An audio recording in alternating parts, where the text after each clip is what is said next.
the authority granted to it pursuant to House Rule 10.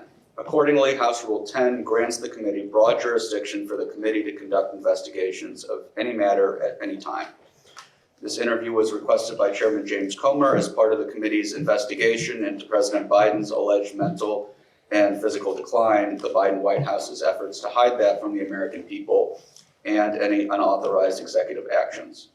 Can the witness please state his name and spell his last name for the record? Jeffrey Zients, Zients. Thank you. On behalf of the committee, I want to thank Mr. Zients for appearing here today. The committee appreciates your appearance for the interview. My name is Jake Greenberg, and I am Chief Counsel for Investigations for Chairman Comer. Under the Committee on Oversight and Government Reform's rules, you are allowed to have an attorney present to advise you during this interview. Do you have counsel representing you in a personal capacity present with you today? Yes, I do.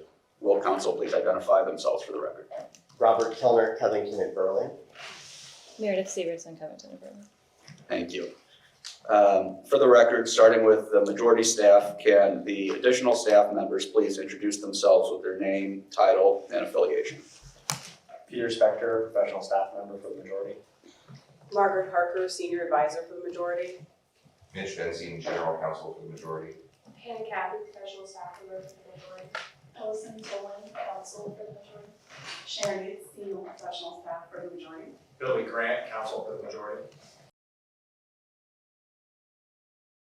Thank you all. Mr. Zients, before we begin, I would like to go over the ground rules for this interview. The questioning will proceed in rounds. The majority will ask questions for an hour, and then the minority will have an opportunity to ask questions for an hour if they so choose. To the extent members have questions for the witness, they will be propounded during their side's respective rounds. The clock will stop if the witness needs to confer with counsel when counsel for the witness is speaking and when members are speaking during the opposing side's round of questions. We will alternate back and forth until there are no more questions. Do you understand? Yes. There's a court reporter taking down everything I say and everything you say to make a written record for the interview. For the record to be clear, please wait until the staffer questioning you finishes each question before you begin your answer, and the staffer will wait until you finish your response before proceeding to the next question. Further, to ensure the court reporter can properly record this interview, please speak clearly, concisely, and slowly. Also, the court reporter cannot record nonverbal answers such as nodding or shaking your head, so it is important that you answer each question with an audible verbal answer. Do you understand? Yes. Exhibits may be entered into the record. Majority exhibits will be identified numerically. Minority exhibits will be identified alphabetically. We want you to answer our questions in the most complete and truthful manner possible, so we will take our time. If you have any questions or do not fully understand the question, please let us know. We will attempt to clarify, add context to, or rephrase our questions. If we ask about specific conversations or events in the past and you are unable to recall the exact words or details, you should testify to the substance of those conversations or events to the best of your recollection. If you recall only a part of a conversation or event, you should give us your best recollection of those events or parts of conversations that you do recall. Do you understand? Yes, I do. You are required by law to answer questions from Congress truthfully. This also applies to questions posed by congressional staff in this interview. Do you understand? Yes. If at any time you knowingly make false statements, you could be subject to criminal prosecution. Do you understand? Yes. That includes both knowingly providing false testimony, but also stating that you do not recall or remember something when in fact you do. Do you understand? Yes. Furthermore, you cannot tell half-truths or exclude information necessary to make statements accurate. You are required to provide all information that would make your response truthful. A deliberate failure to disclose information can constitute a false statement. Do you understand? Yes. Is there any reason you are unable to provide truthful testimony in today's interview? No. Please note that if you wish to assert a privilege over any statement today, that assertion must comply with the rules of the Committee on Oversight and Government Reform.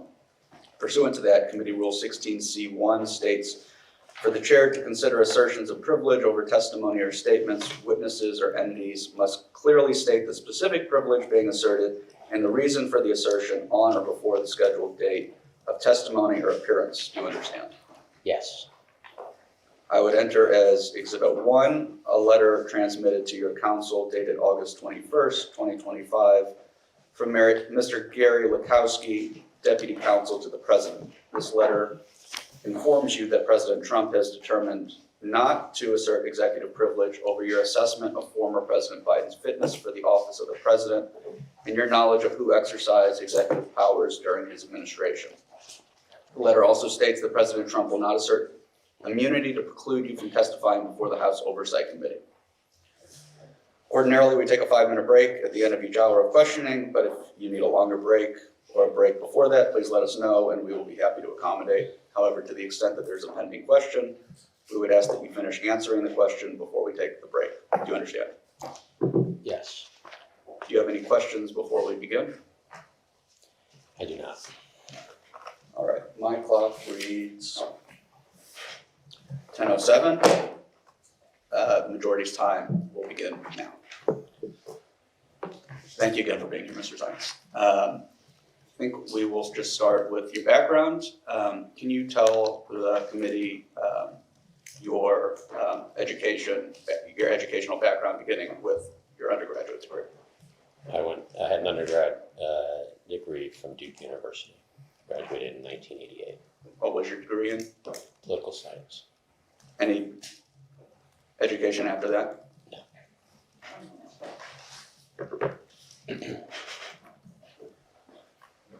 What was your first position in the U.S. government, Mr. Zients?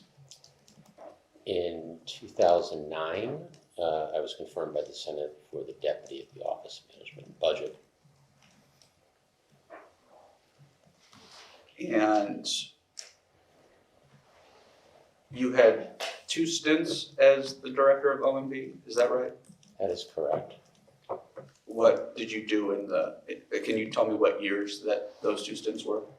So I was at OMB for a period of close to 4.5 years, is my recollection. I came in as the deputy. I acted for a period of time when Peter Orszag left, before Jack Lew was confirmed by the Senate. I think it was a relatively short period of time. And then I went back to being the deputy. And then Jack Lew left, and I became the acting for an extended period of time. And when did you leave OMB? I left OMB, I believe, in the spring of 2013. What did you do after that? I didn't do much professionally in that I was likely coming back into the Obama administration, which I ended up doing. When did you come back to the Obama administration? I believe it was September. The president asked me to lead the effort to turn around healthcare.gov. And what was the position that you would end up taking to do that? It was I don't recall exactly technically what the position was. It was a 3-month assignment where I worked to help turn around the website. And then I became the director of the National Economic Council. And you were director of the National Economic Council for how long? Roughly 3 years, till the end of the term.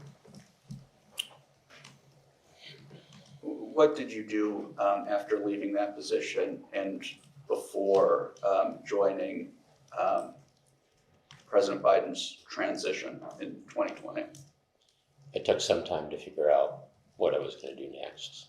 And then I became the CEO of a holding company called Premier. And am I correct that you did not work for President Biden or for Joe Biden at that time until you joined the transition in 2020? Correct. How did you go about getting the position on the transition team in 2020? Vice President Biden at the time. There's going to be a lot of that. I know. So. Vice President, I had been in touch about some issues on the campaign that I helped out with when they were on the financial side, primarily in the operational side of the campaign, while keeping my job. It was a few hours a week type thing. And then Senator Ted Kaufman was starting to organize the transition. And Senator Kaufman reached out as to whether I would be available to or interested in, which I was. Then President Biden called one evening and asked me if I would help lead the transition. And that was in the spring of 2020.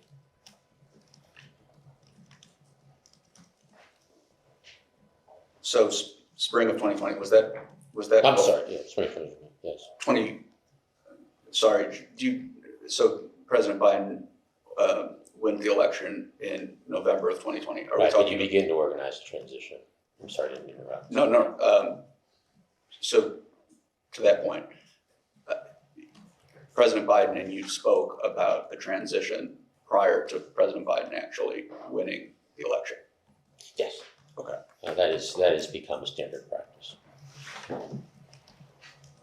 When did you leave the transition?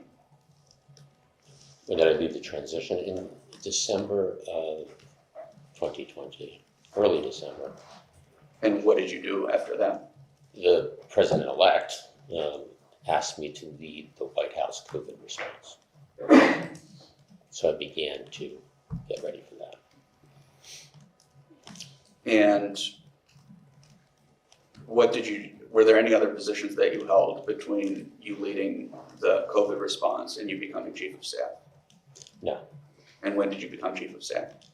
In February of 2023. And you served as chief of staff to President Biden until the end of his term in January of this year, is that correct? Yes. Thank you. And where do you work now? I'm establishing a couple of businesses. Thank you. We're going to do some preliminary questions, and then we'll get into a more chronological run through of some of the positions that you've held. Just to start off, have you discussed this interview or the investigation at large with anyone besides your counsel and family? None of the substance of it, the logistics and the fact that it's happening, clearly there have been conversations about. There have been a number of books released during the past few months regarding the 2024 election. One of them is by Jake Tapper and Alex Thompson, entitled Original Sin. Did you speak with either Mr. Tapper or Mr. Thompson for their book? Yes, Mr. Tapper. When did you speak with Mr. Tapper? Late in his process, I don't remember the timeline, certainly post the administration. Feels like a few months after the administration completed. It's my understanding that Mr. Thompson and Mr. Tapper approached the White House during the Biden administration and had several interviews with people in the White House. Were you aware of people doing interviews at that time for that book?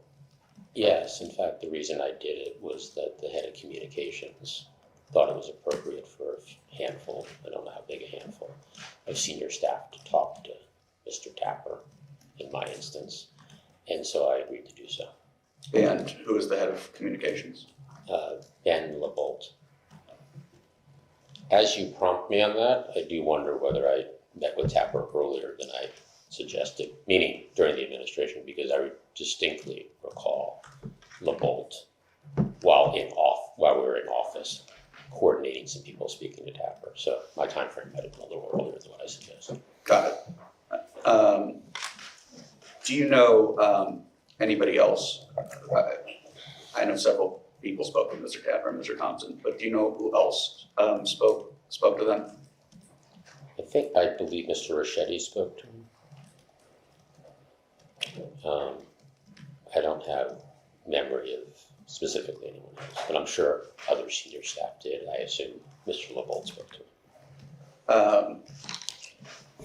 Several members of the cabinet spoke to either Mr. Tapper or Mr. Thompson for that book. Do you know anyone on the cabinet who participated in an interview with them? I do not.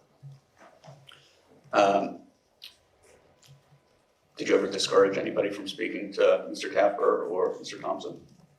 Not that I recall. Did you speak with Chris Whipple for his book, Uncharted? I did. What did you tell Mr. Whipple? I don't have a specific recollection. I met with Mr. Whipple several times across my time in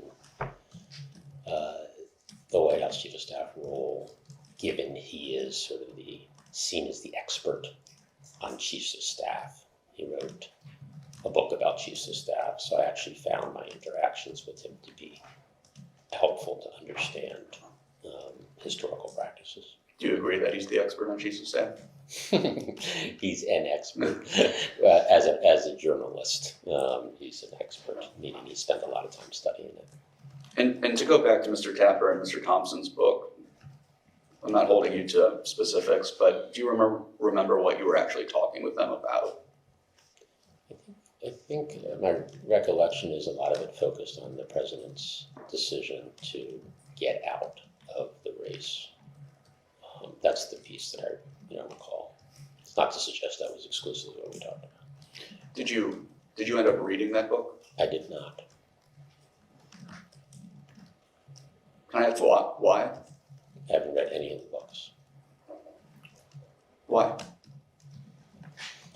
I'm out of office and I'm focused on other things. I've seen excerpts, but I have not read any of those books. You're familiar with maybe one of the theses of that book, which is that President Biden was, toward the end of his administration, he was struggling with his mental acuity. I don't know specifically because I've not read the books, but I know there's been some coverage to that effect. It's completely inaccurate. Did you speak with Josh Dawsey, Tyler Pager, or Isaac Arnsdorf for their book? I believe it's entitled 2024. I don't have a specific recall of talking to them about the book. It's possible. During my time in office, I actually spent, by Chief of Staff standards, very little time with reporters, but certainly I've talked to Tyler Pager across time. And I believe Josh, who was the other person? Isaac Arnsdorf. That name doesn't ring a bell, but I don't recall him. I can't remember whether it was specifically on the book or on other topics, but yes, I did have contact. Did you speak with Corinne Jean-Pierre about the book she is publishing? I have not. When was the last time you spoke with Ms. Jean-Pierre? I made a conscious effort to touch base with my team within the first couple of months of leaving office. And I recall speaking to her once for a few minutes to see how she was doing. Is that the nature of most of those touch base calls, just see how you're doing? For the most part, yeah. And there's obviously people that I'd be closer to who I talk to more than that. Did you speak with former Vice President Harris about anything that she is planning on publishing? No. And for any of these books or planned books, have you ever discouraged anybody from speaking with any of these authors? Not that I can recall. Okay. I'm going to read a long list of names, and it's kind of an awkward question. I'm going to ask you a question, and the name that I'm going to read the names, and the question applies to each one of these, and it's a yes or no. And then if you say yes to any of these people, we'll go back and examine that after we get through the long list of names. Does that make sense? It does. Okay. From 2020 to present, so including post-administration, have you had a conversation about President Biden's health, age, or ability to be president of the United States with First Lady Jill Biden? Not that I can remember. Hunter Biden? No. Ashley Biden? No. Naomi Biden? No. Valerie Biden Owens? No. Vice President Harris, Yes. Doug Emhoff, I don't recall. President Barack Obama, Yes. President Bill Clinton, No. Secretary Hillary Clinton, Not that I recall. Annie Tomasini, Yes. Karine Jean-Pierre, Yes. Rahm Emanuel, I spoke to Rom. I don't recall specific conversations about that, but they were wide-ranging conversations, so I don't want to preclude that possibility. sure. Bill Daley, Yes. Jake Sullivan, Yes. Anita Dunn, Yes. Mike Donilon, Yes. Steve Ricchetti, Yes. Jen O'Malley Dillon, Yes. Ashley Williams, I don't recall specific conversations. I don't remember any. Anthony Bernal, Yes. Neera Tanden, Yes. Kevin O'Connor, Yes. Kate Bedingfield, Had very little contact with Kate when I was in the chief of staff role, so I don't remember anything specific. Jen Psaki, Yes. David Axelrod, Not that I recall. Andrew Bates, Yes. Nancy Pelosi, I had so much contact with her, I'm sure the question of age came up, so I'd say yes. Chuck Schumer, Yes. Hakeem Jeffries, Again, like Pelosi, I would answer yes, just given the number of contacts we have, but I have no specific recollections. any other senator? That's a very broad question. Do you have a list you want to go through, Jake? You may be testing my knowledge to do it off the top of my head, but we can, I'll ask a couple more general ones and then we'll go back. Can you go back to the top of the list? I can. Would you like me to repeat the No, just question? at the beginning. Hunter Biden, No. Ashley Biden, I think it was the tip top. I think it's the, as I think Oh. about this, as you get me more into this, I'm sure there were instances when I interacted with the first lady, I think it was first, you're correct. and the question was about the number of events he was doing or,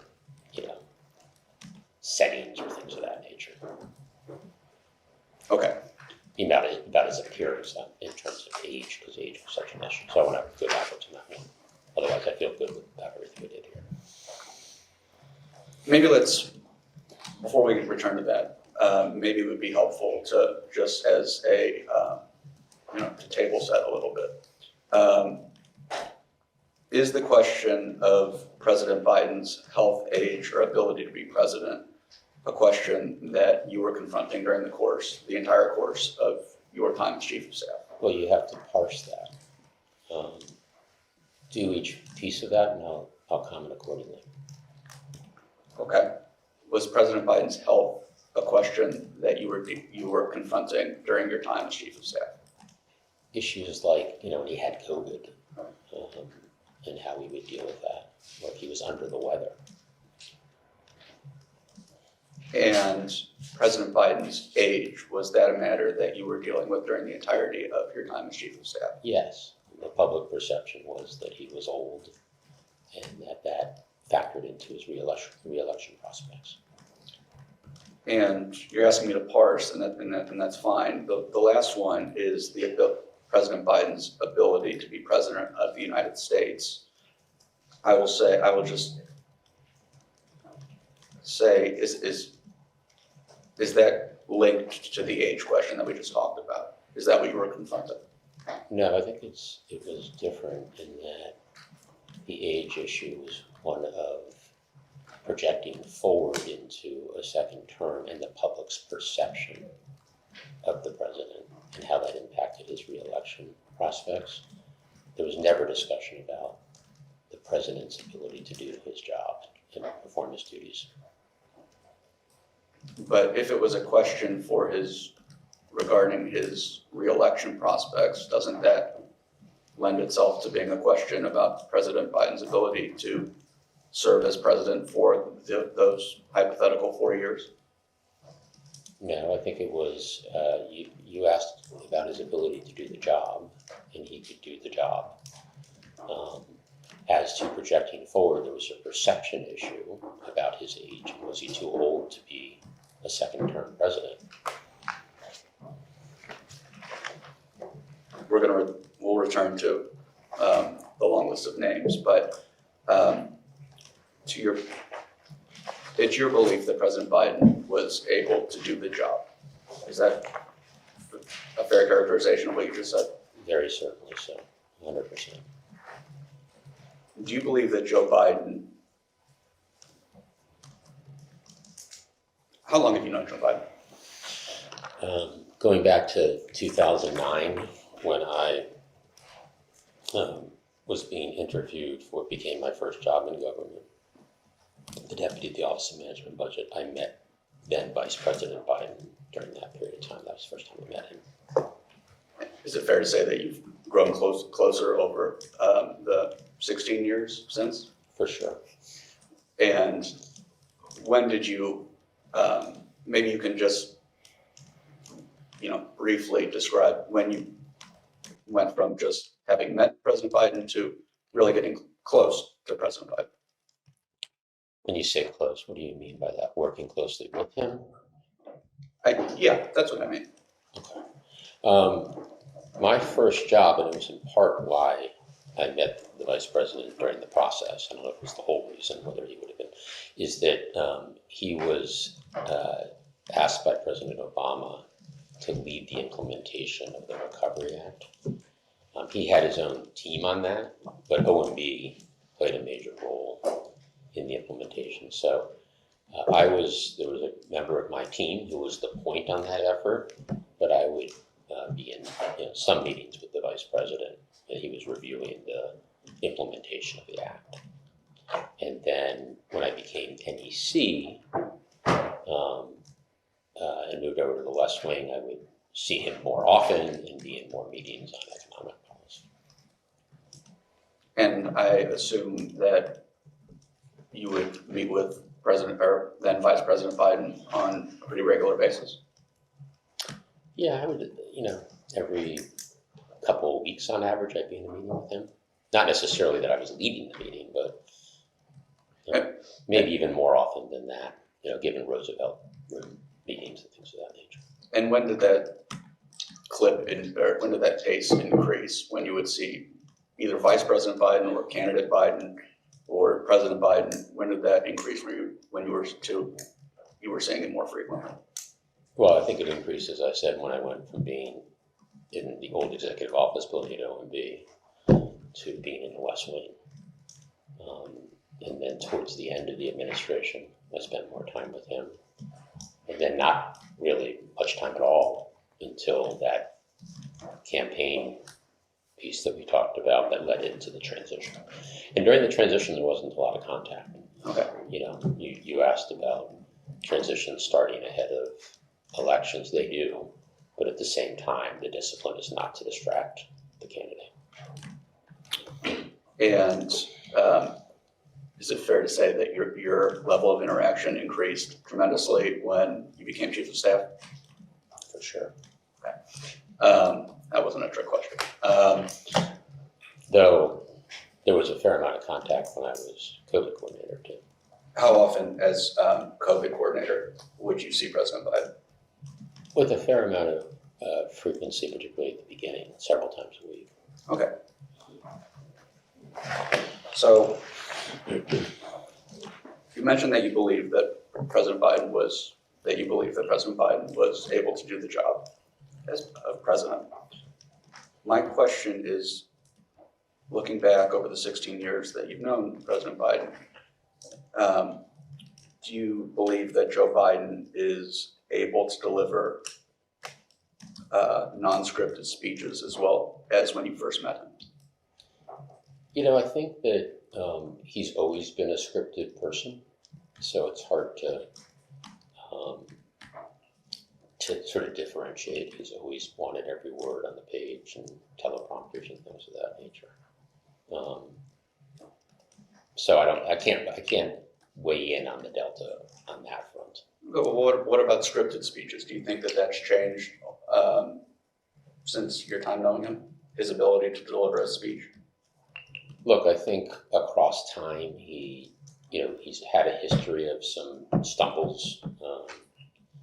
I think those stumbles increased across time, would be my observation, as he's aged. Do you think Joe Biden, looking back on the 16 years that you've known him, is still able to answer difficult questions from the press in the same way as when you first met him? I don't think I can sort of benchmark back to then, but at times he, as any leader does, struggles with press questions that can be very difficult questions. So yes, he had some struggles on that front. I don't have a pattern for you on that specific issue. Looking back over the 16 years that you've known President Biden, do you think his ability to manage his stutter has diminished? I think the actual stutter I have no view on, but I come back to what I said earlier, that I do think whether it's related to the stutter or not, that he has more stumbling over words and gaffes than he did at the beginning of the term, where I do have a benchmark. Have you ever, when did you learn, roughly, I'm not going to hold you to the date, when did you learn that President Biden had a stutter? I don't know if I knew that prior to meeting him. Certainly I knew that during the Obama administration. I think he met with young people who had stutters and helped them, and that's a memory of mine. I don't know when that comes from. Did you ever actually hear President Biden stutter? Yes. Do you, looking back over the 16 years that you've known him, do you think that President Biden's ability to remember dates has changed at all? I think it's always been a challenge, as it can be for a lot of busy people. He might have that challenge more than others. I would say, like the stumbling over words, I'd say there's been some trend of that being more common across time. Same with names. For sure. Again, I think on names also, it's never been an area of strength for him, but I think it's probably gotten more difficult across time. Same question looking back. Do you think his ability to maintain composure when placed in an uncomfortable situation has remained the same? I believe so. I mean, I can recall times when he got angry during the vice presidency, and that certainly happened during his administration. I was the subject of it more often because I was in many more meetings with him. I can't judge the overall frequency, but that definitely occurred when he was disappointed. Looking back on the 16 years that you've known President Biden, do you think President Biden's ability to reliably be awake and alert has changed at all? I think, again, it's hard for me to benchmark, so I'd rather talk about what I was part of. I certainly, on that, didn't see a trend in my time with him. Occasionally he might nod off a little bit. The job's exhausting, but it was never an issue in terms of his ability to lead and make decisions. Did you notice any change in the president's schedule throughout the Biden administration? The first day not even the first day, as I was leading up for chief of staff, unsurprising to me was we've got to work on the president's schedule. I'd heard that during the Obama administration. The president's time is the most important asset for a White House, and there's demand for many multiples of his available time. And how do you triage those requests? How do you build in some downtime? How do you make sure that a president has enough time with family? So that pressure was part of my job throughout. And it became more intense with the re-elect. But did in fact President Biden's schedule change at all in terms of going back to the residence earlier during your time as chief of staff?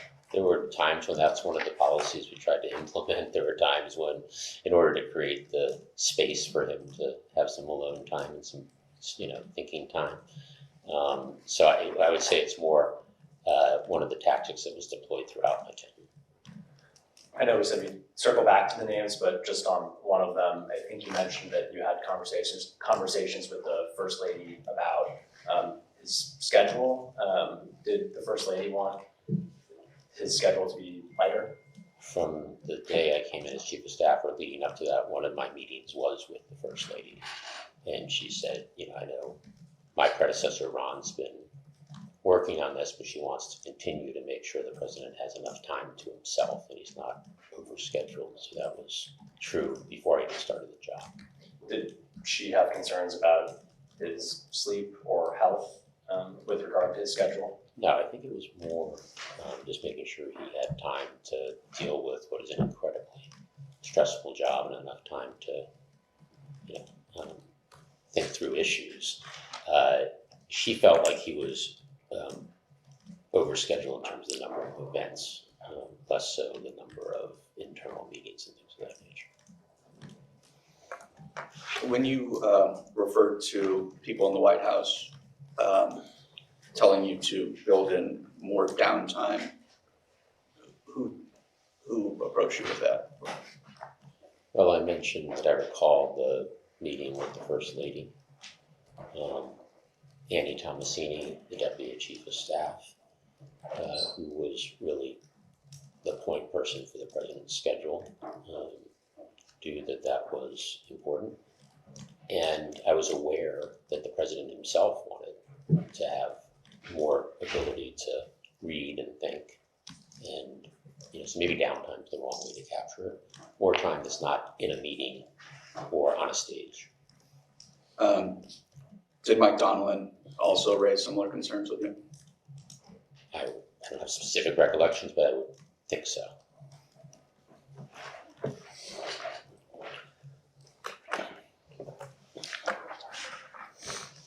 Okay, we will. Let's return to the long list, and we talked. I think we just talked about First Lady Jill Biden, but to flesh it out just a little bit more, were there multiple conversations about health, age, or ability to be president?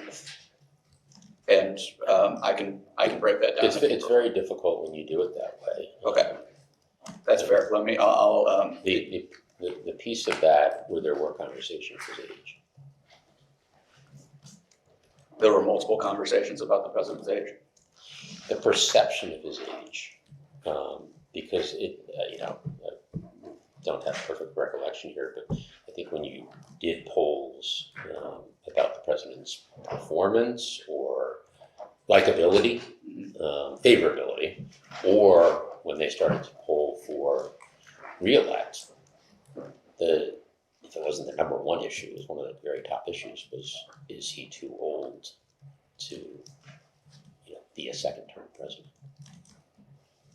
And So it was a perception issue, so there'd be conversations about how we ensure that he is perceived in the best possible way. understood. And when you were having conversations about the perception issue of President Biden's age, did you discuss why he was being perceived this way? I think because he was a man in his late 70s, or, then in his early 80s. He looked his age, and being president doesn't help in terms of feeling and looking young. And I understand physically looking older, but did you ever have conversations about any of President Biden's behavior lending to the perception that he was perhaps too old for the job? No, I mean, there were always conversations about how long he spoke for. Those date back to prior to being president. So there were topics like that. Can we be shorter and more crisp? There were discussions of should we get him into settings where he's not, how we're dressed today. There were conversations about, makeup and things of that nature. And I just want the record to be clear. When you're saying that there were conversations, are you speaking about conversations specifically with First Lady Biden or with everybody on this list that we're talking about? Well, thank you for clarifying. When I think about the limited number of interactions on this topic with the First Lady, my recollection would be that it was on this type of terrain we just talked about. But there were active conversations, across the senior team on this set of issues throughout my time as chief of staff. Do you think, setting aside age for a moment, that voters were concerned that President Biden was not mentally or cognitively fit to serve as president? I don't think I have the polling expertise to parse that, if you will. I certainly, as chief of staff, being with him all the time, not all the time, but most days, including in the Situation Room or in the Oval Office, had no reservations about his ability to do the job. A June 2024 poll that was conducted by CBS YouGov found that, quote, 72% of voters do not believe Biden has the mental or cognitive health to serve as president, as well as nearly half of his own party. What do you make of that? As I said, I'm not a poll expert. I don't know if that was the sense of him going forward in the job or in the job, but what I do know is I had firsthand knowledge of interacting with him all the time, and he was completely suited to be president, capable of making the very hardest decisions. Do you think the voters who had these concerns were reasonable in having them? I don't have a perspective on that. I mean, they would not have those concerns if they had the privilege I had, which was being at his side those days.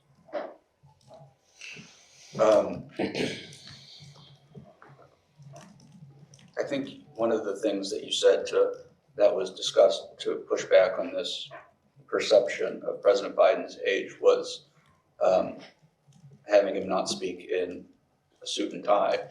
Were you successful in those efforts? I think there was some progress on that front.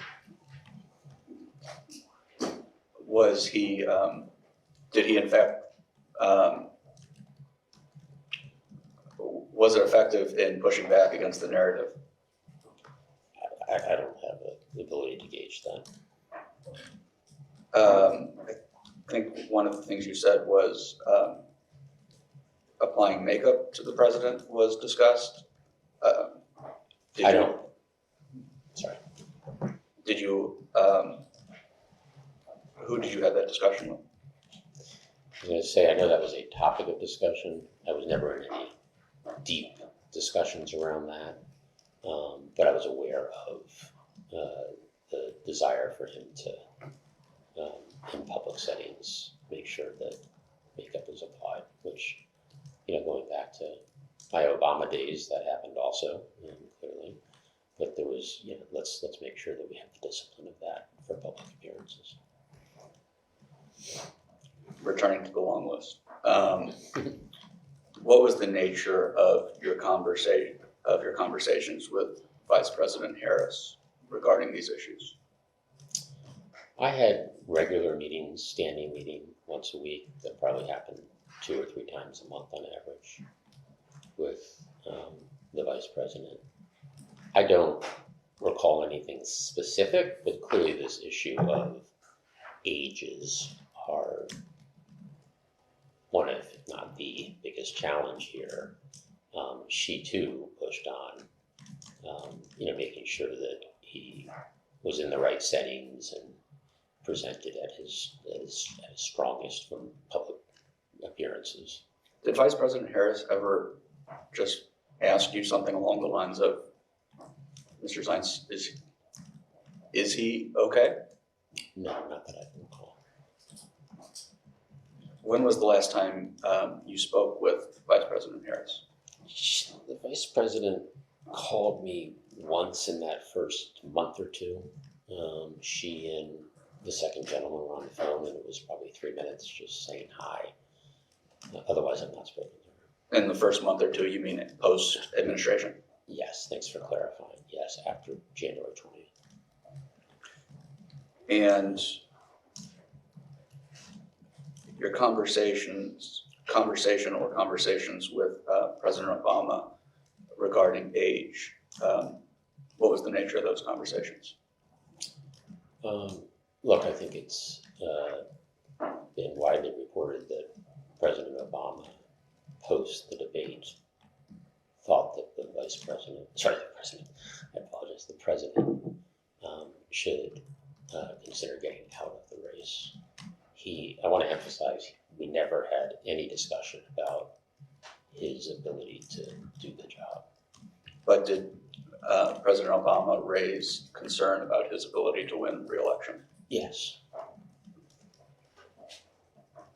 When was that conversation? I had some contact with President Obama around the turn of the year, so these dates are always tricky, 2019 going to 2020. And he felt that the campaign was not enough of an emphasis in terms of the balance with governing and campaign, and he was pushing for more time, more resources, more leadership on the campaign. So he was worried about the re-elect prospects. And then I had the contact that I just talked about post the debate.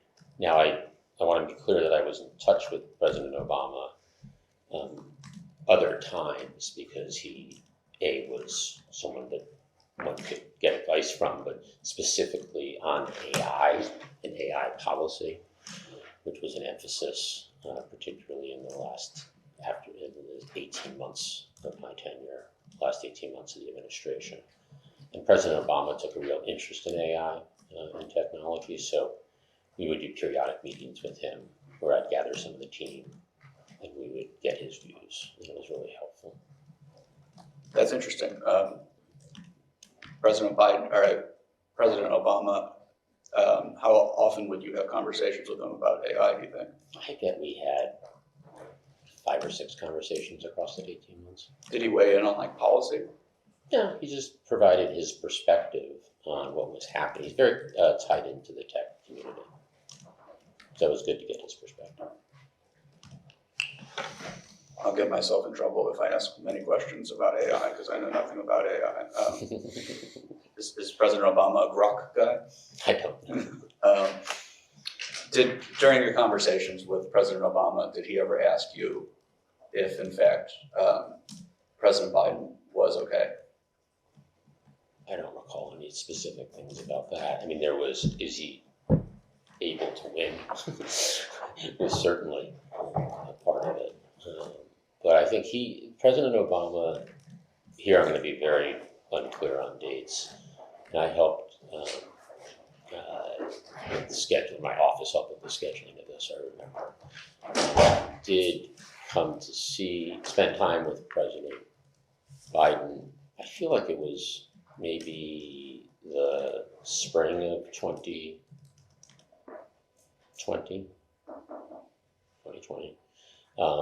And they spent time together, and I think he walked out. I don't want to put words into the president's. They were talking about the re-elect, and he walked out of that feeling good that the focus was there and that it was a winnable race. Sorry, 2020 or 2024? Sorry, 2024. My apologies.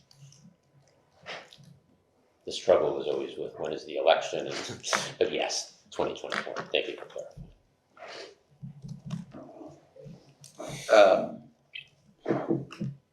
You answered in the affirmative to my question regarding health, age, or ability to be president for Ms. Annie Tomasini.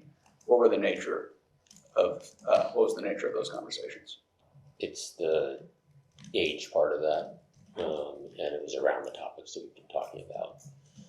How do we get him more time to, do his reading? How do we make sure he has appropriate family time? How do we make sure that when he's in public, he's presenting clothing and other things at the very, very best? Things of that nature. Did you ever speak with Ms. Tomasini about any kind of physical accommodations that could be made to account for President Biden's physical aging? There was and this has been reported on, so I don't recall the specific conversations about, ensuring that the stumble, the fall that he had, which could happen to any of us, right? That it not happen again or minimize the probability of that. And so how do you reduce the number of steps and things of that nature? So that's been reported on publicly, so that's jogged my memory.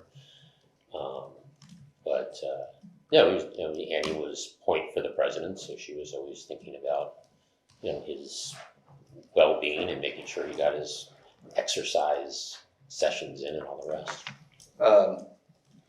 I have read the reporting on fewer steps being used in various settings for President Biden. Similarly, was there ever any discussion about distance, having distance being an issue for President Biden to walk or anything like that? I think that was part of the same conversation, just minimizing the steps as we talked about. I don't have specific recall, but that sounds possible. Have you ever had conversations with Ms. Tomasini about events being too late in the day for President Biden? There was always overseas travel, which I did none of in the chief of staff job. Did one overseas trip. I was the COVID coordinator, but it's a brutal schedule. And so on top of it, time changes and travel and all the rest. So there was always, particularly on those trips, consideration of how do we make sure he has some time to rest, sleep. So in those settings, absolutely. And if you're, the national security advisor, you're pushing for as many meetings, as many dinners, as many meals, just getting that balance right. Are you aware of any discussions regarding Jake Sullivan having to kind of make the same kind of accommodation for his schedule? In terms of going to sleep or going to bed earlier? Well, as I just mentioned, Jake and Jake's team were the point for what could the president do on an overseas trip. And not surprisingly, if there's 10 hours of time the president can dedicate, there's 100 or some big multiple demand. So Jake was obviously part of that conversation of how do we triage and how do we fit in the most important things. And he was respectful of the fact that 10 couldn't become 12 or 14.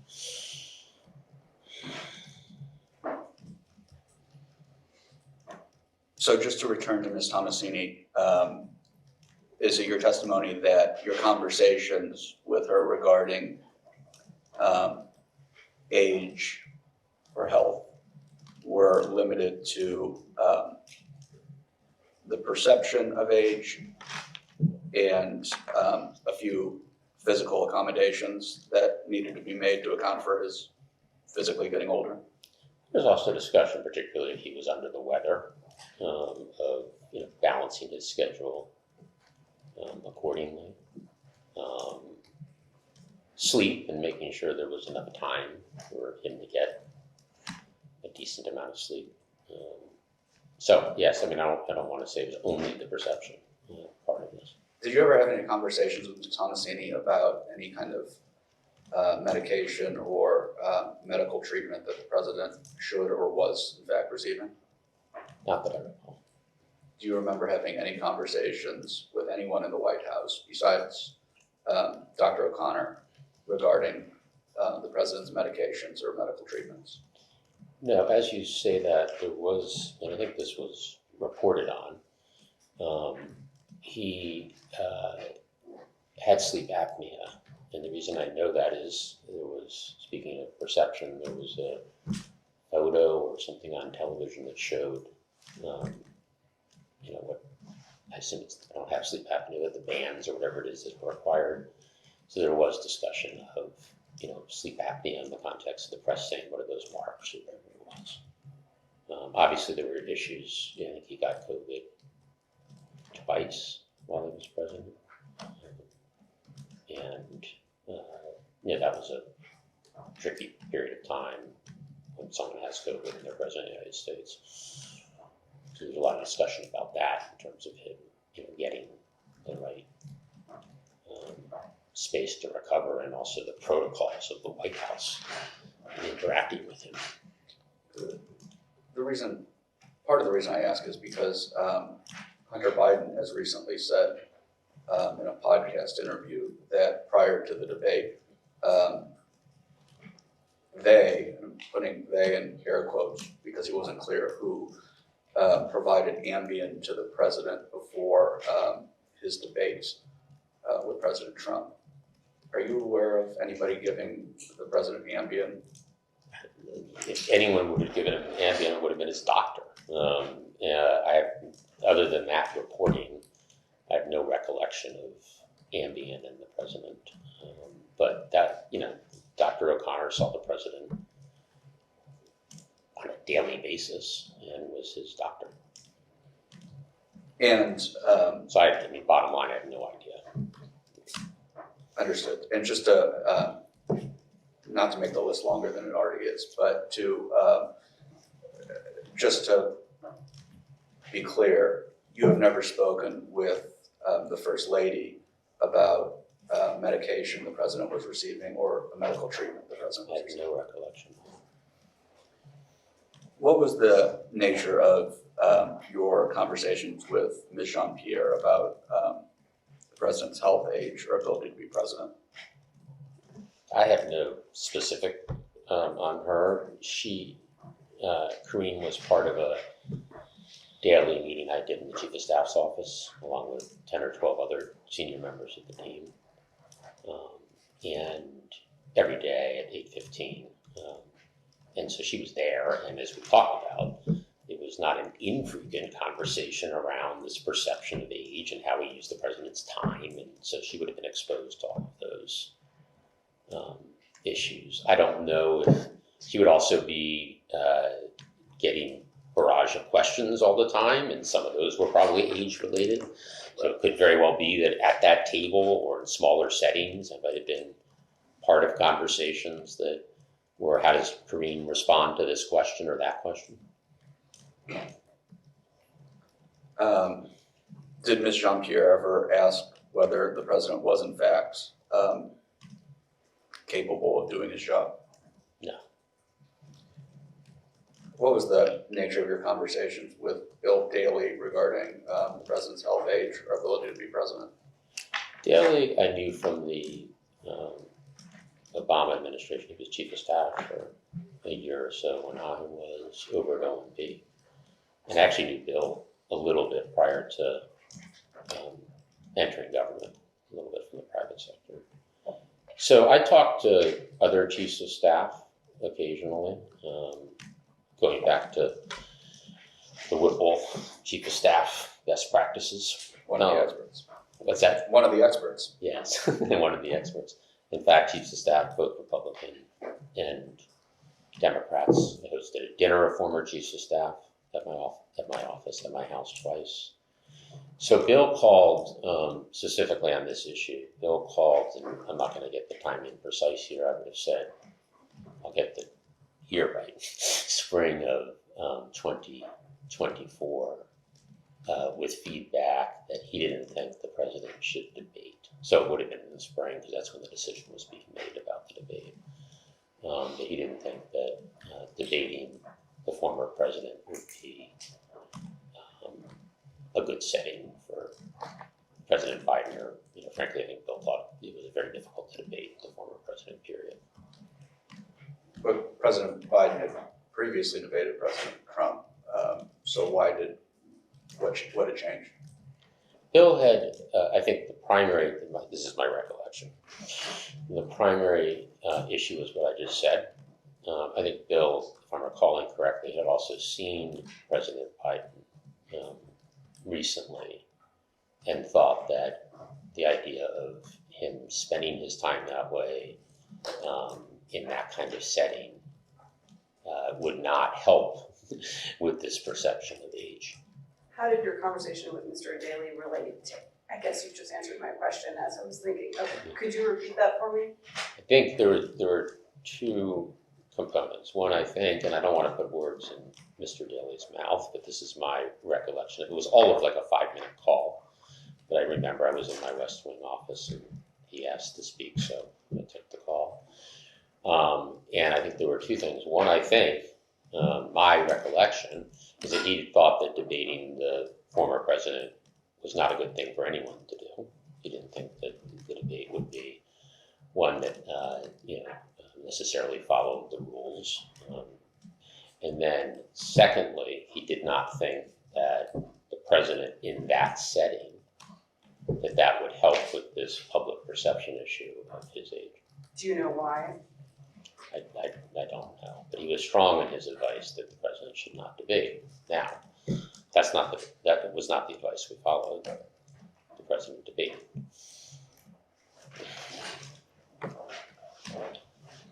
Was it just the one conversation that you had with Mr. Daly where this question of age had come up? I believe so, but we're going back in time, but I believe so.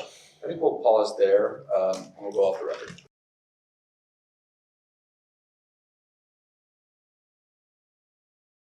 For being here today. We just had a few questions. Previously, in the previous hour, you mentioned to our minority that the president has stumbles have increased over time as he aged. Did you ever have concerns about his ability to do this job as a result of these stumbles? I never did. And do you think these stumbles were a result of his mental acuity that he needed to do the job? Can you repeat that? Do you believe that do you think his stumbles impacted his mental acuity to be able to do the job of the president? No, I do not. And you also mentioned some physical accommodations that were made for the president. Is it fair to say that these accommodations were not an effort to conceal the mental decline of the president? That is accurate. The alleged mental The decline. alleged mental decline of the president. And was it ever your view that President Biden was unable to make decisions about matters within the scope of his presidential duties? Never. And was it ever your view that President Biden was unable to fully execute the duties of his office? I never had any hesitations. And did you ever have any concerns about President Biden's ability to handle significant policy matters? Not at all. We'll go off the record.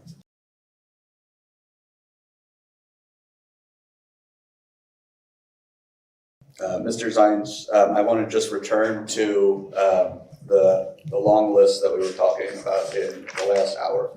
I believe we left off with conversations with Mr. Sullivan regarding the president's health age or ability to be president. Can you describe the nature of those conversations? what I recall is conversations that I think I mentioned earlier around, particularly on overseas trips, how to use the president's time. I think there were conversations, there certainly were also conversations around this issue of the re-elect and age, the perception of age, and how does that play into the likelihood of him being re-elected. And then there were some conversations around some of what we were talking about earlier, the increased frequency of, verbal gaffes, the impact that they had on that, on perception or whatever. There was conversations, and I don't think I've mentioned this yet, one thing that I do think happened across the time that I've worked with President Biden is sometimes, you'd need if a meeting topic was on a hypothetically, 3 meeting scenario to get to a decision, you might need a 4th meeting, whereas maybe at the beginning of the administration it would have been 3. So there was some of that in terms of how it fit into not decision making. I think Mr. Sullivan and then I had conversations about how good the president's decision making was in the Situation Room. And obviously you're dealing with the highest stakes, but in terms of needing that additional meeting or whatever, and how that fit into the overall White House schedule. You've mentioned that a lot of these conversations in this vein with various people had to do with the president's likelihood of re-election. Do you recall any conversation in which somebody said to you that they believe the president could in fact not be re-elected because of age, health, ability to be president, or perception thereof? I don't have a specific recollection, but I think, yes, people were really worried about him getting reelected, which I think is the case in any campaign, particularly one that was as tight as this one started out being, and that was the number one issue, as we've talked about. So I know there were conversations with many of these people about, can we get this done? Can he be reelected? And the focus of that was most often around the age issue. That was seen as his biggest issue. Again, I want to emphasize the perception of his age by the voting public, which is what matters to the voting public. Did you notice did you notice any change with Mr. Sullivan regarding these conversations after the debate President Biden had with President Trump? Well, let me articulate my own position first, which is I believed after the debate that it made most sense for the president to exit the race.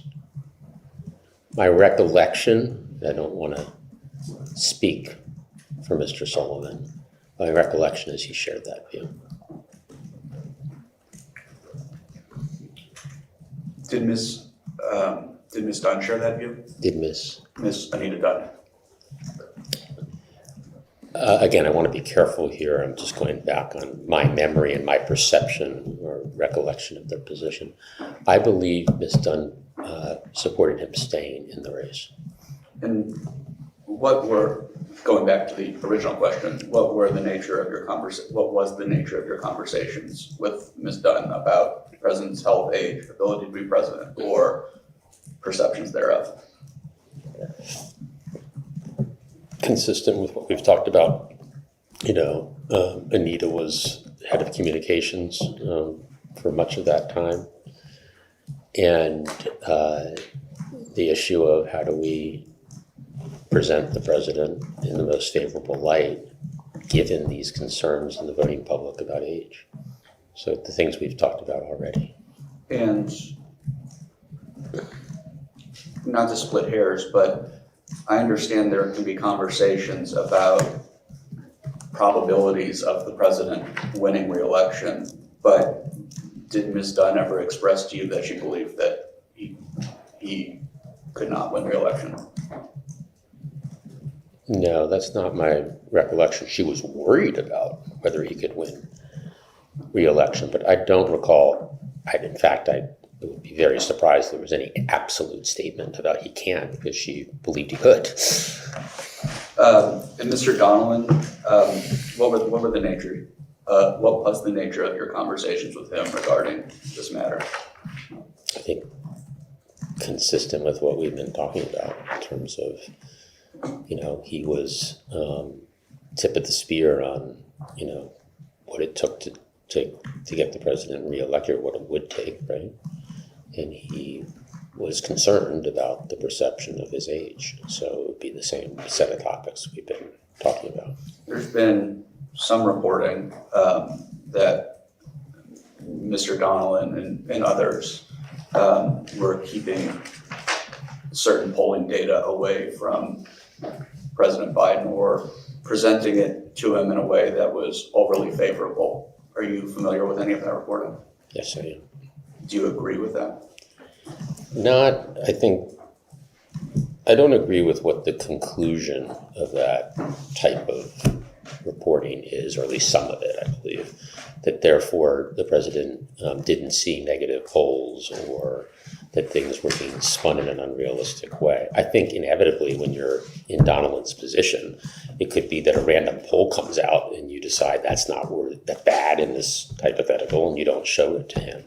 But I think it is inaccurate to say that the president wasn't exposed to the polls and the challenges that he faced. Your conversations with Mr. Ricchetti regarding the president's age, health, ability to be president, can you describe those? Same set of issues in terms of perception, what settings he should be in. Mr. Ricchetti has a lot of political experience, so he would be thinking through, let's get him in front of this audience or that audience. That'll be good and energetic and show his vitality. But nothing specific beyond the general things we've talked about with everybody. And to return to Mr. Donilon real quick, did Mr. Donilon, after the debate, express to you or to your knowledge anyone else that President Biden should probably exit the race? No, I think Mike was very clear that the president should stay in the race. What about Mr. Ricchetti? The same. I think Steve believed that the president should stay in the race.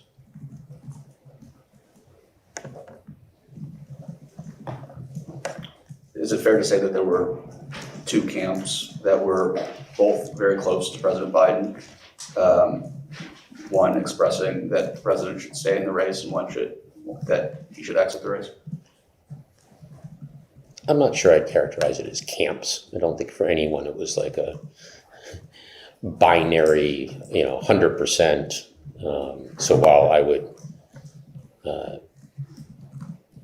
characterize my own position as it made more sense for me to get out, it's not as if I didn't understand other arguments or possibilities. So I wouldn't characterize it as camps, but people had views. Who, besides Mr. Sullivan, also shared that kind of view, to your knowledge, who was working in the White House?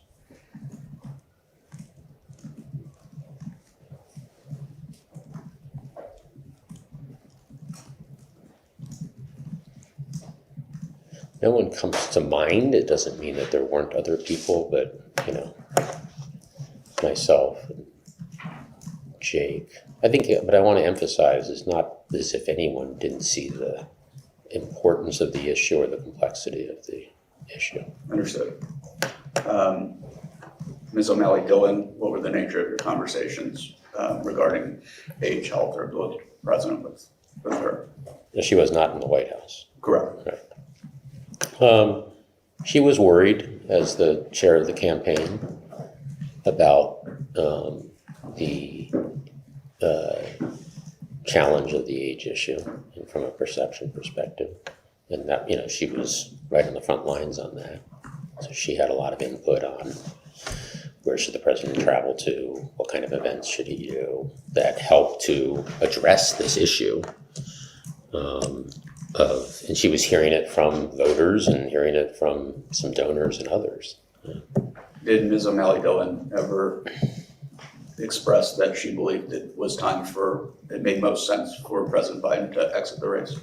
I recall conversations with her. I would put her in a category of she was ready for either alternative.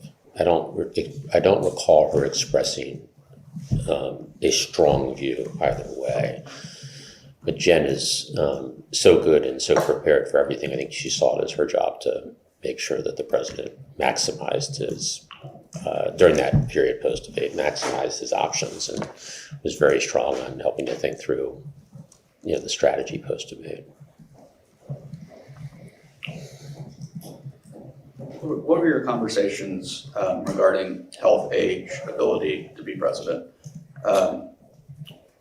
What were the conversations like with Mr. Bernal? I believe, my recollection is he wrestled with both sides of the issue, but that he believed the president should continue to stay in the race. And what was, to the extent you know, what was he wrestling with? I think he was thinking through what's best for the president and the country, and he thought that the president would be the best candidate to win and to govern. But at the same time, he knew that it was very challenging. It was challenging before the debate, given the perception around age, and it was even more challenging after. So I don't think he thought, this is clear cut, but I think at the end of the day, my recollection is he believed he should stay in the race. How long have you known Mr. Bernal?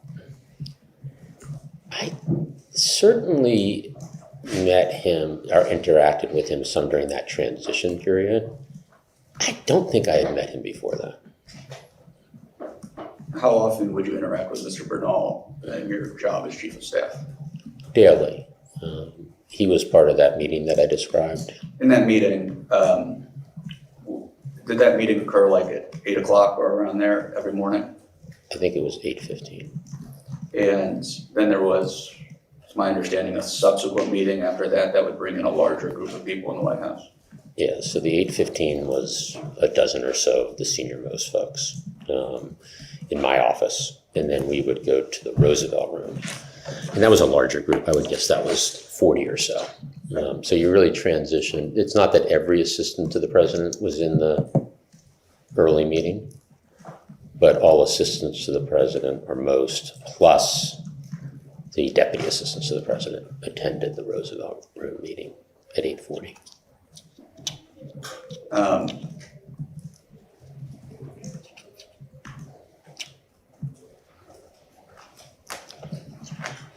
I'll ask an open-ended question, and if you want a more specific one, I will ask it. Can you describe the nature of the dynamic between you and Mr. Bernal in the White House?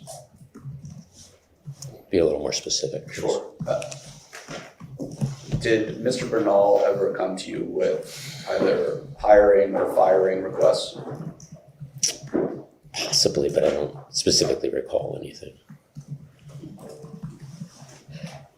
When Mr. Bernal would speak to you, did he convey that he was speaking on behalf of the First Lady or himself? Generally himself. I mean, occasionally he'd say, I've had a conversation with the First Lady and here's her input. That was generally on topics where the First Lady had a lead role, like women's health or cancer or veterans. But I think we all knew that, they had worked together were working together very closely, and that, most of the time, or in many moments, he was representing what he thought were the First Lady's views, whether he had spoken to her or not. But I want to emphasize that he also was good on topics that had nothing to do with the First Lady. He's a very experienced person, particularly on communications, has good instincts and strong views, right? Which I find helpful at a table. Whether it ultimately is the prevailing view or not, I encourage people to speak their minds. Did Mr. Bernal provide his strong views regarding the president's appearance? I don't have specific recollection, but I'm certain that he was one of the people in terms of thinking through settings, frequency of interactions, because again, he is quite good on communications.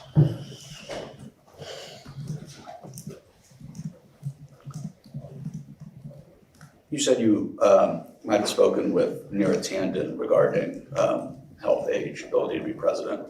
Do you remember the nature of those conversations? Neera was at the table, the 8:15 table, but versus many of the people we've talked about, fewer of those interactions. She wasn't part of the communications team or the political team. She was the head of the Domestic Policy Council, so she would have been exposed to some of those discussions, but she wasn't deep into those discussions.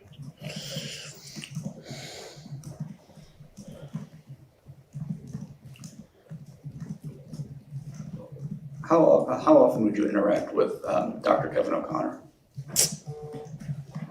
During COVID, some, because the White House protocols on COVID evolved across time, and as COVID coordinator, I wasn't point on that, but I helped inform that process, and he helped inform that process. I'd see him in the hallways when you're headed from the West Wing to the East Wing. You walk right by his office. I probably saw him 4 or 5 times for random colds or, boy, my back feels funny, right? And he'd tell me to try to get some sleep. But I think that was the everyday of, not every day, but the once a month type interaction with Dr. O'Connor. He was also with the president a fair amount, so I'd see him when the president was, we do meetings in the East Wing next to the doctor's office sometimes, particularly when the president was about to travel. And so the president oftentimes would see Dr. O'Connor and talk to him or whatever, and then we'd run into the two of them in the hallway. And then that we're talking about the time frame when you were chief of staff and COVID director, correct? Yes. Was Dr. O'Connor ever part of conversations regarding the public's perception of President Biden's age or health? Yeah, I think not directly. Dr. O'Connor clearly wasn't at my 8:15 table we've been talking about, right?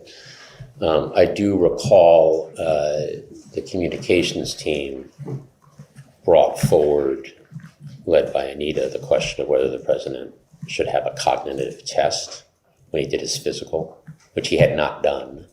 And there had been some coverage around that. And that came to the table. I don't recall Dr. O'Connor being in the room. In fact, I think he was not in the room. But the discussion was, I think, appropriately raised by the communications team, given the big challenge we've been talking about, perception of age. And at the end of the day, that was a decision that was deferred to Dr. O'Connor, who was with the president, as we've talked about most days, many times, more than once. Did you express an opinion as to whether President Biden should undergo a cognitive exam? I listened to the communications team, and then as I did on anything to do with the president's health and well-being, deferred to Dr. O'Connor. So I was clear this is Dr. O'Connor's terrain. What did the other folks at the meeting say? There was discussion of, would doing the test help on this perception issue? Would it actually hurt? Because people would say, well, that's a very simple test. But that's all, I think, appropriate stuff that the communications team was raising. At the end of the day, all health issues were between the president and Dr. O'Connor.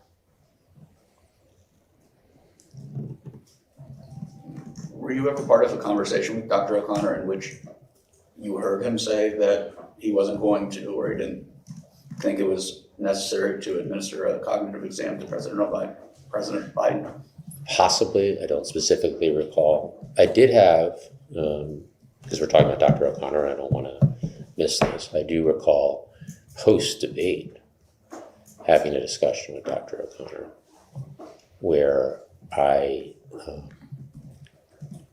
thought that it was important for the president to get a full workup as in response to the debate, and Dr. O'Connor took that on board. So I do recall that conversation. I'm sorry, I didn't hear what Dr. O'Connor, how did he respond to you? He took it on board, as he clearly was thinking about it, and he made his own decisions.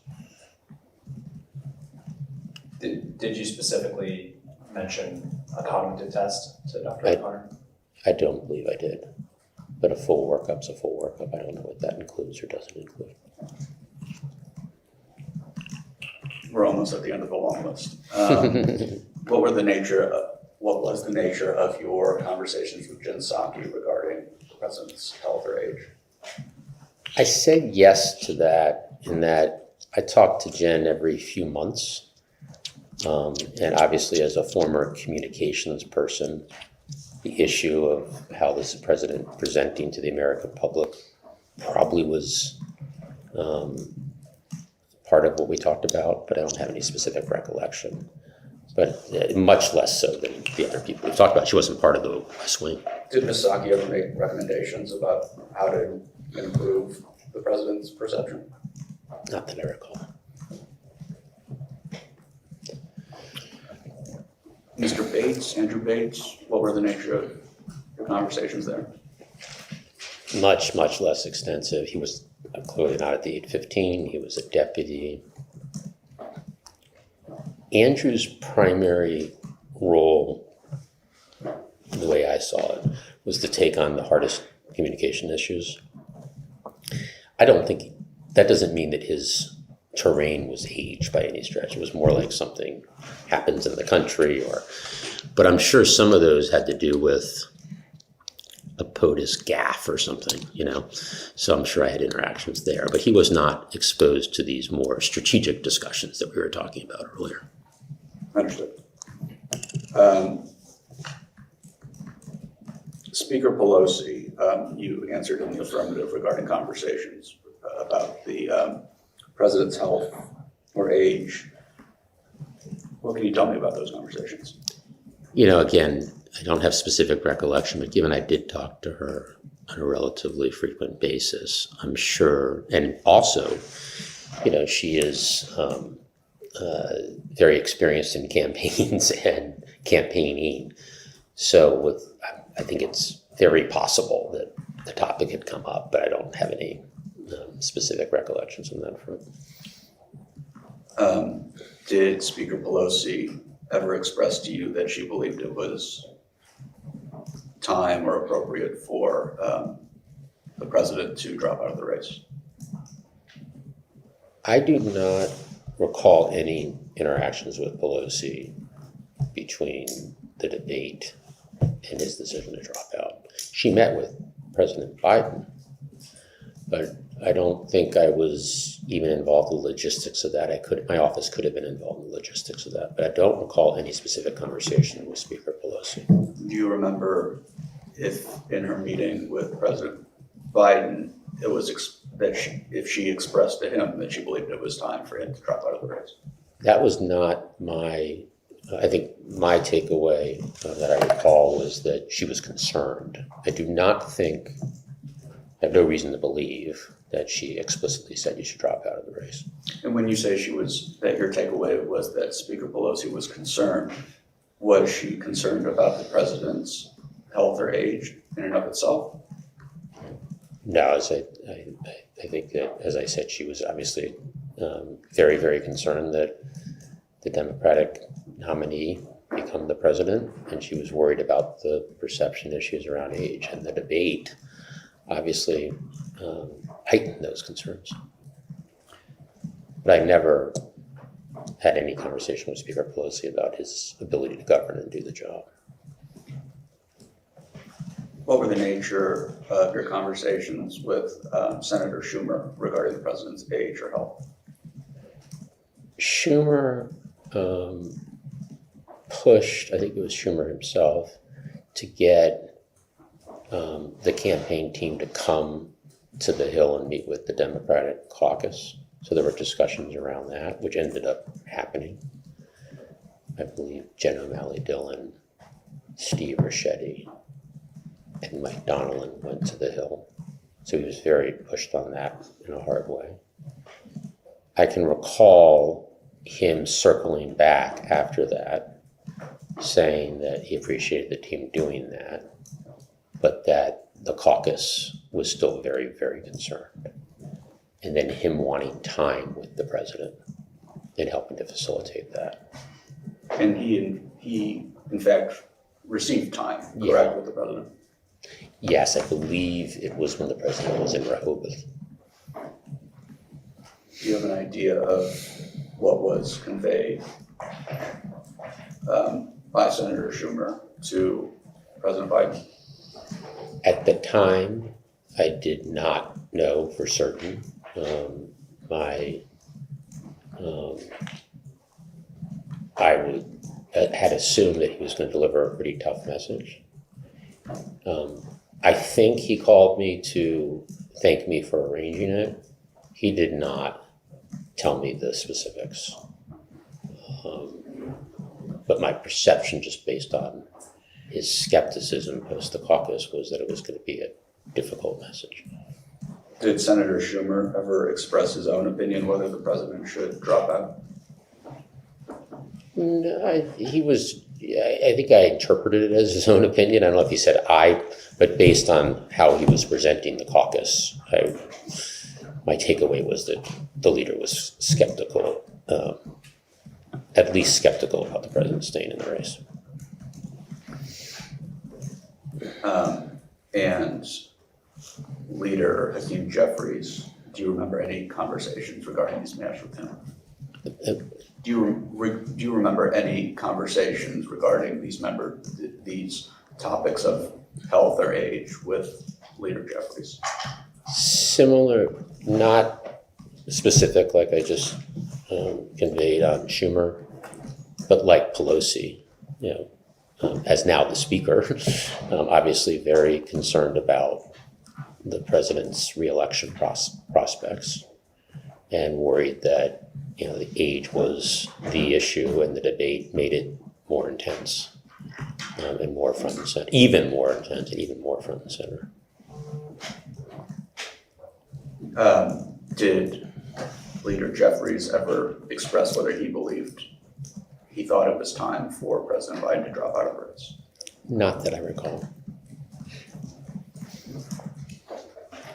Returning to my general questions, do you remember any other senator expressing a concern? Strike that. Do you remember any other senator saying they believed that it was time for President Biden to drop out of the race? To you personally? I would think that's very possible, just given the number of senators I interacted with. I don't remember any specific incident, but I would, just given the number of what I just said about the caucus and how that went, whether it was before the caucus or after the caucus, and that many senators were skeptical, and many believed he should get out. I think it's likely, more than possible, that someone expressed or multiple expressed that to me, but I don't have any vivid recollection. What is your understanding as to why the caucus was very concerned about President Biden staying in the race after the debate?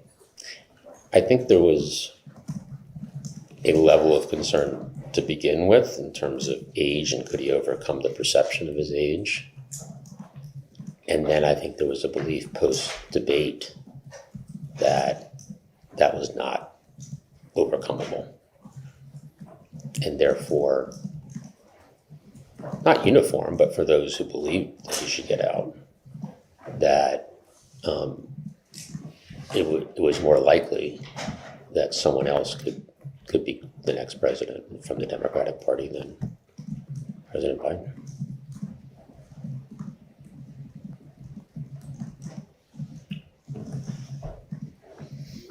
Is your answer regarding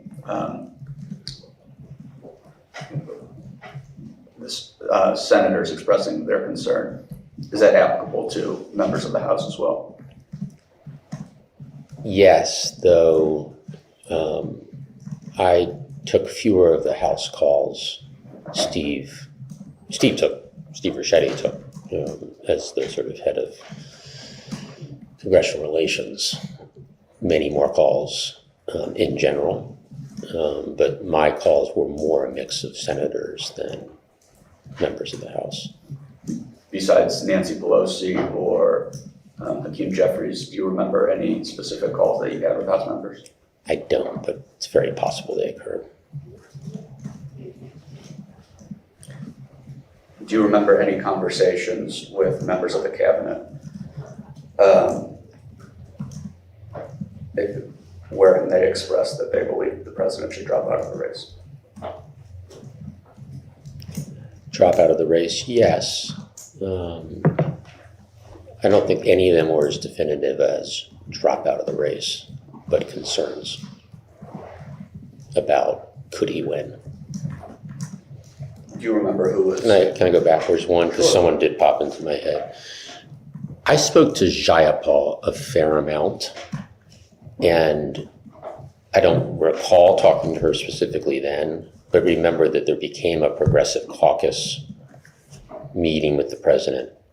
Steve certainly would have been handling most of that, but it is possible that I spoke to more possible than anyone else that I could think of that I spoke to her during that period of time, because I probably spoke to her once every few months in my chief of staff role. Understood.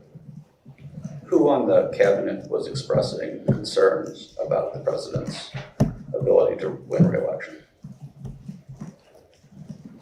I recall Gina Raimondo.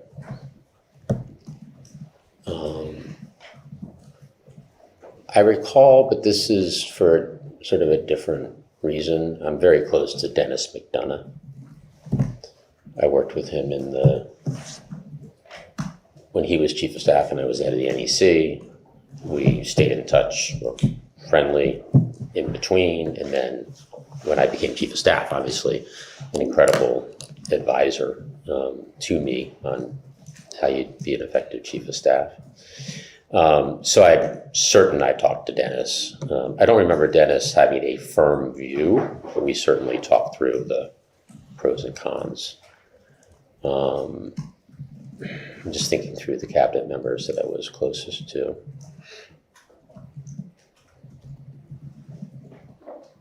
No one else comes to mind, but I'm sure there were other conversations.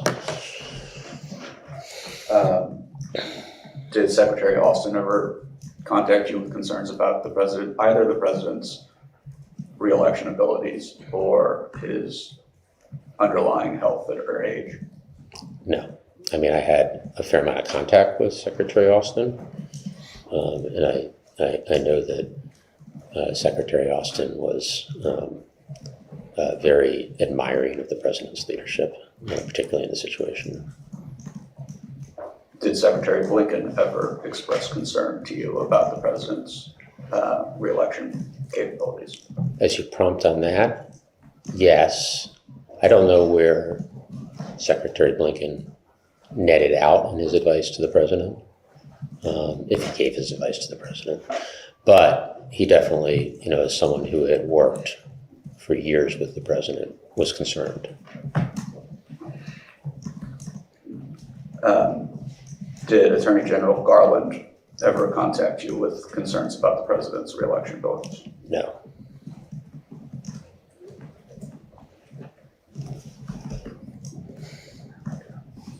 Did Secretary Becerra? Not that I recall. Not that I recall. I mean, I'm just thinking through. He was a cabinet member who I had a lot of contact with when I was doing COVID, and much less when I was doing chief of staff duty, but I don't recall any conversation there. And how about Secretary Mayorkas? I did have a fair amount of contact with him, so it's possible.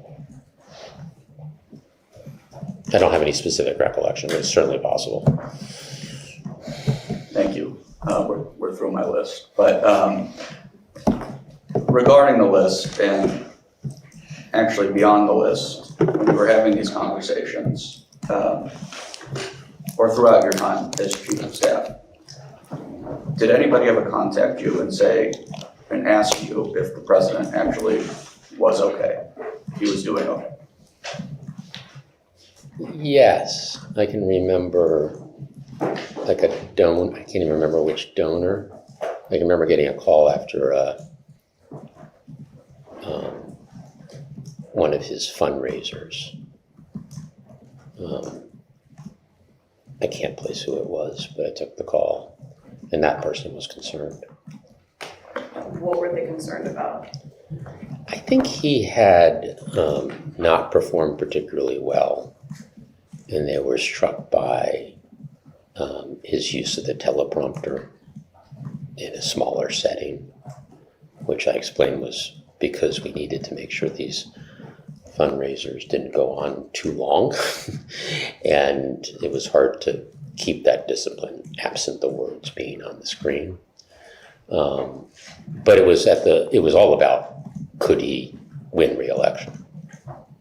Did the donors' concerns, did they attribute those concerns to issues related to age or the perception thereof? I don't have a specific recollection, but yes, that the president's age is the most difficult issue in the context of the re-elect, or one of the most difficult issues. And his perception at that fundraiser was that he wasn't able to put those perception issues to rest. Do you recall when you received this phone call? I don't. Was it in 2024, 2023? Well, the re-elect started in June of 2023. I think it was a fundraiser, a small fundraiser. Those really kicked in, I believe, in the spring of 2024.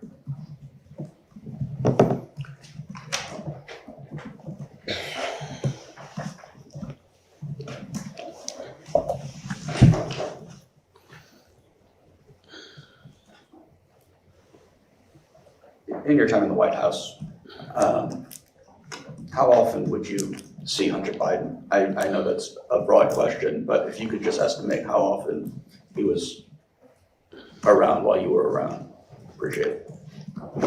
Very rarely, in the West Wing, very, very rarely. If there was a state dinner, or if I was over in the East Wing doing a meeting with the president, and he happened to be in town. So not very frequently, but a half dozen times a year in those kind of settings. Did you notice an uptick ever in, particularly towards the end of the administration when Hunter Biden was around? Yes, towards the end. I think I don't have perfect recall on this, but for an extended period of time, towards the end, I think he was living with the president, as the family sort of gathered in those final weeks of the presidency. Did you ever have any concerns about Hunter Biden being in a meeting that it was strange to you he was there? I want to be clear, there's never anything in terms of him being anywhere close to national security or classified information. Somewhat during those final weeks and some of the pardon discussions, it wasn't inappropriate, and the president can have whoever he wants in a room, but he also wasn't a member of my team, which is everyone else who was in the room. So I don't want to, it wasn't necessarily specific to him, but the idea of someone who's not part of the White House senior team, the president had opted to be in the room. Which pardon discussions? It was towards the end.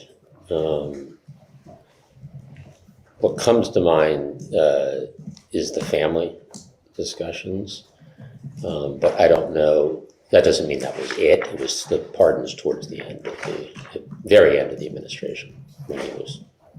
And I think it was, a few meetings, not many meetings. Do you remember what Hunter Biden would say during those meetings? I don't remember any of the specifics, no.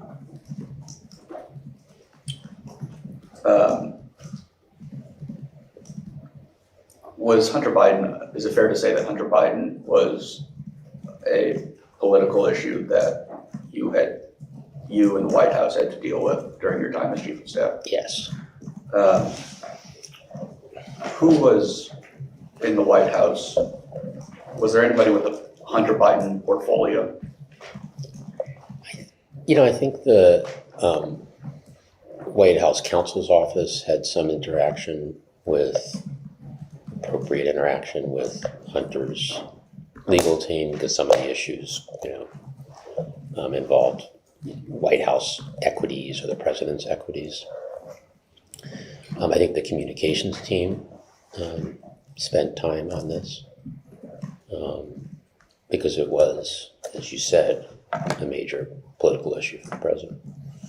Have you ever spoken with Abby Lowell or another member of Hunter's legal team? I met Abby Lowell once at a state, I don't know if it was a state dinner, but some function at the White House. When was that?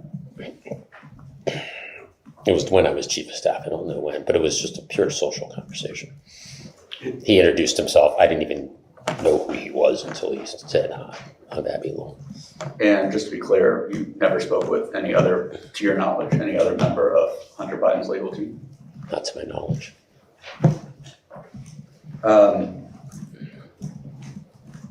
How often would you see James Biden at the White House? A couple of times, 3 times. I don't know. I mean, not more than that. When was the most recent time? I don't know. I had, I didn't know him at all, and I've had interactions with him at the level of like 3, 5, 10 minutes in total. Was he ever in any of the meetings regarding conversations about pardons? No, not that I know of. Nothing that I was in. And have you ever spoken with anybody who was part of James Biden's legal team? Not that I recall.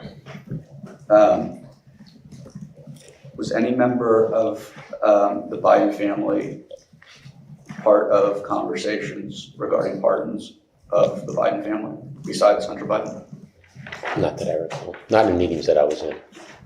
And just to be clear, I'm including the First Lady in this. That's what I was thinking through. I have no recollection of the First Lady meeting last week.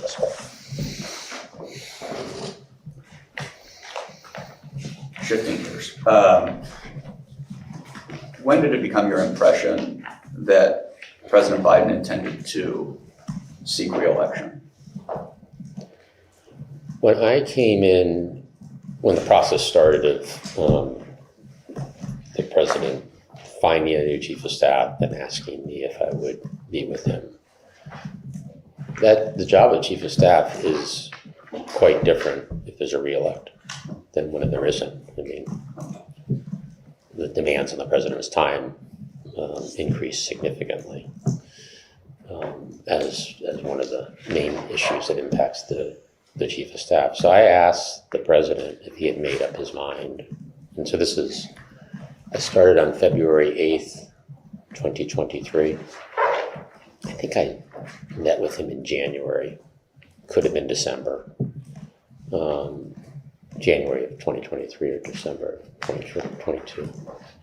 And asked him the question, and he said, yes, I'm running for re-election. Did that surprise you?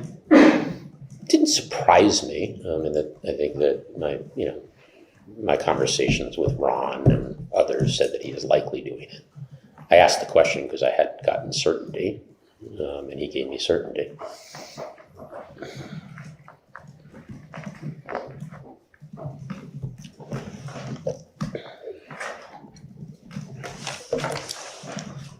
my long list of names, I don't think I included Mr. Klain. Did you ever have conversations with Mr. Klain about the president's age or health? Sure. Yes.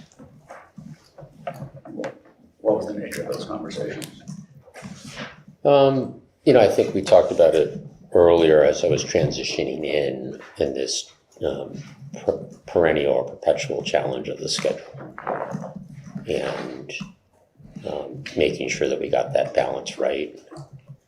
At that point, even though there wasn't a re-elect, there was still officially announced, there was still all the issues of the perception of age. And so we talked through that. I'm guessing, or I think it's highly possible that we had other interactions. I mean, Ron and I, when I first went into the job, would talk every few weeks. As he got busy with his new job in the private sector, and I sort of got my feet on the ground, I would say it was every month or two. Did there ever come a time when he expressed that he believed it was time for the president to bow out of the race? No, my understanding of Ron's position was that he believed that the president is to stay in the race.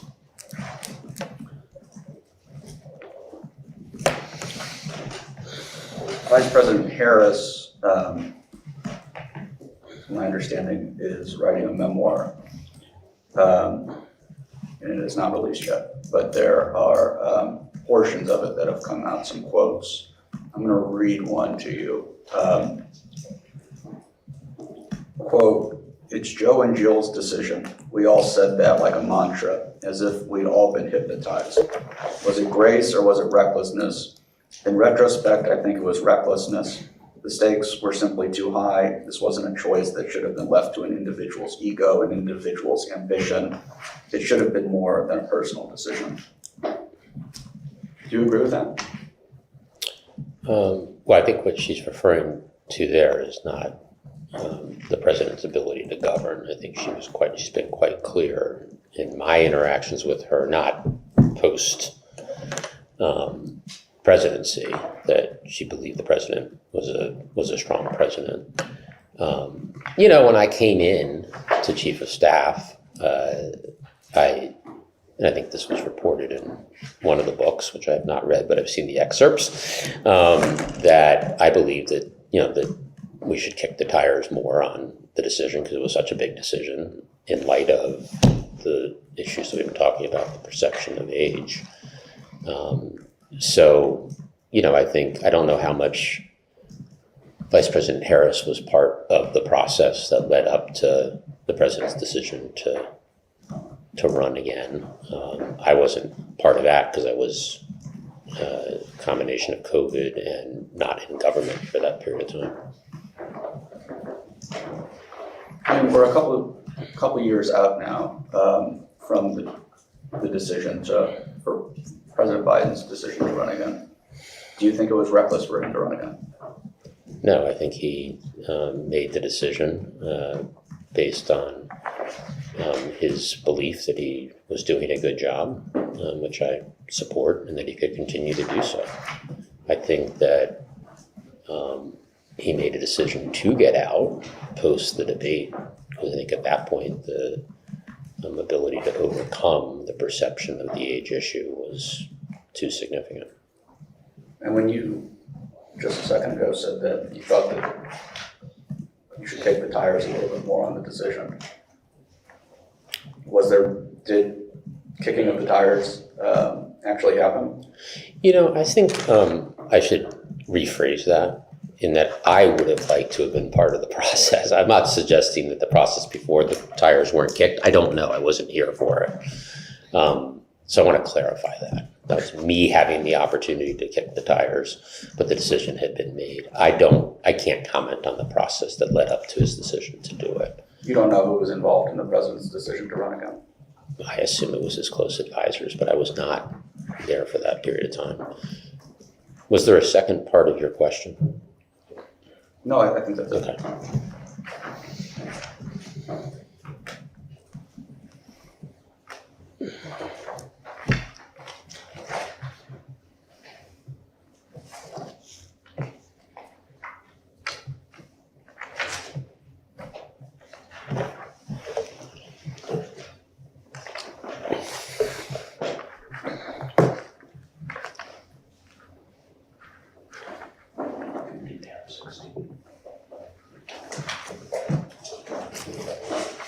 made it a long way without doing exhibits, but I do want to introduce one for the record. Sure.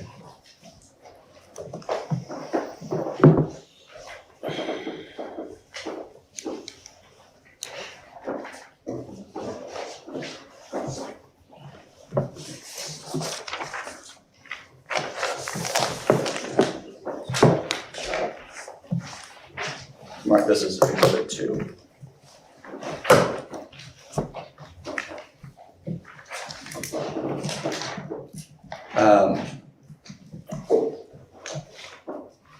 In front of you is a memorandum with the Biden-Harris transition logo as the letterhead, stated January 17th, 2021. It is from Jessica Hertz. Who is Jessica Hertz? She was in the Obama Biden administration as a lawyer in the vice president's office. At this point, she was the incoming staff secretary.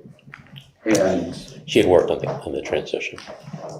it's to Philip Droge. Do you know that person? I don't think so. It could be a career person in Office of Record Management, but I don't know. No, I don't. And the subject is approval for presidential signatures. And I'll read, and then I'll ask you a couple of questions about this. The following individuals are authorized to approve use of the president's signature pen in areas of responsibility as noted. And it says Chief of Staff for all matters, Staff Secretary for all matters. Before I move on, the signature pen, is that synonymous with the Autopen? I was not chief of staff during this period, but I have no reason to believe it's not, but I don't know. Understood, and thank you for saying that. You were part of the transition team at this time, is that correct? No, I was not. Oh, you were not? No, I think I mentioned that on December 8th, 2020, I became the COVID coordinator.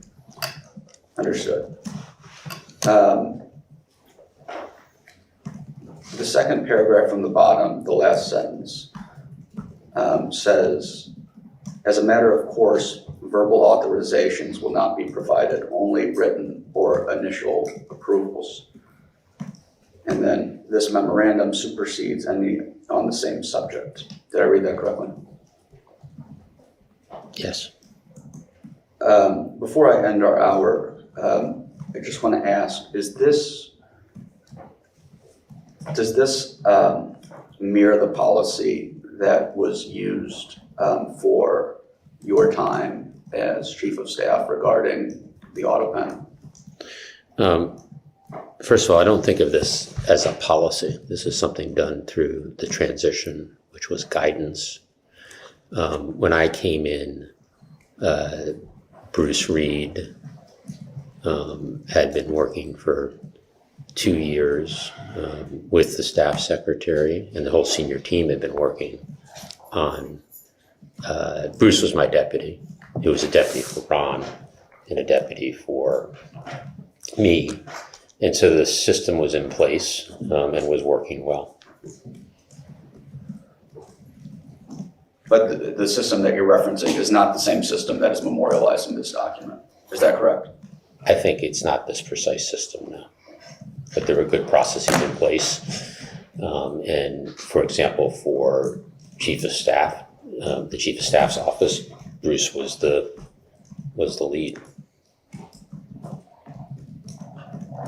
Sorry, I don't know what you mean. Bruce Reed was the lead on what? On oftentimes the lead on getting approval from the president on policy decisions and communicating them to the staff secretary, who in turn reported to Bruce. And regarding verbal authorizations, this document seems to indicate that as a matter of course, those would not be, those should not be provided. Is that the system that you operated under while you were chief of staff? Generally as a matter of course, but there were verbal authorizations of the president's decision that would occur on occasion. I think I don't have specific knowledge here because it was handled by Bruce, the staff secretary, the White House counsel, but I think in almost all cases, is my impression that there would be written through an email or other communication. But you would memorialize some of the verbal authorizations that the president gave to you, correct? Correct, but that would in turn go, my understanding, most often, if not the vast majority of times, in an email to the staff secretary.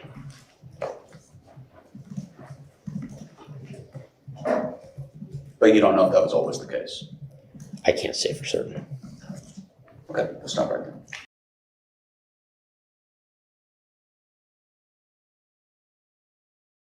Last hour, you spoke with my majority colleagues about efforts to manage the president's schedule so he has more time for the decision-making aspect, and just to clarify, your efforts to create more time on the president's schedule for the decision-making aspect wasn't because the president was incapable of taking more meetings, correct? Absolutely not. And did you ever prevent President Biden from taking a meeting because of a concern of his mental acuity?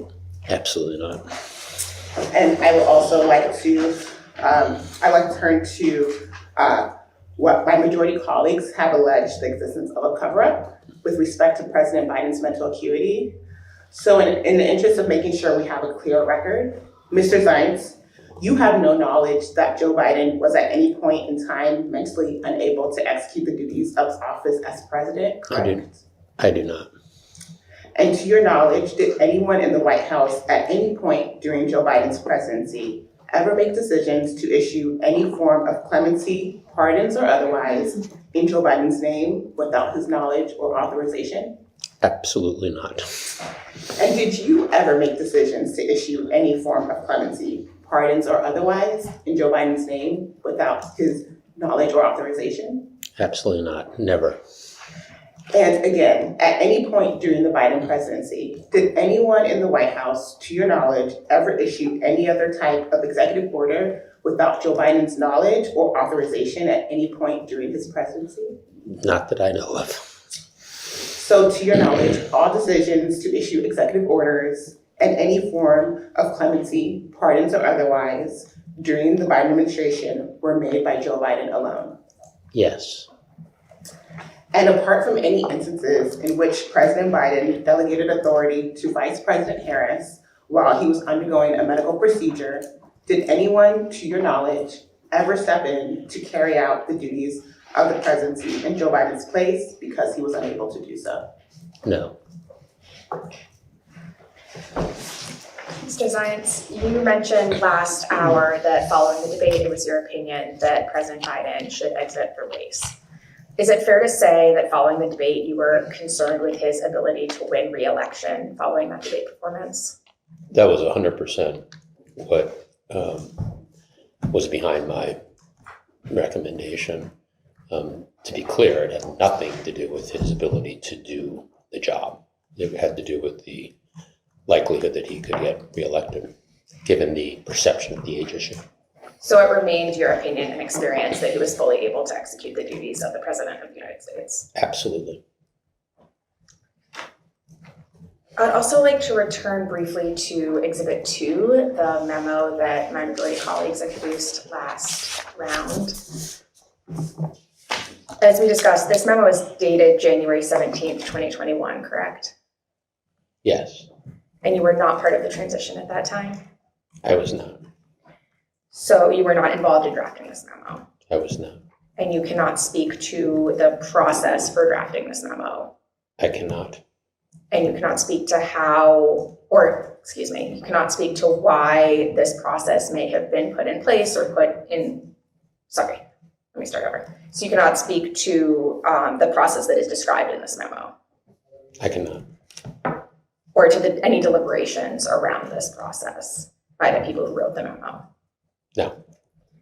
And you cannot speak to whether or not this process was implemented in the White House in 2021? No. When I came into the chief of staff job in February of 2023, we had a well-functioning process. And then just finally, you cannot speak to whether or not this particular process described in the January 2021 memo was ever followed by anyone in the White House. It may have been, or it may not have been. Yeah, I don't know. This was not a policy. This was a set of guidance, so I don't know exactly how it was implemented. Thank you. We can go over.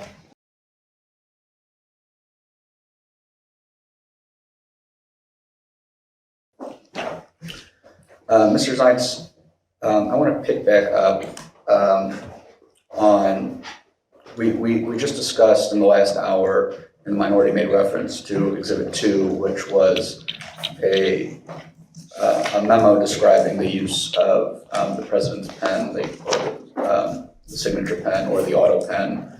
I want to turn to how that policy eventually developed, how the use of the Autopen developed throughout the administration. But before I do that, can you explain to me what a decision memo is? Broadly, there's two types of memos. One is a briefing memo. So either not related to an eventual decision or pre-decisional. And those are not the basis for a decision. They might be the basis to set up an eventual decision. And then there's decision memos, which brief the president on decisions. And they're often used as background for a meeting where the president gathers the relevant people. That may or may not result in a decision in that meeting, or might be subsequent meetings. I want to pass out, we'll mark as Exhibit 3, a draft decision memo.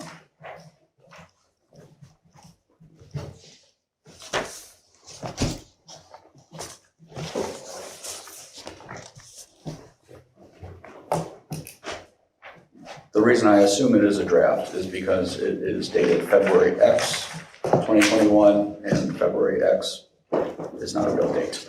And I assume a decision memo that actually went to the president would have the actual date on it. Is that fair? That's my assumption also. And if you look at the top of this draft, there's a rectangular box with, it looks like 4 options: approve, reject, approve as amended, and discuss. Is that correct? Yes. And is that standard for what a decision memo would look like to the president? Yes. And this particular draft appears to be from Jess Hertz, the staff secretary, and Michael Hockman, the deputy staff secretary, CCing Ron Klain, Jen O'Malley Dillon, Bruce Reed, and Annie Tomasini. Is that all correct? That's what it says, yes. And the subject is approval of routine documents by use of the Autopen. Is that correct? Yep. And I'll direct you to the second page.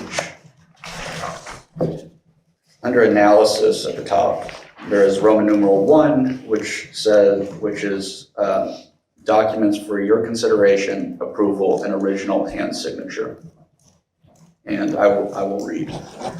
Based on precedent from the Obama-Biden administration regarding which documents generally are hand-signed by the president. You know what? I spaced out. Start over. Tell me where you are. Sure.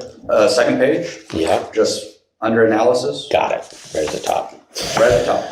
Got it. Based on precedent from the Obama-Biden administration regarding which documents generally are hand-signed by the president, our recommendation is that as a general rule, you personally approve and hand-sign all decisions that require presidential action. The proposed categories are as follows. not going to read all of the categories, but you will notice that the third one from the bottom is pardon letters. Do I have all that right? Yes. Does this mirror the what you came to understand as what should be signed by the president while you were chief of staff, hand signed by the president? I don't think I've ever been exposed to this level of detail. As I said, when I came in 2 years into the administration, these processes were in place, and Bruce Reed as deputy chief of staff, Neera at the time as staff secretary, and Ron as chief of staff had a process in place that was working. So I have never seen this before my prep session, and so it's not in it. And furthermore, as we said earlier, I don't believe that it was a decision memo based on what you said. I thought this was proposed guidance, not a decision. Well, but I don't know that. So have you never seen a decision memo laying out the breakdown of when the president should hand sign a particular set of documents? Not prior to prep. What was your understanding of what documents should be signed by hand or which could be auto-penned in certain situations? Everything here is a general thing. Generally, we, on important, particularly on the most important pieces, we make efforts to have the president do a wet signature, but Autopen is legal. I don't think there's any ambiguity around that. So it came down to the logistics. If an important piece of legislation, keeping the government open, and the president in this, I believe, hypothetical, is not in town, it's important to get that piece of legislation to him, if at all possible, right? And the reason for that is it's important for the president to be seen signing an important document like that by the public, going back to the importance of, the communications of being president of the United States. So every effort would be made, and I think on almost all occasions with major pieces of legislation, heroic efforts enabled, because you wouldn't want, if he was far away in a foreign country, the idea that the government could shut down because something wasn't signed. I don't know if that ever happened, though. Every effort was made. And in general, the president liked to sign things, right? So he'd often ask about, where am I going to sign this? Is there going to be a signing ceremony? Am I going to do it at an event? But there were times when logistically the team determined that it made more sense to use the Autopen. And it was, the understanding was that was a legal, and it is a legal option. Do you know who the people who were actually, people or person who actually operated the Autopen were? I do not. Quick question. You mentioned that this document is guidance, not a decision memo. Could you explain to me why? Well,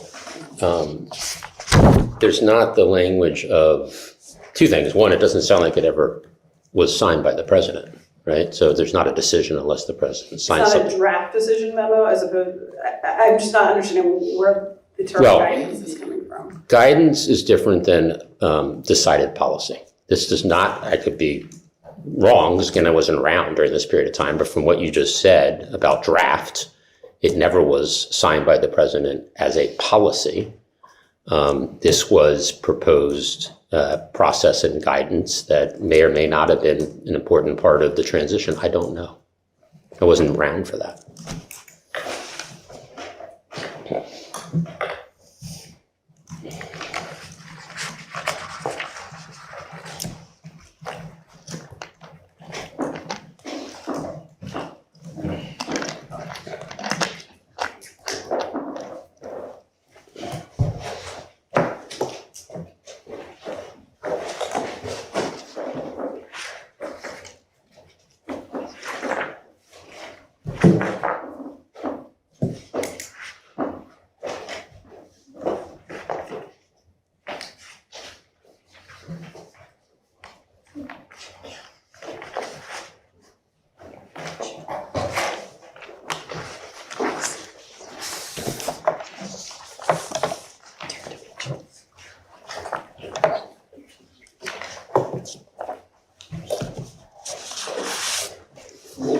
this packet, Exhibit 4, and I'll direct you to page 4 of the packet. Page 4. Yes, sir.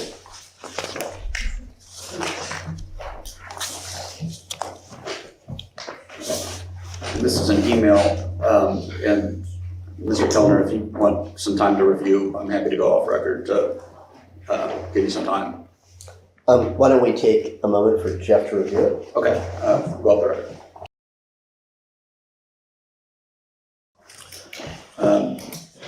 This is an email that appears to be dated January 19th, 10:28 p.m. From Rosa Poe to Fiona Bayonne, Stephanie Feldman, CCing Ed Siskel, Michael Posada, Bruce Reed, and yourself. Subject P decisions on commutations and pardons. Is that correct? Yes. Who is Rosa Poe, sir? Rosa Poe was my chief of staff, a deputy assistant to the president. And who is Fiona Bayonne? I don't know her position. I believe she worked for Steph Feldman, the next person, who was the staff secretary. And who is Ed Siskel? The White House counsel. And who is Michael Posada? Ed Siskel's chief of staff in the White House counsel's office. And who is Bruce Reed? The deputy chief of staff. And at this time, you were chief of staff, correct? Correct. And this is the last night of President Biden's presidency, correct? Correct. I'll read a little bit and then I'll ask you a couple questions. Okay. Ms. Poe writes, "Hi, Steph and Fiona. On January 19th, 2025, POTUS met with Ed, Bruce, Steve, Annie, and Anthony, and the president decided on the following clemency actions. The president decided to grant a pardon to following individual: Ernest Cromartie II. The president decided to rescind his approval of the pardon for the following individual: Don Siegelman. The president decided to grant preemptive pardons to the following individuals: James B. Biden from January 1st, 2014 through the date of the pardon, Sarah Jones Biden from January 1st, 2014 through the date of the pardon, Valerie Biden Owens from January 1st, 2014 through the date of the pardon, John T. Owens from January 1st, 2014 through the date of the pardon, Francis W. Biden from January 1st, 2014 through the date of the pardon." I'm going to stop right there.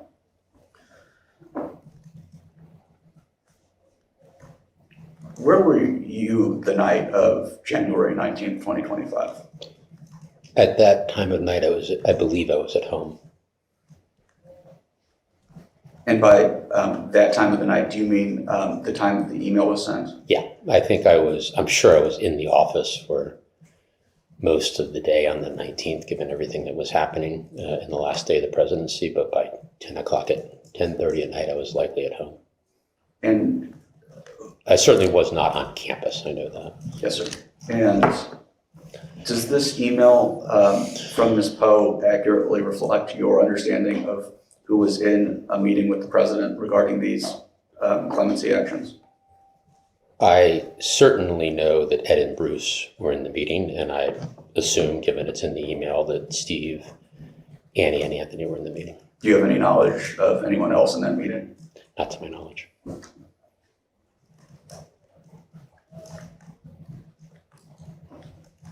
I will introduce tab 19, or excuse me, tab 14.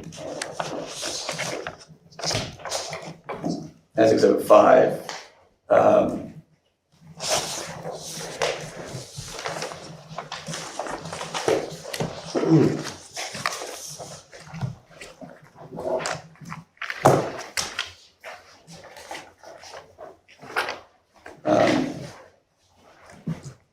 what I believe is your response.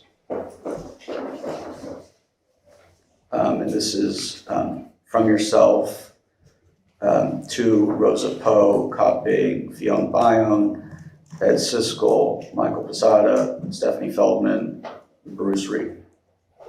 So same people, right? Yes. And can you read your response? I approve the use of the Autopen for the execution of all the following pardons. Thanks, Jay-Z.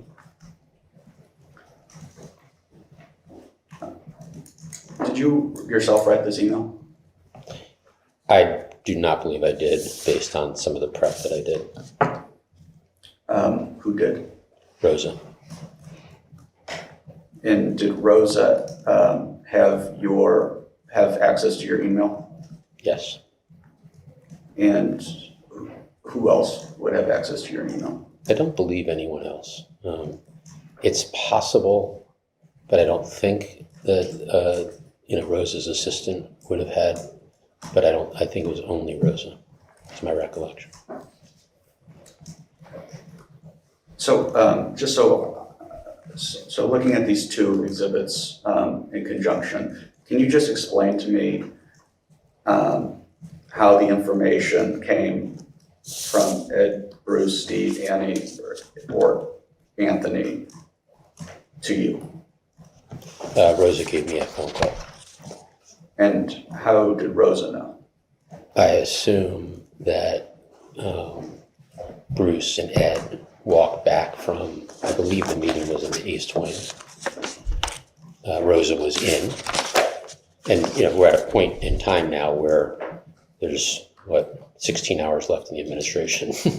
And we are, White Houses in the last few days are very, very thinly staffed.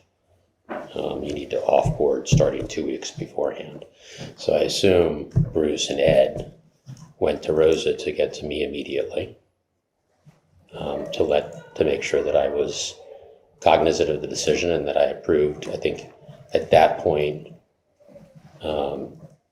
the judgment of the team was the logistics were such, with so little time left in the administration, that the Autopen made sense. And Rosa asked me about if I approved everything, and I said yes. And then she did what she did on occasion, which was to send the email, because I was at home and she was there, and time was of the essence. How often would Rosa send emails on your behalf? On various issues, I don't know. It wasn't infrequent.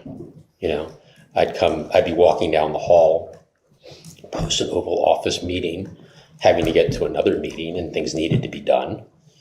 And I would say to Rosa, make sure you email Staff Sec this, or email Jake Sullivan that. It's the reality of life in a West Wing. But I want to be crystal clear on something. Rosa would never, ever send an email under my name from my account without Belton's suspenders approval. I understand. Is there any way that staff in the White House would be able to delineate between an email that you yourself composed and an email that Rosa composed and signed your initials? Not that I know of. Okay. And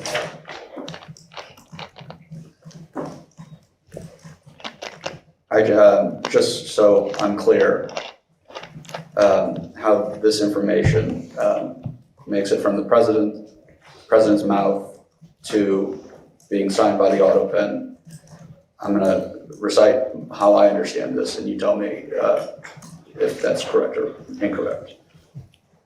So Bruce or Ed walked to Rosa, communicated what the president wanted.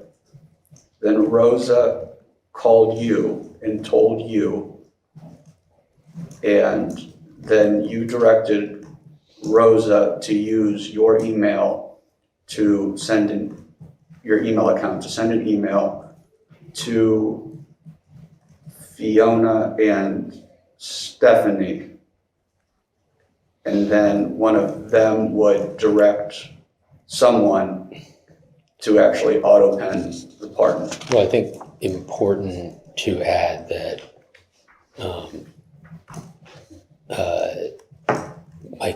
Ed Siskel is on this email. He's the White House counsel and was point on the pardons. But yes, I think it's important to take a step back here, in that, like with all decisions, important decisions, the president spent a lot of time on this. In fact, pardons an exceptional amount of time.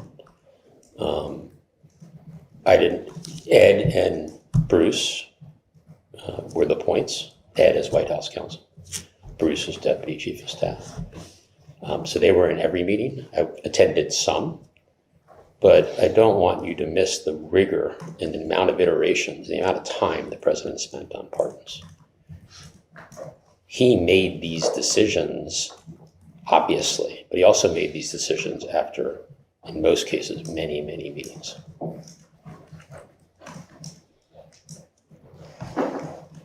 When Rosa called you, did you call Bruce or Ed to confirm that that was an accurate readout of the president's wishes? I would not think that I did that. That would not be necessary. And just, I really don't know. What was your level? I think you just said that you were not in every meeting when it came to pardon discussions. Was that not part of your usual portfolio as chief of staff? As chief of staff, everything is at some level part of your portfolio. Sure. And your job is to make sure that the president has what he needs to make decisions, he has the materials he needs, that he has the right people in the room. And the right people in the room at all times included his White House counsel and Bruce as deputy chief of staff. That's the chief of staff's job. No chief of staff could ever be in every meeting on every issue, or they wouldn't be doing their job. The chief of staff's job is to make sure that the president in this situation has the time and background to make a decision, and that the right people are in the room to advise him. Did you,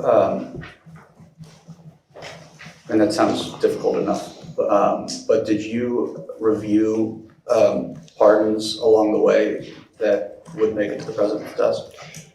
Any memo, a briefing memo, or decision memo came through my office before I went to the president, and I would review those. Did you review any memo or briefing memo regarding the pardons of President Biden's family? Was anything prepared? I don't recall. I don't have any specific recollection of.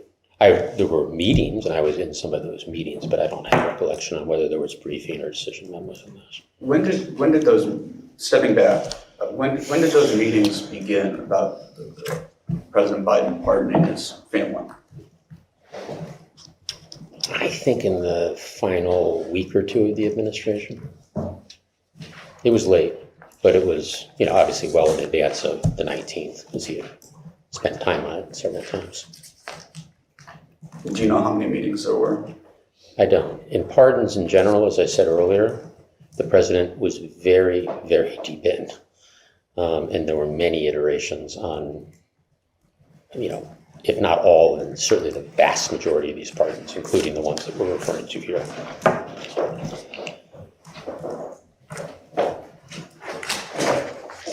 I'm going to introduce another example.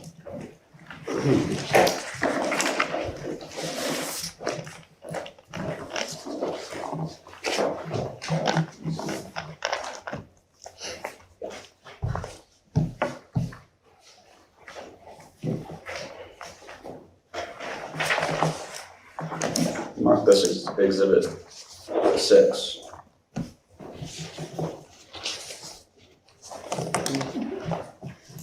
This is dated February 23rd, 2024. So you were chief of staff at this point, correct, sir? Yes, I was.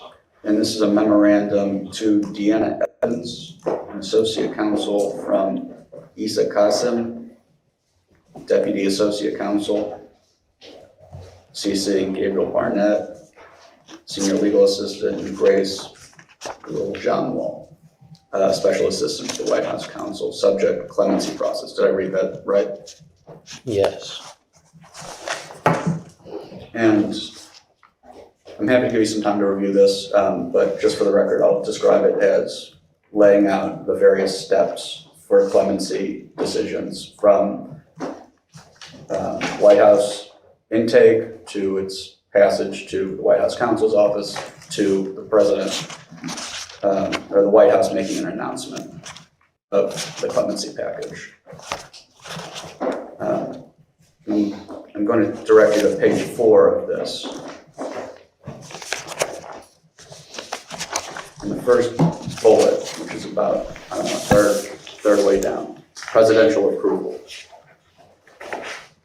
You see Wait, this is these pages aren't numbered, I'm so sorry. It's the last page. the last page, okay.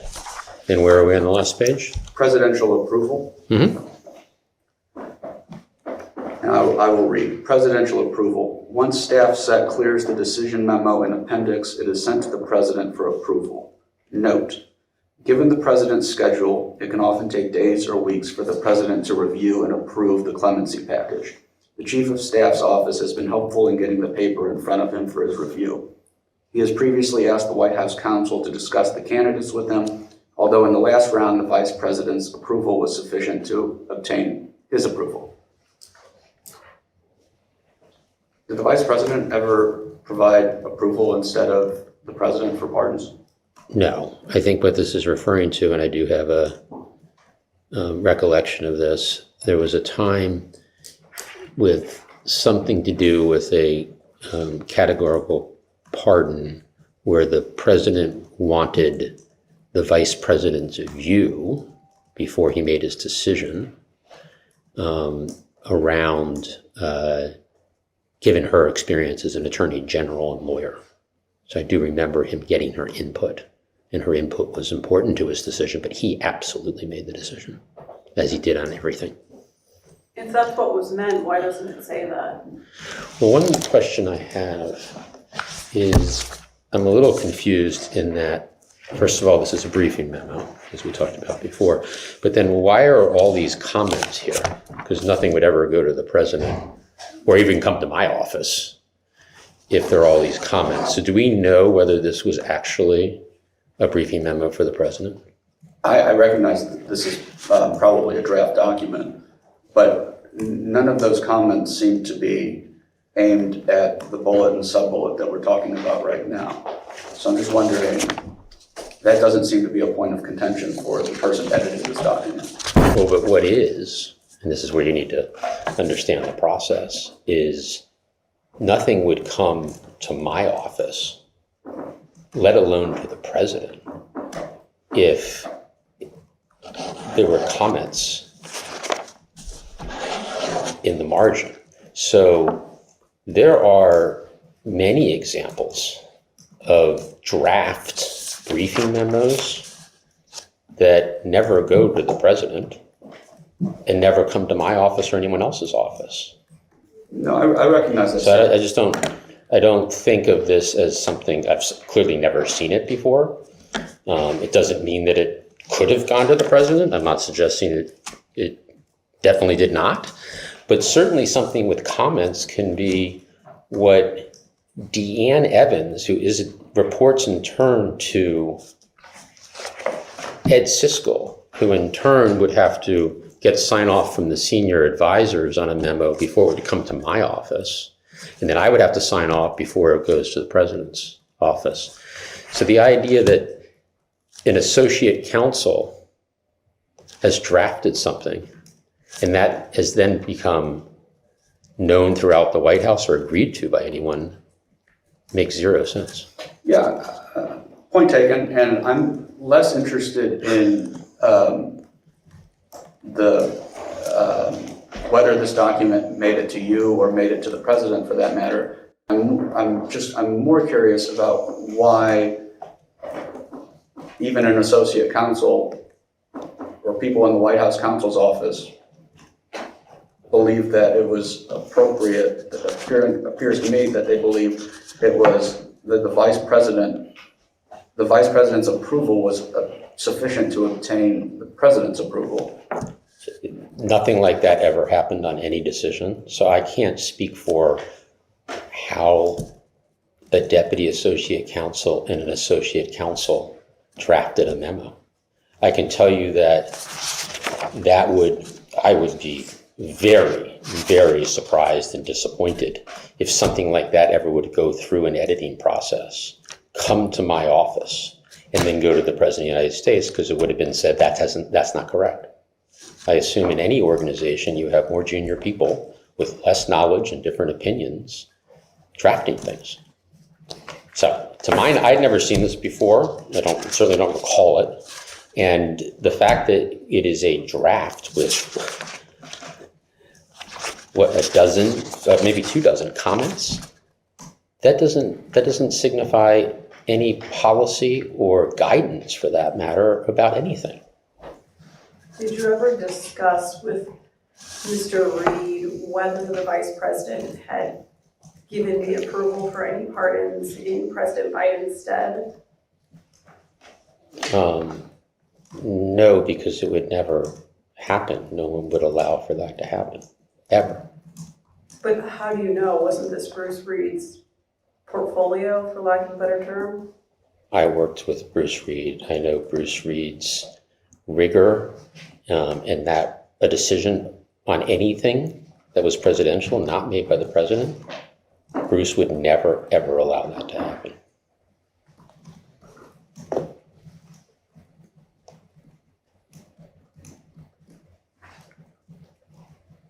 Don't you think that would be a lot? There would be a lot less, there would be fewer questions about this kind of trust that you have in Bruce Reed or Rosa Poe if President Biden had just signed every pardon or clemency action? No.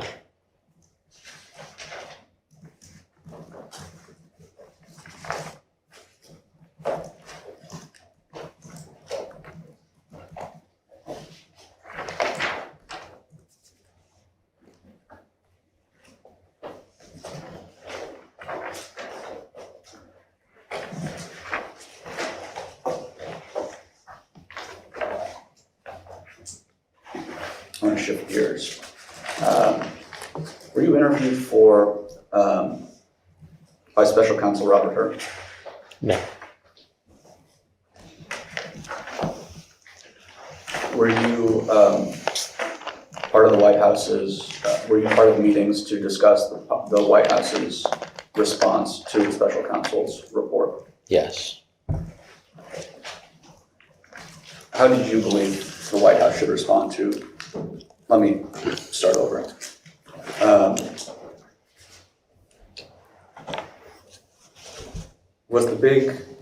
Was one of the primary concerns in the White House about Special Counsel Hur's report ultimately his conclusion that President Biden would, and I quote, likely present himself to a jury, as he did during our interview of him, as a sympathetic, well-meaning elderly man with a poor memory? Yes, that was concerning.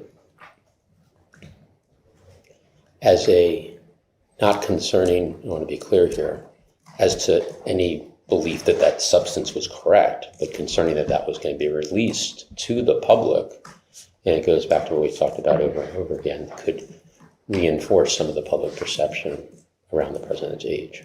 And not to parse, but do you agree with Special Counsel Hur that President Biden was well-meaning? President Biden is a well-meaning individual? Yes. That's my view of President Biden, yes. Do you agree with Special Counsel Hur that President Biden would present himself as sympathetic? It's a little out of context. In general, are people sympathetic towards President Biden? Well, I'll just say, was the big concern in the White House the elderly man with a poor memory portion of that sentence? Yes. And that was a concern because it reinforced a narrative that had already been developed about President Biden being too old for the job. It fed into that narrative, yes. What was, what do you remember contributing to the conversations about what the White House's response should be? There was certainly discussion about how quickly the president should get out there and hold a press conference to address the issues. Did you believe that President Biden should immediately go out? Yes, I mean, there's some debate on whether he should go out. I believe it was the afternoon that her was released, and the president was actually at an event, nearby local event. And the question was, could we organize things, get his sign off, do whatever necessary prep, and still have him go out that same day, or should it be the following morning? I remember those discussions. And you were in favor of which option? I was in favor of teeing up for the president as soon as he got back to decide what he wanted to do. I thought either could work. And we're talking about the difference between an evening and the following morning. What was the president's reaction? He wanted to go out that evening. And what was, who actually briefed him on the substance of the report? I don't have a specific recollection. I would assume it was Ed Siskel and probably Bob Bauer, who was the president's personal attorney. What was the consensus of how President Biden did during his remarks immediately after the release of her report? There was concern that he'd had at the end a gaffe, and again, those happen. It was an inopportune time for that to happen. Have you, were you in the room when Special Counsel Hur interviewed President Biden during the 2 days? No.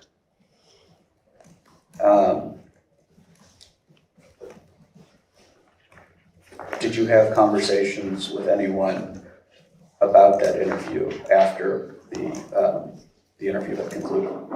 Yeah, not detailed that I recall, but certainly with Ed Siskel, probably with Bob Bauer, but with Ed Siskel, just how did it go? What did Ed Siskel say? He said it was long, and a little context here. The interviews, because there were multiple, I think there were 2, across the 8th and the 9th of October, and each session was several hours. It's hard to do these things when you're a president of the United States. It's really hard when on October 7th, the tragic events in Israel and Gaza. So it was a very, very stressful time.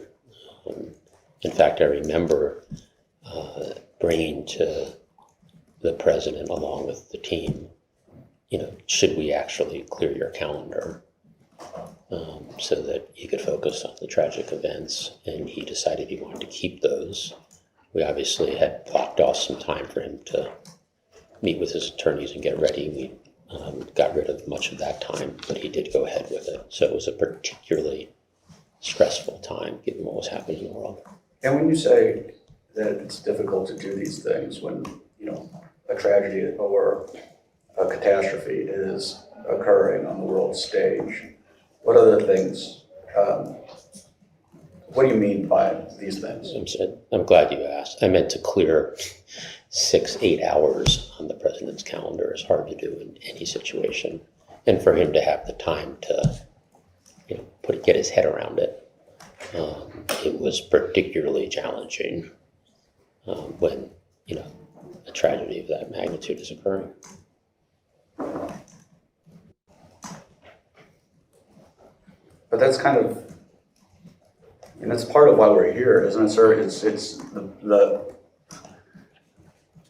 world events don't really occur just sequentially. Part of the job of the president is to handle difficult things simultaneously, isn't it? It is, and I think this is a good example of the president doing just that. Have you since listened to the released audio recording of that interview? I have not. You had no interest in listening to it? I saw the written transcript. Do you think, have you heard any clips of the audio recording? Not to my knowledge. I mean, I don't recall anything. It's possible. I certainly did not review it, and so could something have been on a television show or something possible? Is it your experience that a transcript captures the same information or the same subtleties as an audio recording of an event? I think it's situational. The word that I think a lot of people from the White House and here on the Hill were using to describe Special Counsel Hur's conclusion was gratuitous. Do you remember that word floating around and how, when you were formulating a response to President Biden's or the release of the Hur report? I don't remember. I remember that word being used. I don't remember a process that I was involved in that led to if indeed the White House used that word. I don't recall any meetings where I was in that chose that word.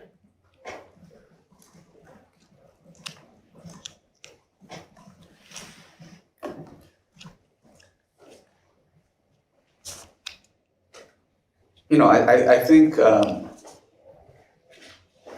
that a lot of people heard the interview, recognizing that you haven't heard the interview, and I can play the interview, but I'd rather just ask some questions. And people were pretty shocked at the amount of time that it was taking President Biden to respond to some simple questions. I recognize that President Biden, and a lot of politicians for that matter, are long-winded, but in one example that I played for previous witnesses, it took him, I believe, close to 15 minutes to answer the question, where were documents stored at the Naval Observatory?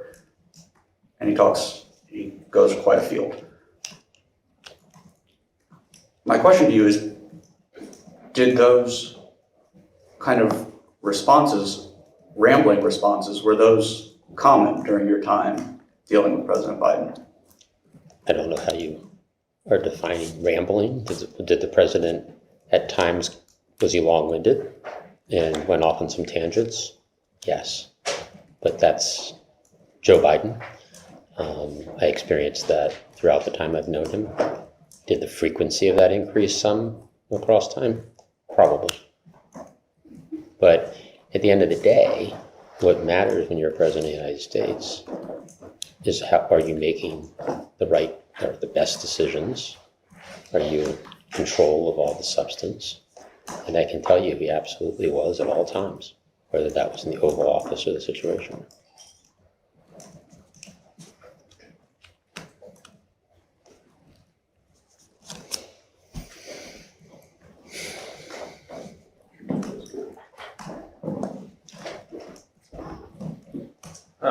I think this is related.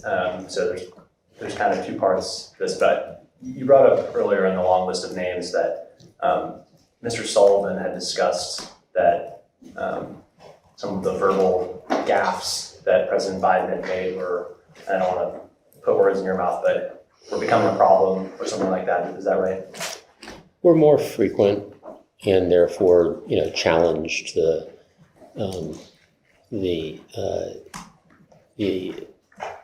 efficiency, meaning the number of meetings at times. But I've never had any conversation with Jake Sullivan that in any way suggested the president wasn't fully capable of making decisions and making those decisions. I'm going to give a few examples here. I recognize that I think at least a couple of these you were not actively chief of staff at the time, but we can parse those out. So on March 26, 2022, soon after Russia invaded Ukraine, President Biden spoke at the Royal Castle in Warsaw, Poland, and he stated, quote, "For God's sake, this man cannot remain in power," about President Putin. You weren't chief of staff at that point, is that right? I was not. Did you ever have a conversation with Jake Sullivan about that interaction?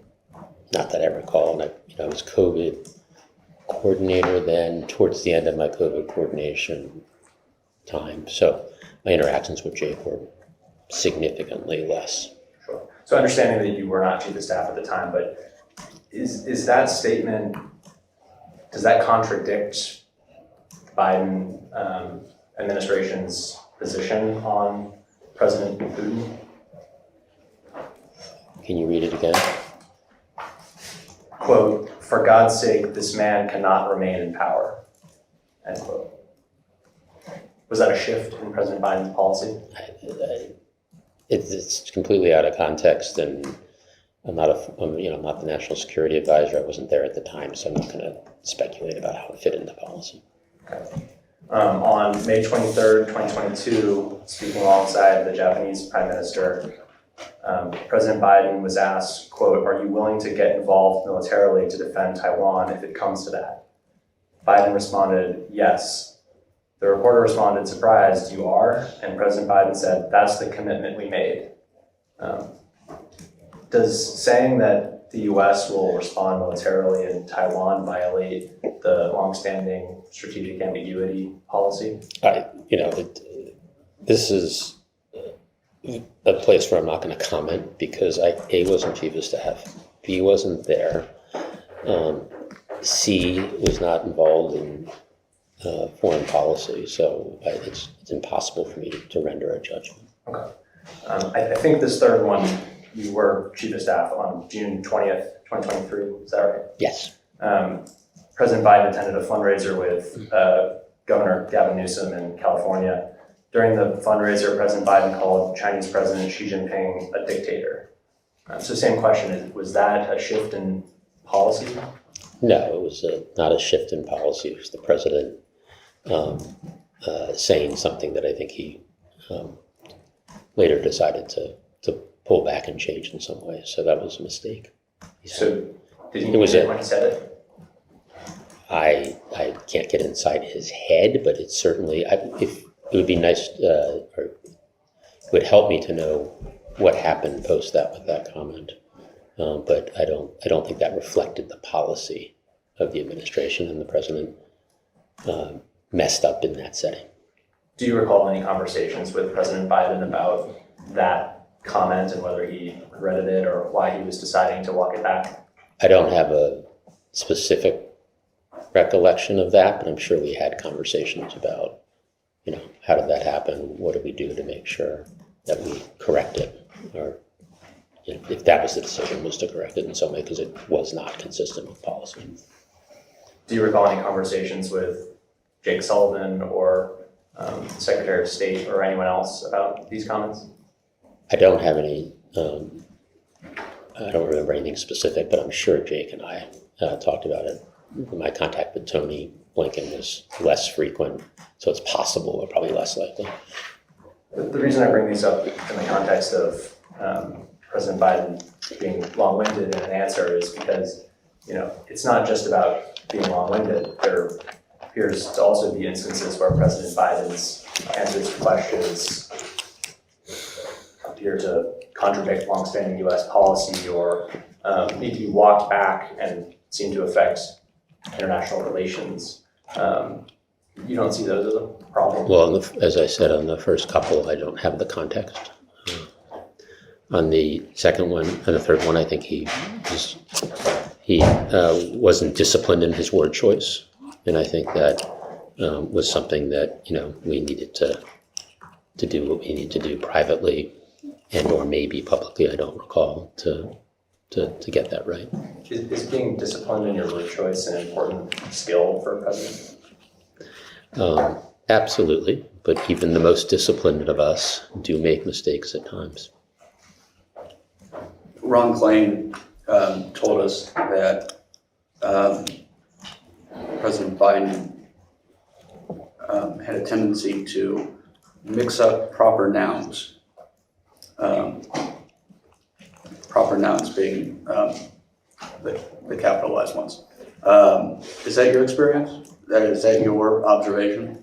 I'm not sure I'm fully tracking. Can you give me an example? Sure, and we're going to get to the debate, but when President Biden said we finally beat Medicare, and it was, I believe it was Mr. Clayton's explanation that what he meant to say was we finally beat Big Pharma.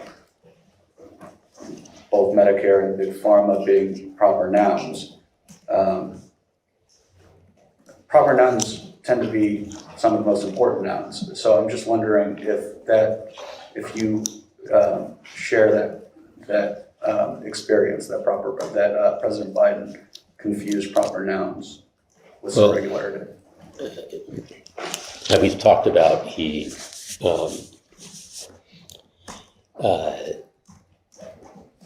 had problems at times with gaffes. I don't have the analysis. This is the first I've ever heard of the analysis of proper nouns, so I can't comment on that. But yeah, I mean, he was, throughout his career, he was somewhat prone to have gaffes or mix up words. And as we talked about, that increased in frequency as he aged. I think on the debate, that's a totally different circumstance. And we'll get there probably in the next hour. But just to round out this hour, returning to Special Counsel Purr's report, when we talked with Ms. Dunn, we talked about an interview that regularly occurs before the Super Bowl with the president. And after Ms. Dunn got on the record that I know very little about Super Bowls, she told this committee that and I'm paraphrasing, that the White House believed the president should not do that Super Bowl interview. Were you part of that decision? Yes. What was your input into that conversation? I really deferred to Anita and the communications team, but wanted to make sure that the president, the decision was made by the president, and that he heard the pros and cons of doing it, and he decided not to do it. And I think that my recollection is that the format being so limited in time, people didn't think that was the right format at that point in time for the president to express his views on policy or on world events. I don't know exactly what was happening in the world at that time. But you do pick your venue based on what's happening in the world. And I don't have specific recall, but people felt that the Super Bowl at that point in time was not the right place for the president to make a brief appearance. And when you say the limited nature of the event, the limited nature of the interview, are you talking about, like, there was a time constraint on it? Yeah, I believe it was pretty short. And, generally we would like to have the president have an ability to be more expansive and cover more topics. Was there a concern that President Biden would have difficulty expressing a viewpoint or his opinion in a limited time frame? No, it's the amount that you can cover in a short period of time. And again, cognizant of what's happening in the world. If I don't recall the situation, but if really troubling things are happening in this country or the world, you would think about a short Super Bowl interview differently than if the situation was different. I don't think of that as frankly, I don't think of that as a significant decision. Are you aware of any of the medications that President Biden was taking at any point during his time in the White House? I think we covered that before. No. You said no, sorry, couldn't I said no. And besides the sleep apnea treatment, are you aware of any medical treatment that the president was receiving? I know that he had trouble with his foot, and that, he was doing, exercises and things of that nature to work on his foot. And the reason I ask some of these medical questions is because we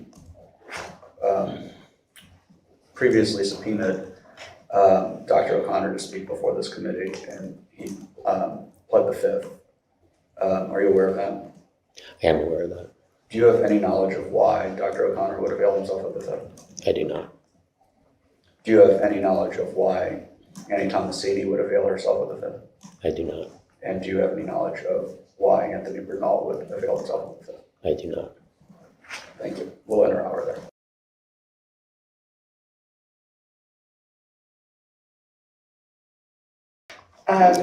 Mr. Zients, in the previous hour, you discussed the Autopen process with my colleagues.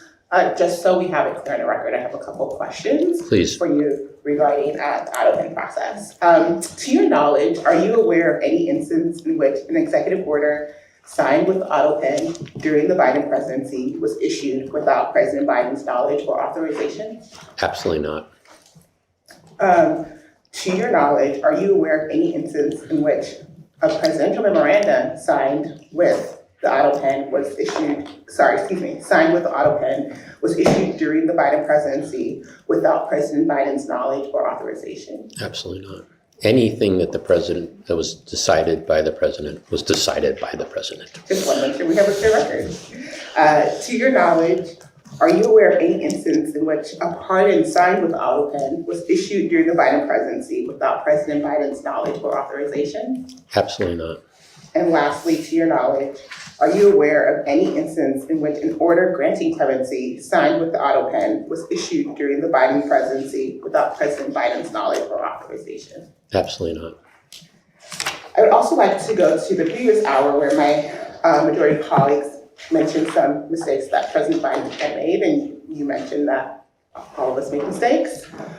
I would like to enter as Exhibit A an MSNBC article titled where Trump discussing Trump's being surprised that he appointed Jerome Powell as the Fed chair. My majority colleague also said proper nouns are the most important nouns, and I would like to enter as Exhibit B a New York Times article where President Trump confuses Nikki Haley with Nancy Pelosi in regards to the failure to provide adequate security during the January 6th attack on the Capitol.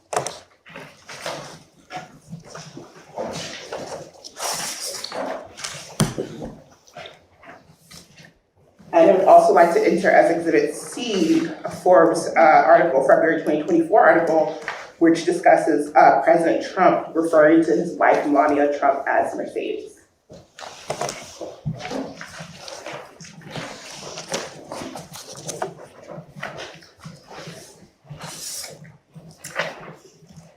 Mr. Zients, do you recall last hour when our majority colleagues asked you about some of the individuals in this investigation who took the Fifth Amendment when they came before the committee?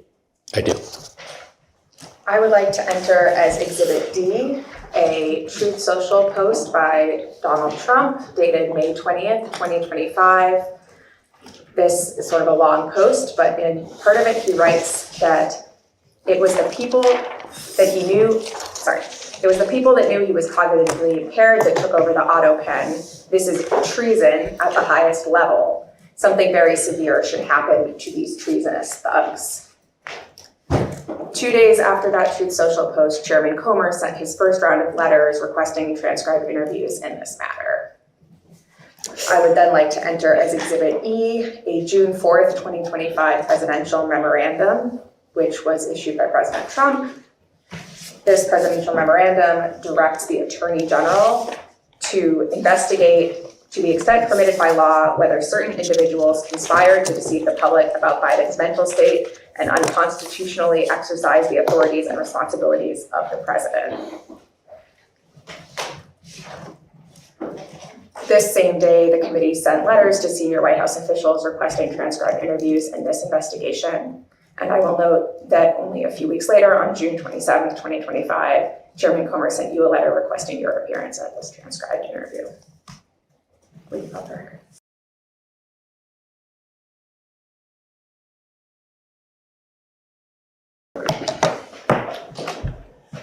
It's recently been reported that Biden administration officials, quote, repeatedly questioned and criticized how the president's team decided on controversial pardons and allowed the frequent use of the Autopen to sign measures late in his term, end quote.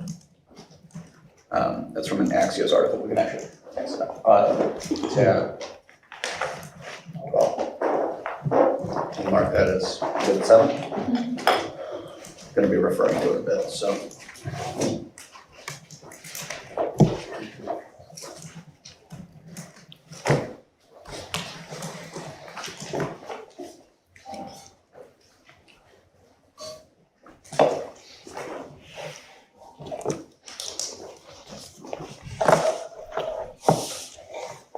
Mr. Zients, were you aware of questions or criticisms about the process by which pardons were handled or signed?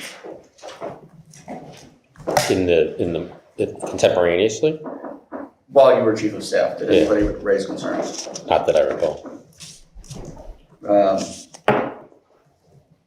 It's my understanding that the vast majority, I think this article actually did the math and says that about 95% of the clemency actions that President Biden took occurred within the last 3.5 months of his presidency.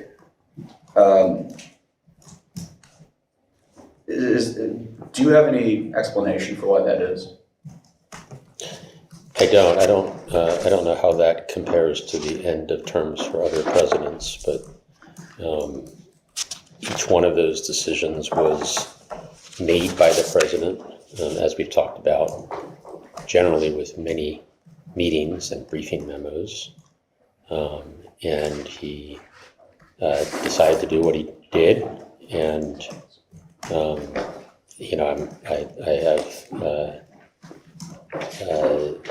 no reservations about the rigor of that decision making and that he made every one of those decisions. Did you ever hear that there was an effort to increase pardons or clemency in the wake of the president pardoning his son, Hunter Biden? No, I think there was always a plan to do these pardons, not the specific ones, but do a round of pardons and clemency towards the end of the term. And going back to the pardon of Hunter Biden, are you aware that prior to the announcement that President Biden would pardon his son, that the president had previously said that he in fact would not pardon his son? I do recall that. When did you learn that the president would change his mind? Changed his mind and issue a And, pardon. and would in fact pardon his son? I believe it was Thanksgiving weekend. Obviously in November of 2024. And how did you learn that decision? A phone call, I believe there was definitely a phone call with other senior advisors. I don't recall whether he first called me to say, here's what I'm planning to do. Let's gather the senior advisors. I heard it for the first time when we did that senior advisor call, but the substance was discussed. Sorry, I apologize, and please keep doing that if I mess up. There was a call with senior advisors, I believe on the Friday, maybe the Saturday of Thanksgiving weekend. What I was saying is I'm not sure if he called me first to say, here's what I'm planning on doing, and I then responded, let's get the team together, or whether we just got the team together. And when you got the team together, was that in person or everybody calling in? Everyone calling in because it was Thanksgiving weekend, so. And the president, I believe, was also away. And was, besides White House staff, was there anybody else on that call to your knowledge? Not to my knowledge. Had you ever provided an opinion one way or the other of whether the president should pardon his son? I provided an opinion, which others, I believe, also shared, that there should be more consideration and time, and that we should not do it at that point in time. So I wasn't weighing in on the merits of it, I was weighing in on the timing of it. And it didn't feel like there had been enough time for the team to give him his feedback, give them their feedback on, if nothing else, when that pardon should occur, and also the, potentially the merits of the pardon. And sorry, I'm just unclear. Are you saying that prior to that this feedback was delivered prior to the call where you were all together? No, on that call. After he had already issued the pardon? He hadn't issued the pardon. He was telling us of his decision to issue the pardon. And I think the reaction was, why not give this some time and think through, if you decide to do this, which you have, figure out when is the appropriate time to roll it out. But that also would have given more time to think it through. So it was mostly around, why now? Can we wait and have a little more time and space to think this through? When did you recommend? I'm sure you didn't give an actual day, but when were you planning? I think the team was really just pushing back on the idea that it would be announced in the next 48 hours, which I believe it was that quick. Did you have any indication during that call or later about why the president changed his mind? The president, I think, said at the time, and I believe publicly, that the situation had changed, and that he had new facts to incorporate into his decision making, and he decided it was the right thing to do. And I don't mean to belabor this, but do you have any idea about what facts had changed? Maybe facts is the wrong word, circumstances. So let me say circumstances. And he just thought, given the environment that we were operating in, that the right thing to do was to pardon his son. And that's obviously a presidential priority or privilege to decide who you pardon. And he had firmly made that decision. Was it unanimous, the advice that was delivered to the president about holding off the announcement of it?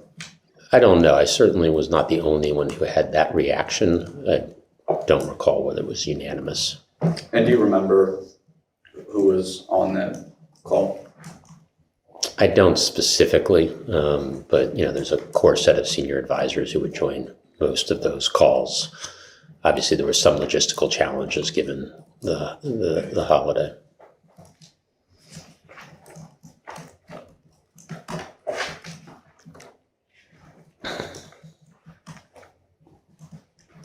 Do you know who Bradley Weinsheimer is? It's vaguely familiar. On January 17th, President Biden granted 2,490 commutations to people he described as convicted of nonviolent drug offenses who are serving disproportionately long sentences. Mr. Weinsheimer is a senior Justice Department ethics attorney who wrote a fairly scathing response to this characterization. Have you read Mr. Weinsheimer's response? I read that as part of prep. He described the characterization of the clemency recipients as nonviolent. He described that characterization as untrue or at least misleading. Do you remember any criticisms at that time that the pardon was issued, or shortly before the pardon was issued, or commutations, I should say. Do you remember similar criticisms arising? I do not have any specific recollection. Mr. Weinsheimer opined that unfortunately, and despite repeated requests and warnings, we were not afforded a reasonable opportunity to vet and provide input on those you were considering. Were ethics attorneys at the Department of Justice afforded an opportunity to opine on the commutations for these individuals? I don't have knowledge of that. That would have been handled by the White House counsel who interacted with the Justice Department on pardon issues and legal issues in general. But, you know, Ed Siskel is a very capable White House counsel. So I assume he exercised his judgment and did the appropriate communications around that set of issues. I mean, you've said in the last hour with us that there's basically a skeleton crew running the White House in the last few weeks of an administration. Do you think some corners were cut in the process of the usual way pardons or commutations were handled in the last few weeks? No, I think it was a strong, rigorous process. And in fact, the staffing of White House counsel, we anticipated that there needed to remain robust staffing of White House counsel. So I think I was referring before to the administrative staff and support staff and other senior people's deputies and things of that nature. But in White House counsel, we were very cognizant of the fact that there was likely going to be a fairly big workload. And specifically, I believe, in that area of the lawyers who were working on the pardons and commutations.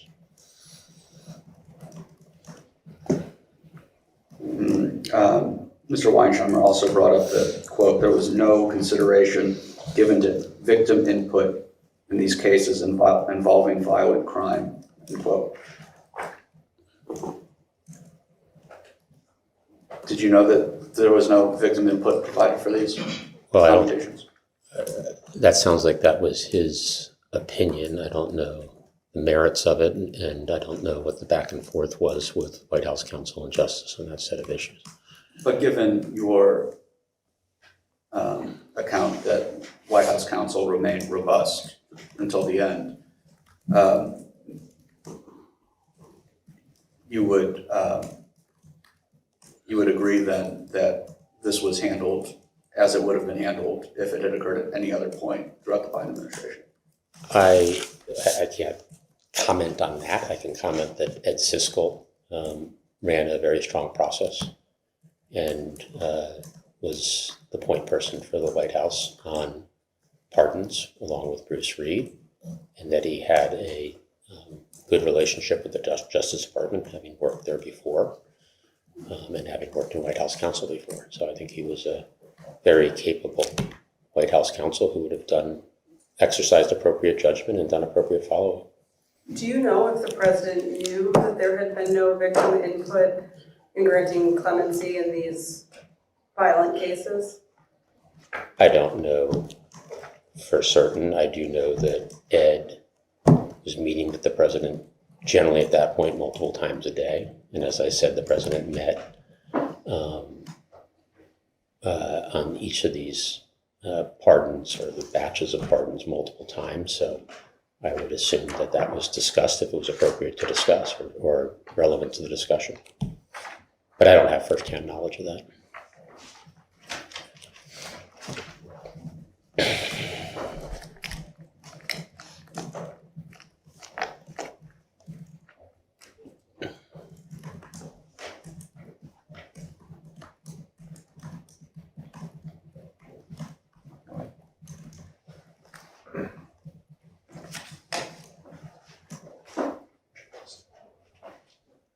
Okay.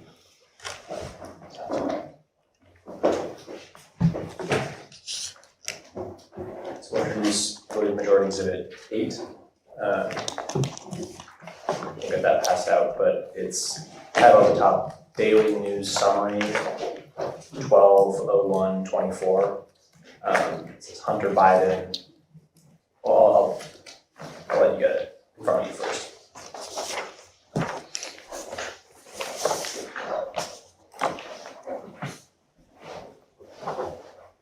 So this appears to be a talking points card or daily news summary that was designed for President Biden for December 1st, 2024. It says Hunter Pardon. Why did you change your mind to pardon Hunter now? And it lays out some rationale there. The second talking point is, when did you decide to do this? And it says, made the decision this weekend. And insofar as these talking points would be something that you would be aware of as chief of staff, or let me start there. Would you be aware of these sorts of talking points as chief of staff? Not in a comprehensive way, meaning every one, but yeah, sometimes people would run things by me. I don't know if this was run by me or not. This would be the communications team along with the press secretary, and then the president would review these quite carefully. In general, he'd go through every one of them, but you can imagine that he'd spend extra time on his son. Sure. And on that note, the pardon of the president's son, by all accounts, in this investigation was something that was important to him. He changed his mind about it. He discussed it quite a bit with staff. It just strikes me as a little bit odd that there would need to be a talking point reminding the president that he had made the decision a few days earlier over the weekend. Is that off? No, that's off. Excuse me? That's off, meaning the discipline is on whatever the most anticipated questions are, that the press team is responsible for creating the main bullet points as you see here. So the inclusion on something is not to suggest that the president didn't know that. It's just laying out the structure of what the press team and the communications team view as the most important points to make. So I wouldn't read that into it at all.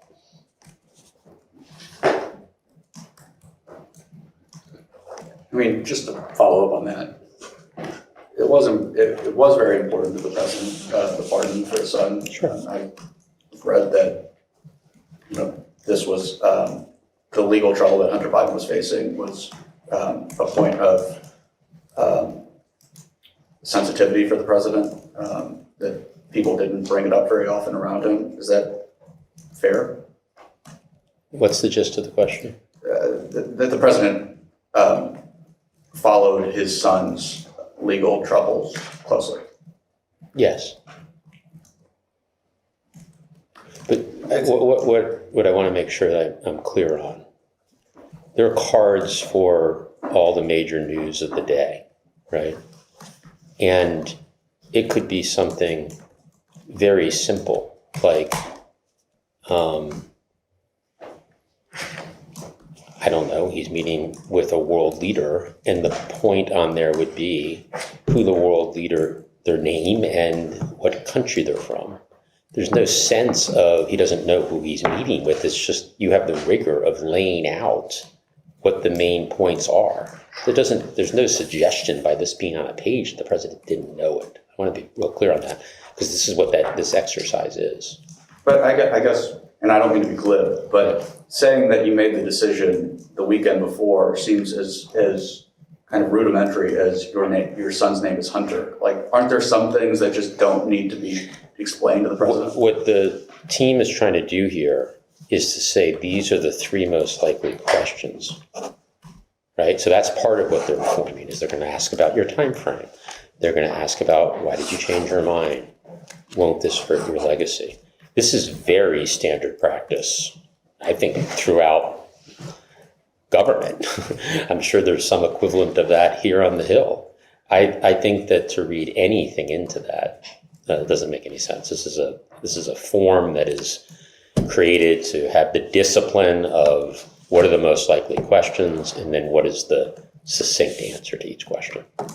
Okay. On cards and note cards and news cards. I do want to ask a few questions about that. Did the rate at which President Biden used note cards increase during your time interacting with him in the White House? He has been a card person since the day I met him. The number of meetings where at the end he says, "Can you put that on a card?" That happens all the time. And I mean, that's just one of his ways of operating. And I understand there are different ways to use cards. Were the cards used for preparing, or were they used to actually deliver the information, to read the information while he's being asked questions? Generally for preparing, but there might be settings where he would use some cards to structure the conversation. Did the rate at which he was using them to structure conversations increase over the time that you knew him? To structure conversations? Sure. As I said, he always did this. Or to answer questions from the press, did that increase while you knew him? Maybe because he did more campaigning and he did, given the extra significant activity of campaigning, he probably used cards there, whereas when he wasn't campaigning, there was not the additional need. Do you think the amount of stage direction increased for President Biden during the time that you knew him? What do you mean by that? Direction to where to walk out on stage, where to stand to deliver remarks, where to walk off stage, whose hand to shake, things of that nature. I think that's standard practice. I didn't notice anything different across my time other than, as chief of staff, other than the increased volume driven by the campaign activities. Can you speak to what other changes you witnessed in President Biden because of the increase in campaign activities? We talked about the activities that the team undertook post that stumble. That was not a campaign event where that occurred, but that was applied across the board. I believe we touched on the fact that the president, driven by trying to get in and out of the fundraisers, would sometimes use a teleprompter at a fundraiser. But all of this was, how do you most efficiently use the president's time? And how do we avoid a potential of another stumble in what we talked about before? It's been several hours, so forgive me for re-asking the question, but Yes. when you worked in the Obama White House, did you see President Obama using the teleprompter for similar purposes as President Biden?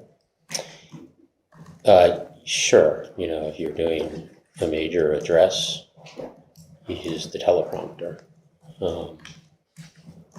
Obama had, and it always was something he did well, he would go off teleprompter, although President Biden did the same thing.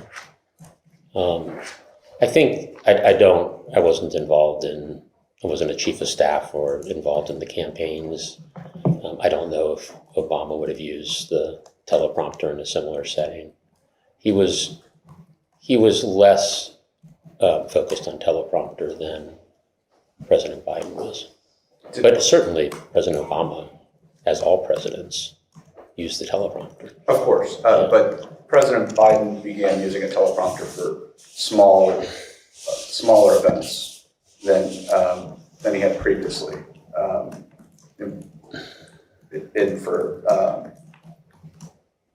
Is that your understanding? That of course President Biden gave big speeches using a teleprompter, but then it changed to where he was using a teleprompter in much smaller venues. Is that correct? I think there were more smaller venues where he used teleprompters, and as I mentioned earlier, that was driven by the desire to try to get in and out of a fundraiser in 45 minutes, not an hour and a half, and it was a way of getting the message across in a faster fashion.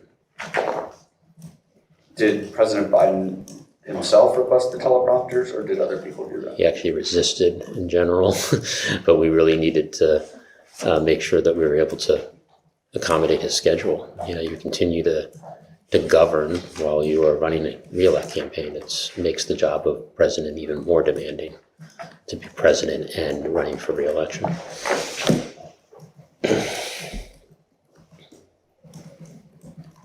Were teleprompters ever used in cabinet meetings? No, not to my knowledge. What was the White House's response? Let me be more clear. How often would conversations about Representative Dean Phillips' campaign arise while you were Chief of Staff? In the West Wing, it very infrequently, a handful of times. I don't know what was happening on the campaign side.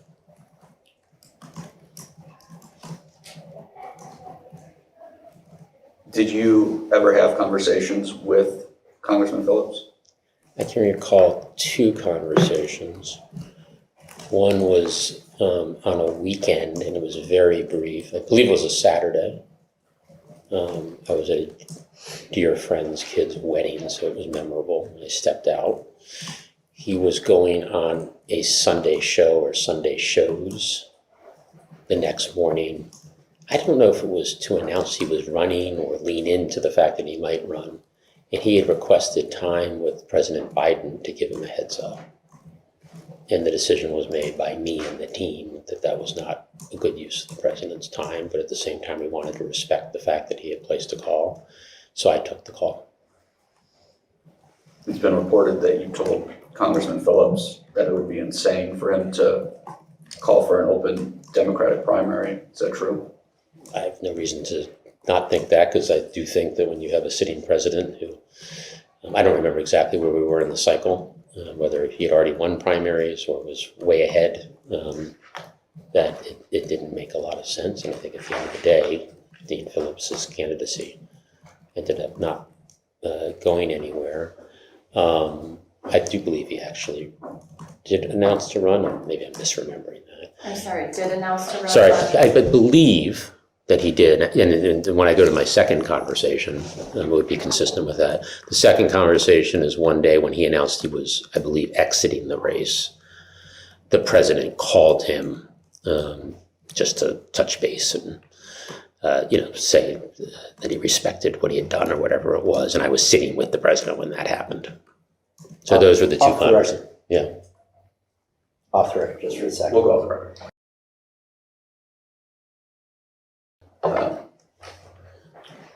Mr. Zients has committed to speaking a little bit louder. Yes.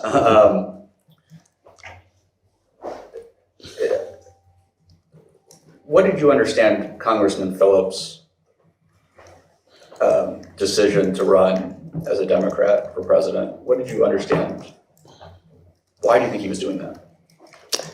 My recollection is that he was reacting to the age issue that we've talked about so many times from the voters' perspective. And I'm not suggesting these were his words, but my recollection was a sort of time for the next generation of leaders, which he represented. Did you agree with him at the time? Clearly not. No, I did not. I thought that the president was running for re-election and that he would be the nominee, and that additional candidates didn't make a lot of sense at that point in the process. And that ended up being the case. And I understand you might not be chief of staff for long if you had agreed with him at the time, but looking back, do you think now he had a point? No, I think that at that point in time, President Biden was way ahead in the polls and was clearly going to be the Democratic nominee. I'm going to turn to the March 2024 State of the Union address. Can you talk about what the if there were expectations, if there was pressure prior to President Biden delivering that address about what President Biden needed to do or accomplish during that State of the Union address. Look, I've been part of many State of the Union preparations. Obviously, as Chief of Staff, I had a different seat than I had before, but I think the expectations around a State of the Union are always extremely high. And as it's the culmination of a intensive policy process. So therefore, a president is announcing his policy priorities, and then the actual performance is important too. So I think expectations around a State of the Union are as high as any presidential event, always. Were there discussions in the White House at that point about the State of the Union being used to push back against the concerns about President Biden's age? Sure, this was an important moment for the president to be in front of tens of millions of people, showing his command of the substance and that he was the right person to be the next president of the United States. Is it fair to say that a State of the Union in an election year is an even higher stakes than normal? Yes, I think that's fair. Do you have any knowledge about any medical care being provided to President Biden prior to his delivery of the State of the Union? I do not. Medical care was between the president and his doctor. Can you tell us how long the president prepared for the State of the Union? A lot, as all presidents do. And when you say prepare, I mean there's a huge policy process to decide what are going to be the signature initiatives or priorities. So that's tens and tens of hours of the president's time across many months. And then there's, drafts of the speech and changes to the speech and hopefully attempts to shorten the speech. And then there's rehearsal. How many rehearsals were there? I think it would depend on how you think of a rehearsal. I mean, sometimes the right thing for a president to do is to read at his desk from a notebook like this. Other times it's to practice with a teleprompter. There's a lot of work that goes into a State of the Union, a lot of presidential time, a lot of staff time. And yes, it makes sense to rehearse when you're in front of the country on such an important speech.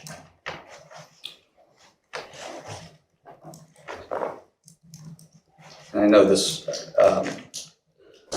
is open-ended, but who among the senior advisors was most involved in preparing President Biden for the State of the Union? Mike Donnellan, Bruce Reed. Bruce Reed ran that whole policy process. Bruce was the deputy chief of staff for policy. So he ran the policy process. The communications team when it came time to really fine tune the speech. And when it came to delivery, who weighed in on how the president should On the orate? senior team? Yes, or others, if you remember. Yeah. Same folks. Communications becomes even more important, right? We did have some outsiders at different points in the process. There's a guy named, I think I have it right, Michael Sheehan, who's a speech coach that has worked with President Biden for years. So he would come in towards the end. We had Steven Spielberg joins, I think for some sessions, I think around the State of the Union. And Jeffrey Katzenberg was also involved in some of those sessions. There could have been others, but no one else comes to mind. What input did Mr. Spielberg and Mr. Katzenberg contribute? It was typically around, boy, the language doesn't pop there, is there different vocabulary, or this is an opportunity to really slow down and deliver. So it's around delivery and language, not around policy in any way, shape, or form. Did Mr. Spielberg contribute to any other speeches or events that President Biden would deliver, or your time knowing him? Yes, I can't recall specifically, but yeah, there were other times and important speeches, generally around I think post the State of the Union, around the campaign. He might have been involved in some of the debate prep, for example. And is the answer the same for Mr. Katzenberg? Yes, they were generally together. Did either Mr. Katzenberg or Mr. Spielberg ever approach you and have a conversation about concerns about the president's either appearance or health or age? They were, I remember, I think it was Katzenberg, not Spielberg, had concerns about the strength of the president's voice, that he wasn't loud enough. So I think that I remember Katzenberg bringing that forward. They both did weigh in on things like, more casual events and take the tie off, which I wish I could do right now. But did you ever, besides polite input and recommendations to that end that you just described, did they ever really raise concern, have anxiety about what they were witnessing from President Biden? not that I remember. Turning now to, it's fair to give you an answer to, do you agree that, how would you characterize President Biden's debate performance in his State of the Union performance in 2024? Strong. How was that the general feel throughout the White House, would you say? Yes. But at the same time, this didn't completely put to bed the issue of age or cognitive ability from the president from the punditry, is that correct?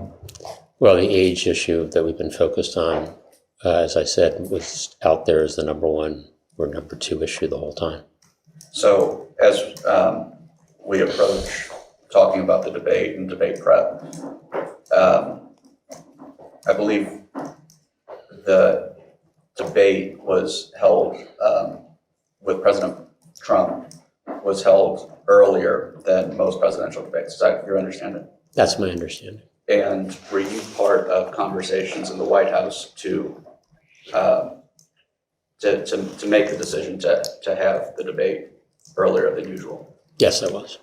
And was part of the why was the decision made to have the debate earlier? I think, like what we talked about with the State of the Union, the team thought it was a good opportunity to showcase the president's policies and vitality, and to get that done earlier would have a bigger impact on the reelect. Who among the senior staff was of the opinion that President Biden should not have a debate with President Trump at all? There was some discussion of that. Would it be a level playing field, and would the debate moderators, keep it under control? But it never got any traction. I think Steve Ricchetti was a little skeptical about the ability to have a fair debate, but I believe that Steve agreed that we should do it and do it early. We believe that it was an opportunity for the president to show that he was the right person to be the next president of the United States. And Ms. Tandon told us during her interview with us that Mr. Klain at one point had told her that this was going to be, to prepare President Biden for a debate against President Trump was going to be a heavy lift. Was that your view as well? I think we talked about the heavy lift of a State of the Union. That this is up there with the amount of time. And Ron had done it many times before. So I would assume, you've spoken to Ron, that Ron would say preparing any candidate or president for a debate is a heavy lift. Were you, I'm watching the clock a little bit because if we're stopping in the next few minutes, I'm fine, but I do want a restroom break at some point. But I think we're coming up on that hour. about 20, so Why don't we really? take a break? yeah, let's take Take a a pause. break.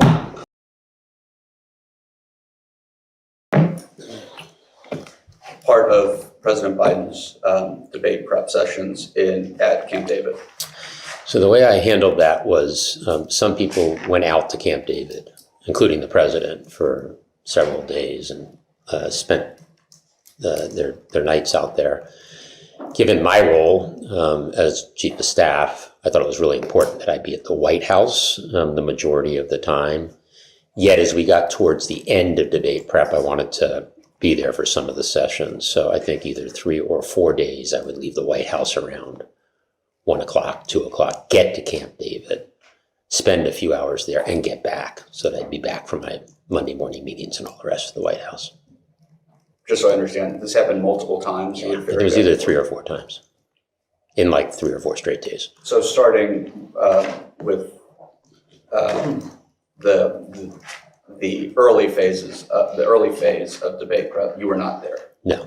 And I was also only there for partial days throughout.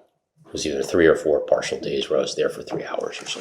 Understood. During the early phases, when you were not there at all, were you receiving updates about how debate prep was going or what was happening? I'm sure I was, yes. What do you remember about what you were hearing? Sort of that my recollection is they were slogging away. You know, it's hard and you got to get through a lot of material. But they felt like they were, largely on course. It's my recollection. And then when you began to go up and come back for the debate sessions, what were you saying? Some Very strong sessions or parts of sessions, some places where it still needed work, a sense that, the president was tired and under the weather, which obviously concerned us, and we wanted to make sure that we were balancing the need for prep with the need for, whatever he had, recovering from that. So the president had arrived at Camp David after doing international travel. Is that correct? I think the prior week or so he had done international travel. Mr. Klain described President Biden as looking exhausted when he saw him at Camp David. Is that consistent with what you saw? He definitely did seem under the weather, is the way I would describe it, which has a certain, look or feel of fatigue. I wasn't there, obviously, when Ron was there at the beginning, so I can't comment on that period of time. And when you did go there, would you describe yourself as shocked by what you saw? No, I would not. I would say that I was, as I said, there were some very good periods. He was performing. We wanted to balance it with him, trying to kick whatever it was that he had. No, and in fact, I think, when I left, which I think was the debate was maybe a Thursday. I think it was a Tuesday. I think people felt like this is where you want to be at this stage, that it always comes together, and it was coming together. So, to speak a little bit colloquially, the Joe Biden you saw at Camp David was the Joe Biden that you had seen during your time as being chief of staff? Adjusted by the fact that he was under the weather. So that impacted his voice, it impacted his energy level, his stamina. Was the Joe Biden that you would see on the debate stage the same Joe Biden that you had come to know, even adjusted for things you just mentioned? No, I'd never seen anything like that before, and that was, I assume we're talking about the actual debate. Yes, sir. Yeah, and was shocking and obviously concerning at the time.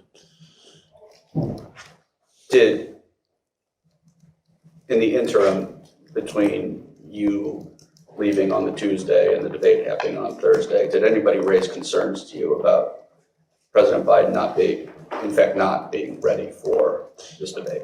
I think the concern was just that he was, still under the weather. So that was a concern. But there was never any discussion of, do you pull down the debate or anything like that? He was ready to do it and obviously totally committed to doing it.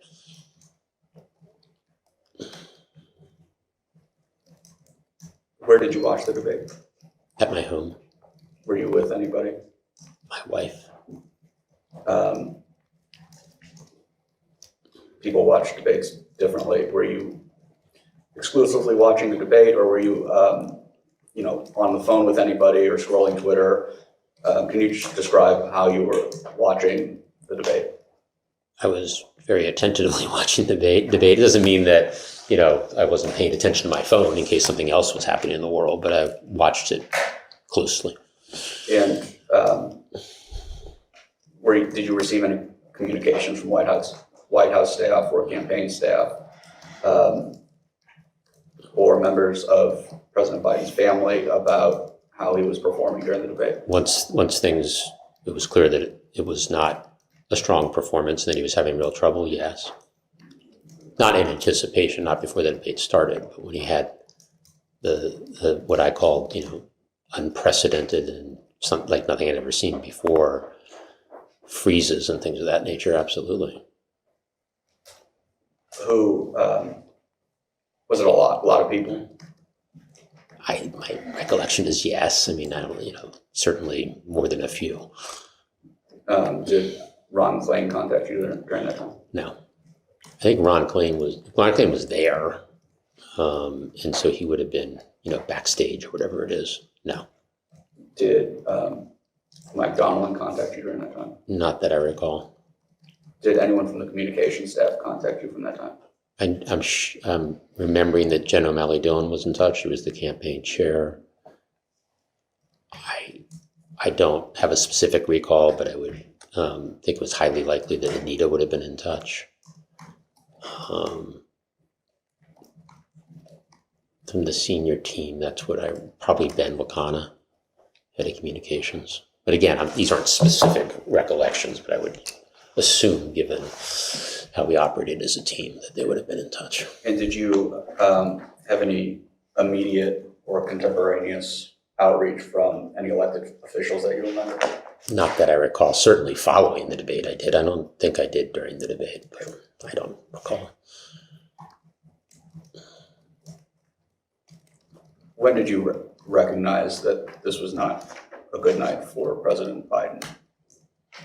I think it was that moment that you talked about with the Medicare, but I think there were issues leading up to that too, but that was really striking. He was clearly off to a rocky at best start, and then it got worse from there.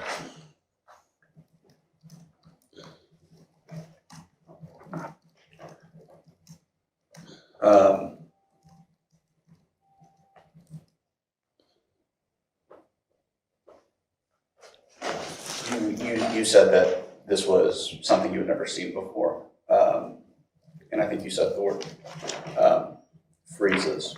Is it your testimony today that you had never seen President Biden freeze? I mean, he had pauses or things of that nature that we all do, that we've talked about, gaffes and things of that nature, but what we saw in that debate stage, I had never seen anything like that before.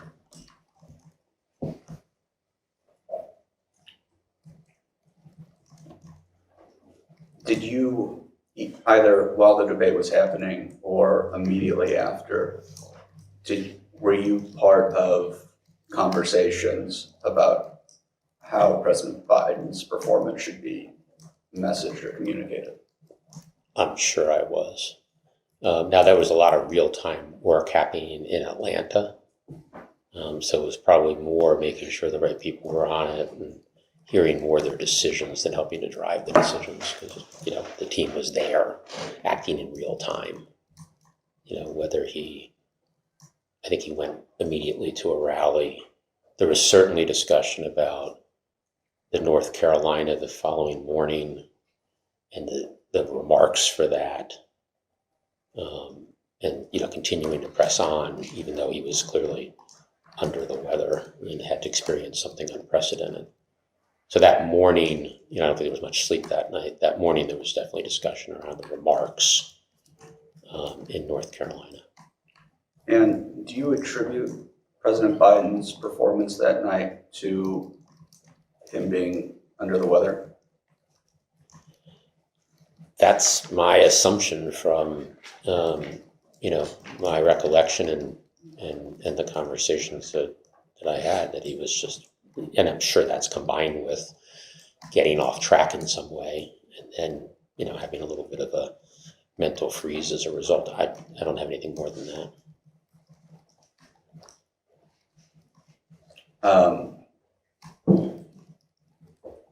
When did somebody communicate to you that President Biden, in fact, had a cold? Well, as I described when I was at debate prep, it was clear that he was under the weather. You know, whether that was a cold, a flu, a virus, you know, that's between him and his doctor, but he had been under the weather that whole period of time. And you've known President Biden for many years. Had you ever seen him have a cold or the flu before? Yes. Did he ever behave the way that he did during the debate? Not that I ever saw.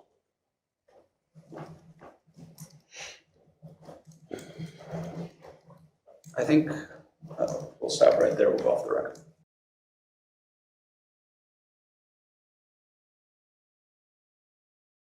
We can go on the record. I would like to enter as, I believe, Exhibit F, a January 20th, 2025 presidential proclamation. It's titled, Granting Pardons and Commutation of Sentences for Certain Offenses Related to the Events at or near the United States Capitol on January 6th, 2021. In Part B, which is on the back side, the proclamation states that President Trump has granted a full, complete, and unconditional pardon to all other individuals convicted of offenses related to events that occurred at or near the United States Capitol on January 6th, 2021. I'll note that Part A lists approximately 15 names. Do you see any names listed in Part B? I do not. Are you aware that this categorical pardon extended to more than 1,500 people convicted of offenses related to the attack on the Capitol on January 6th, 2021? I am now. Interestingly, in a Fox News interview with Sean Hannity, President Trump said that he had not evaluated every individual case when choosing to pardon all these individuals. He explained it would be very, very cumbersome to go and look. You know how many people we're talking about? 1,500 people. And now I would like to enter as Exhibit G, a news article published by NPR on January 30th, 2025. The title of this article is Criminal Records of January 6th Rioters Pardoned by Trump Include Rape, Domestic Violence. This article explains that the categorical pardon issued by President Trump to the January 6th rioters included dozens of defendants with prior convictions or pending charges for crimes including rape, sexual abuse of a minor, domestic violence, manslaughter, production of child sexual abuse material, and drug trafficking. Mr. Zients, my majority colleagues also asked you about your reaction to President Biden's performance at the debate.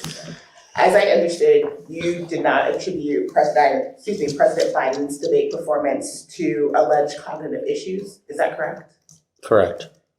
And after that debate, it didn't change your belief that President Biden was able to execute the duties of the office of the president? Absolutely not. Well, on the record.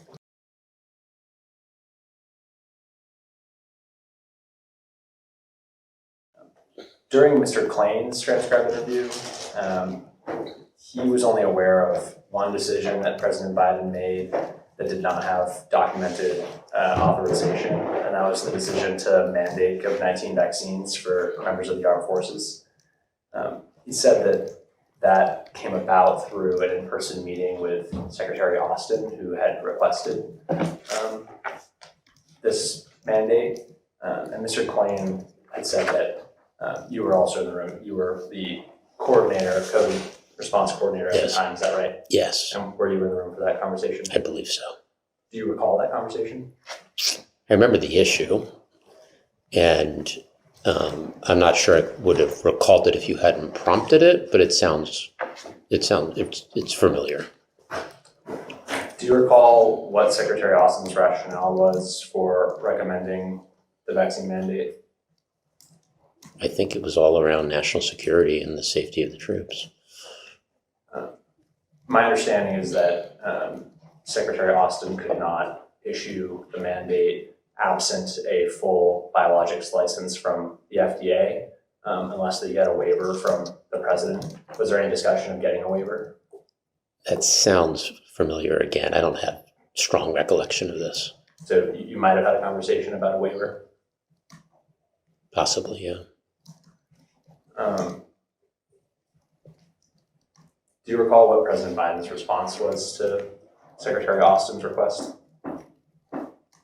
I believe we put the mandate in place, right? So I'm working backwards from that. Sure. But so you don't recall specifically what was said in the I don't have specific recollection.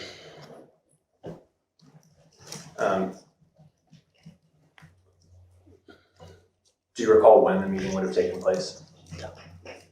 I mean, time frame, it would have been in 2021, probably the first half of 2021. If you recall, during the time of the meeting, were you aware of the status of the FDA's review of the biologics license application for the COVID-19 vaccine? It's just going too far back in the memory bank. I don't have specifics. On December 4th, 2020, President-elect Biden had said that he would not make COVID-19 vaccines mandatory. Do you recall when President Biden changed his mind about that? Was it in this meeting? I don't know, but having been at the forefront of the COVID response,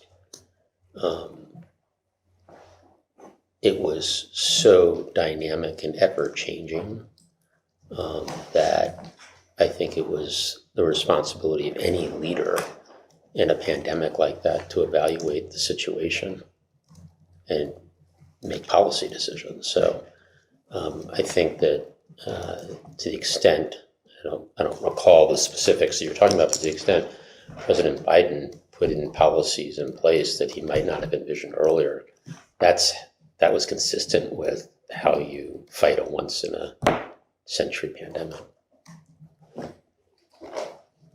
And I understand that this was 4 years ago and the recollections are difficult. I'm just trying to get a sense of the timeline for when in the process the FDA, where in the process the FDA was, and whether the White House was aware of where in the process they were when the decision to consider a vaccine mandate occurred. You don't recall? No, I mean, it's way back, and talk about a time when there were a lot of changing circumstances and decisions. It was the COVID response. Do you recall if anyone else was in the meeting besides yourself, Mr. Klain, Secretary Austin, and President Biden? I don't recall. In most of those meetings, you'd have the national security advisor, but I don't know explicitly if Jake was there or not. Nobody from the FDA was there? No, I would not imagine you'd have someone from the FDA in that meeting. And no one from HHS, is it Secretary of Health and Human Services? I don't know. I mean, you wouldn't have the FDA, but you could have Secretary Becerra. I don't have a recollection of him being in the room.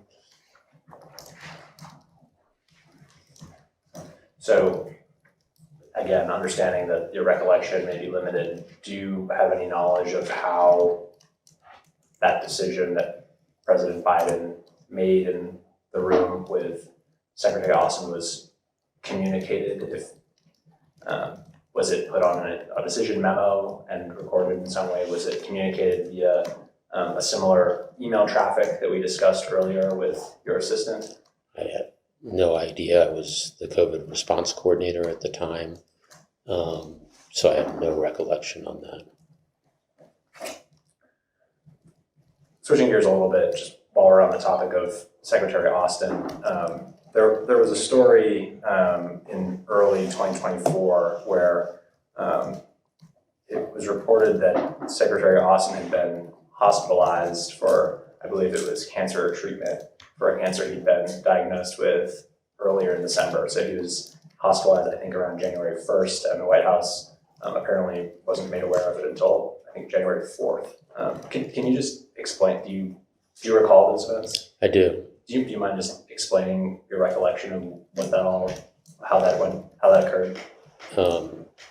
I don't have dates, but that we were notified that he was in the hospital, and we hadn't had any pre-notification of that. We didn't have any pre-notification of him going to the hospital. We didn't have any pre-notification of his whatever he was having treatment for. Did that strike you as concerning or out of the ordinary? Yeah, it was not. I don't think it was well handled. And who mishandled it? Secretary Austin's team. I don't know. I mean, the Department of Defense. So I don't think that was well handled, and I think Secretary Austin acknowledged that. Was there any established protocol or approved guidance of any kind about how cabinet secretaries should communicate these sorts of health scenarios? I don't know what was in place at the time, but we made it very clear post that incident about the protocols. Not suggesting there weren't protocols in place, but we responded quickly by making those protocols very clear and communicating that to the cabinet.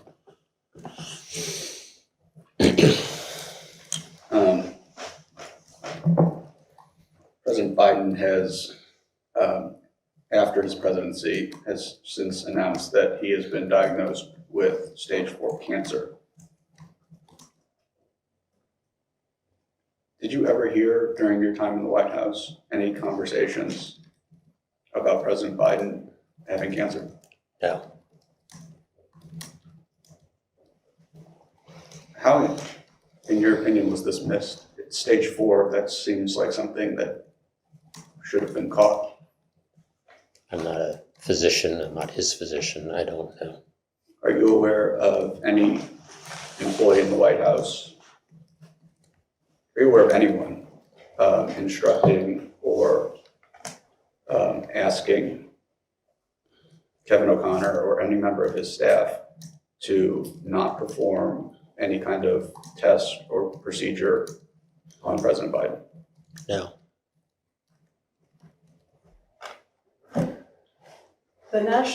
We've spoken a bit about President Biden and the administration granting clemency to folks at the end of the term.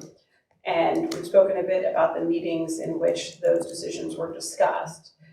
The National Archives and Records Administration recently told the Trump White House counsel's office that they did not find specific meeting notes that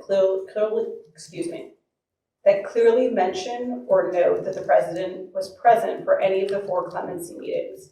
It's been reported that President Biden's decision memo on commuting federal death row sentences is unmarked, and NARA cannot find a version indicating President Biden's approval. Is it correct that there were 4 meetings between December 2024 and January 2025 in which this was discussed? Hold on, I just want to clarify. What are you reading from, Margaret? This is a news article from justthenews.com that reviewed NARA records. All right, I'm not familiar with justthenews.com, but Jeff, you can answer. Look, I don't know if the number was 4 or 5, more likely that than 3, meaning he did so many meetings. I think that any conclusion other than the president spent a lot of time and made all the decisions on the clemency is just plain old wrong. Were you at all of these meetings? I believe we talked about this earlier. No, I went to some, and Bruce Reed and the White House counsel Ed Siskel were at all the meetings. How do you know if he was at all of the meetings if you weren't at all of them? Because I was the chief of staff responsible for the president's schedule.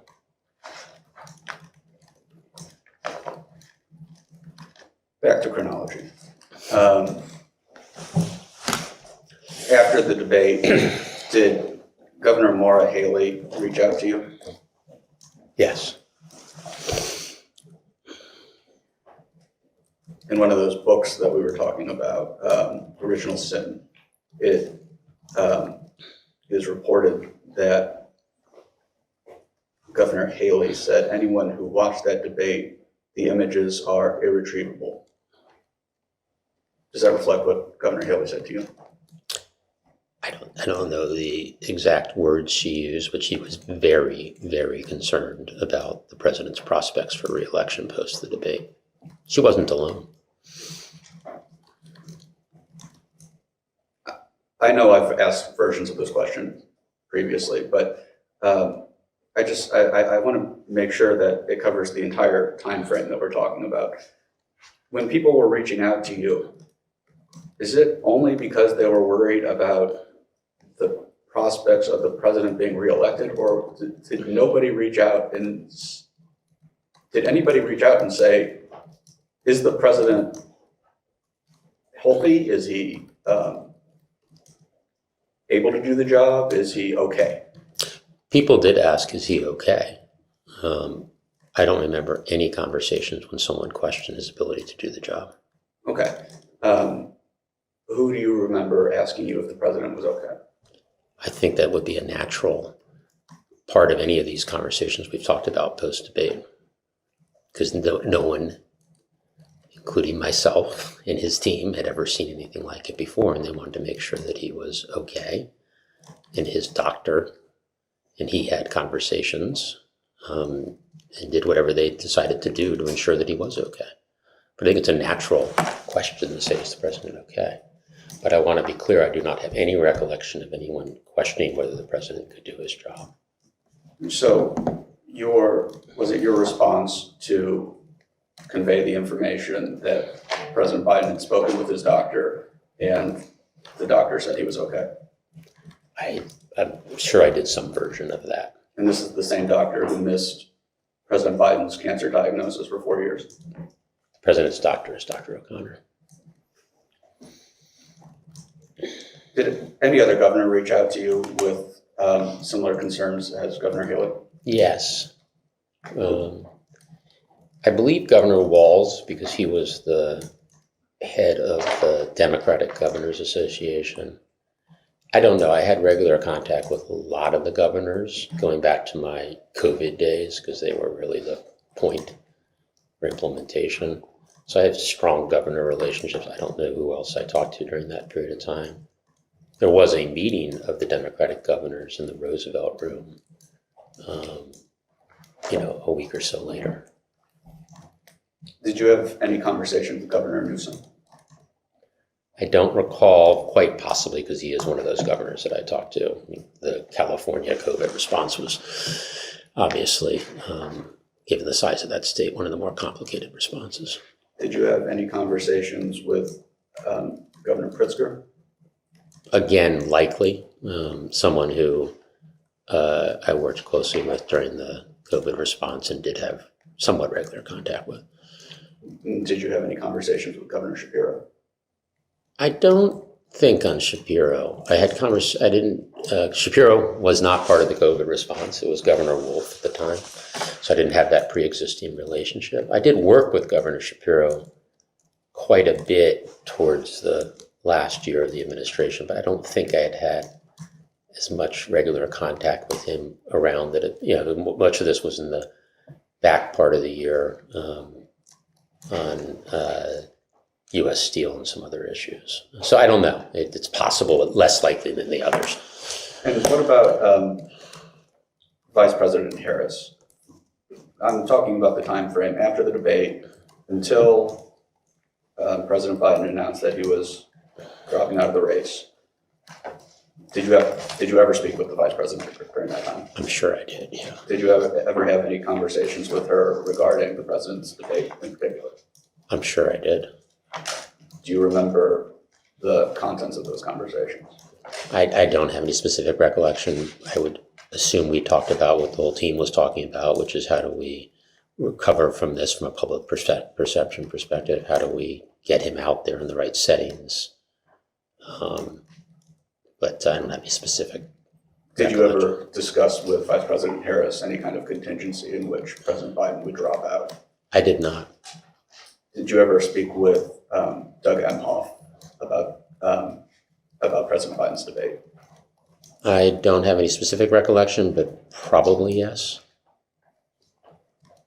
Same question. Did you ever have any conversations about any contingency in which Joe Biden would drop out? No. Did you ever have any conversations with anybody about a contingency?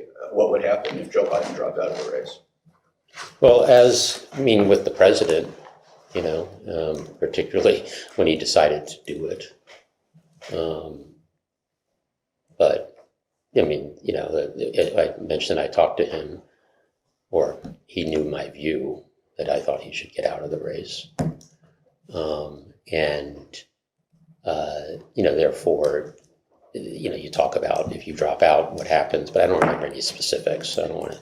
And when did you communicate your view? I know that you had kept it to yourself for a period. Yeah, it's fair to say within a few days after the debate, he was aware of my view that I thought it was prudent to consider getting out of the race.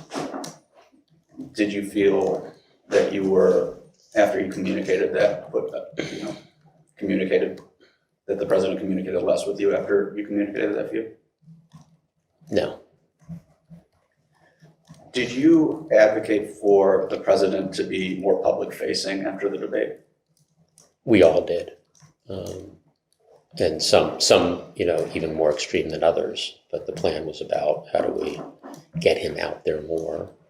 We talked about immediately following the debate, the event in North Carolina, but there were, he held a press conference, he did a lot of different things that were meant to build back public confidence that he was the right person to be the next president of the United States.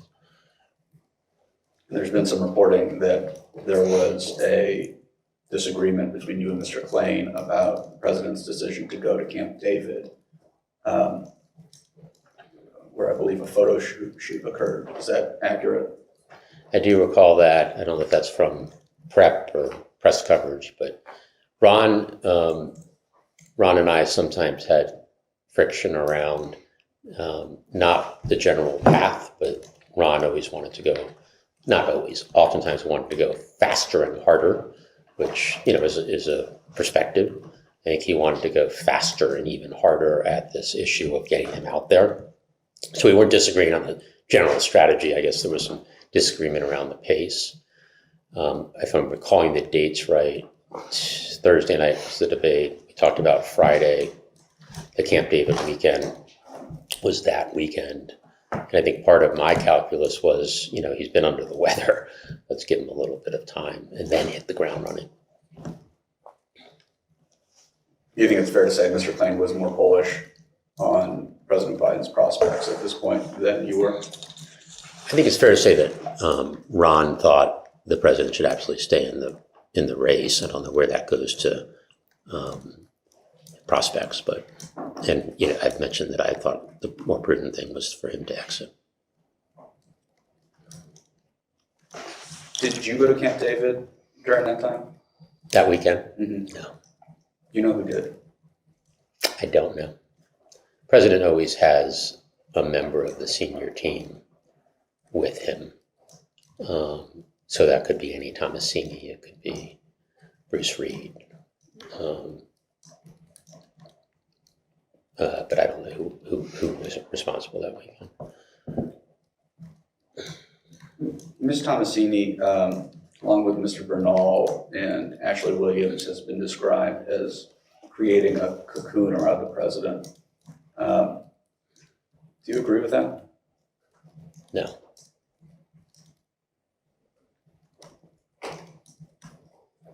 Do you believe they were among President Biden's most trusted advisors? I can speak less to Ashley because she really wasn't in a Oval Office role when I was chief of staff, or at least not for the vast majority of the time. I don't know if she overlapped a little bit. Annie was a very close advisor. Who was the other person? Mr. Bernal. Close advisor.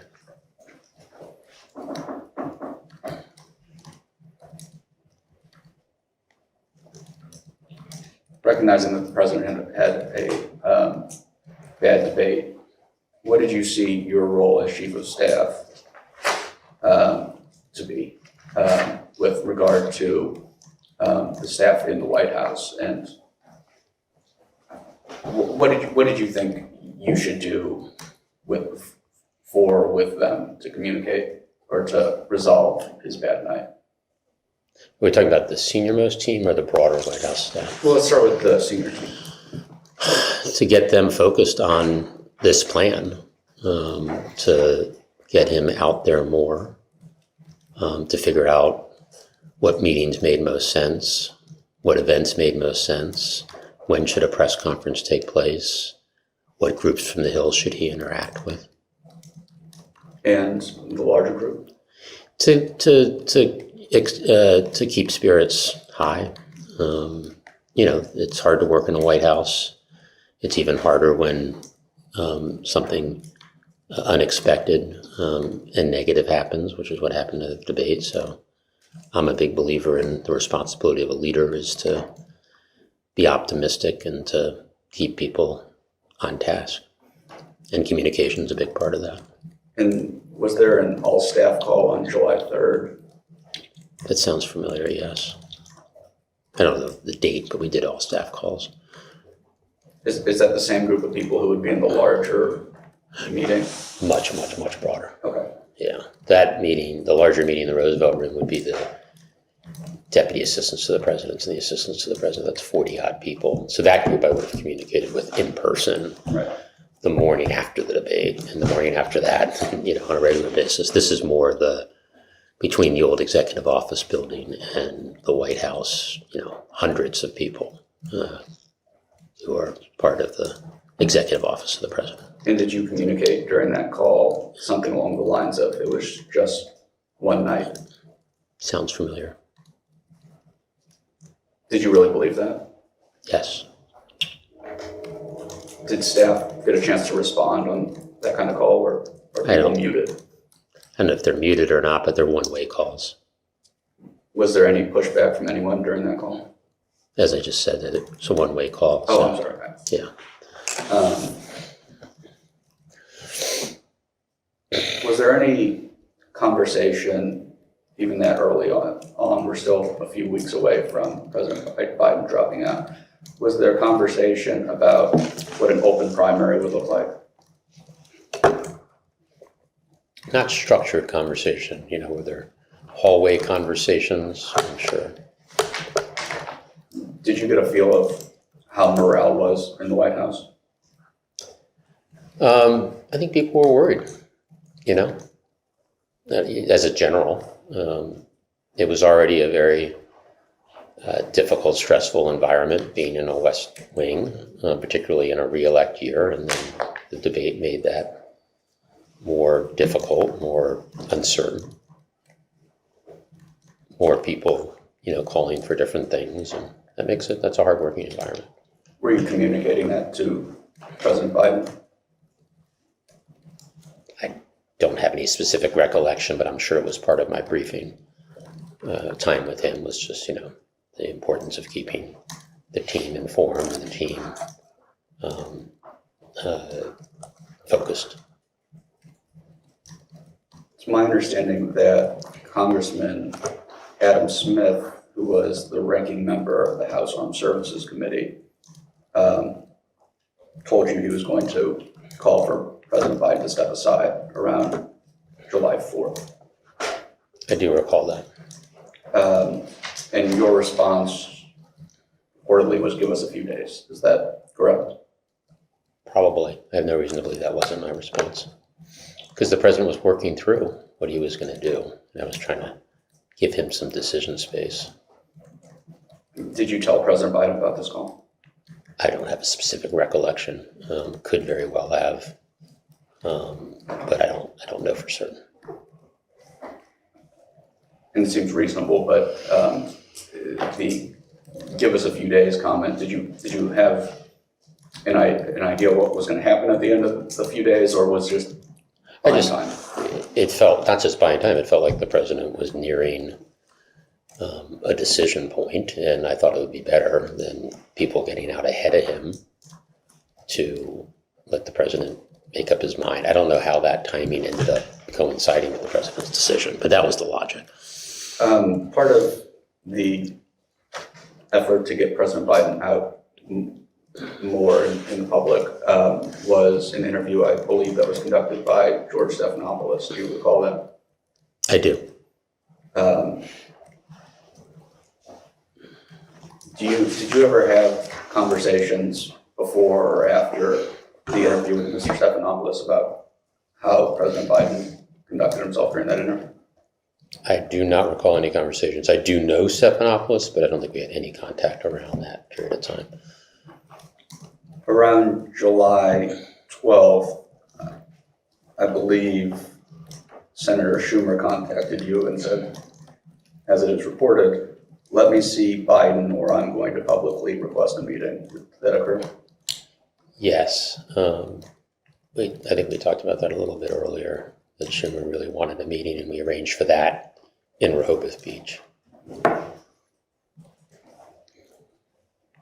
And again, I don't have the transcript from a few hours ago, but were you at Rehoboth Beach when that occurred? I was not. And you got a bit of a readout, is that correct? Schumer called me afterwards and said that he appreciated that I had arranged the time together with the president. And this was after the caucus meeting of Yes. the Democrats, correct? Yes. Did he indicate whether President Biden had given him enough material to push back on his caucus? I don't remember specific conversations on that front. I believe also during that weekend there was a call between the Progressive Caucus and the president. Do you recall that? Yes, I do. I was not on that call. I believe Steve Ricchetti was in Rehoboth and he staffed that call. Did you get a readout though from the call? Yes, I remember being concerned that it had not gone well.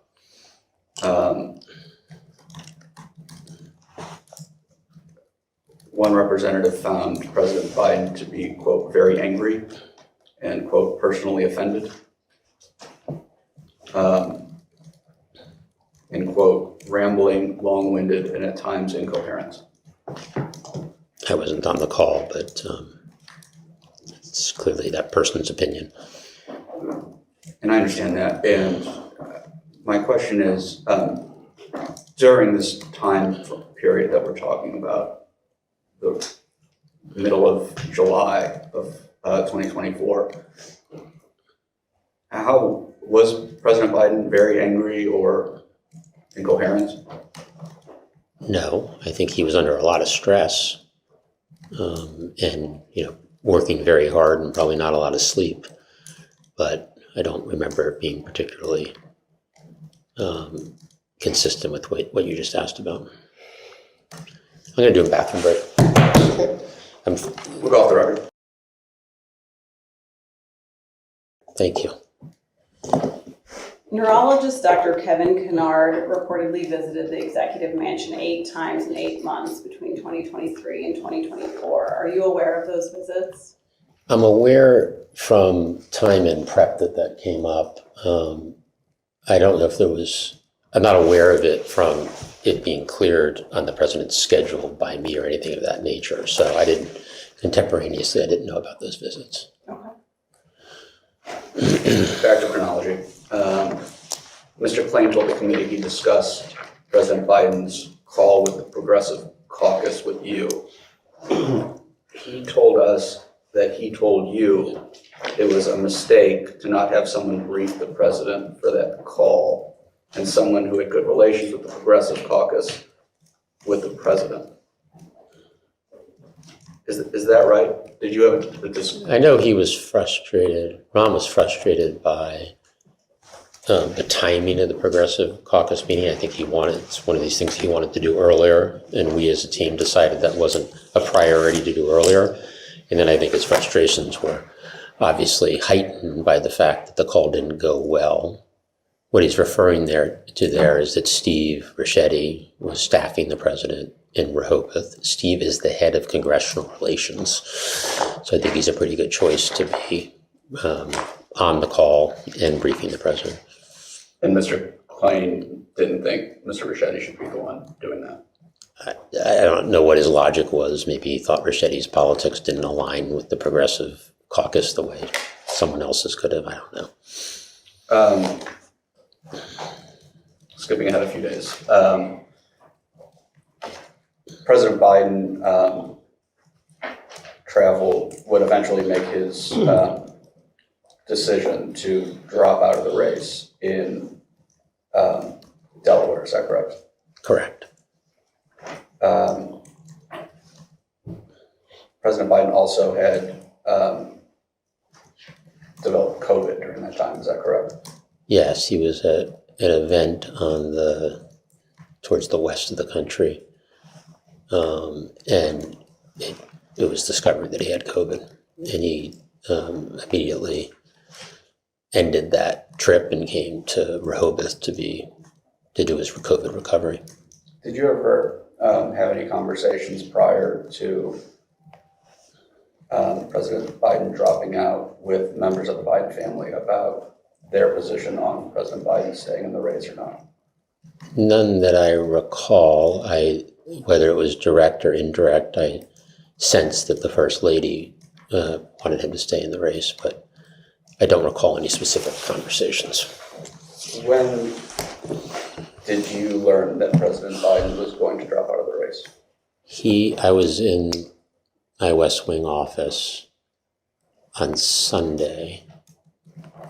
It was around noon, and he called me directly and said, "This is the decision I've made."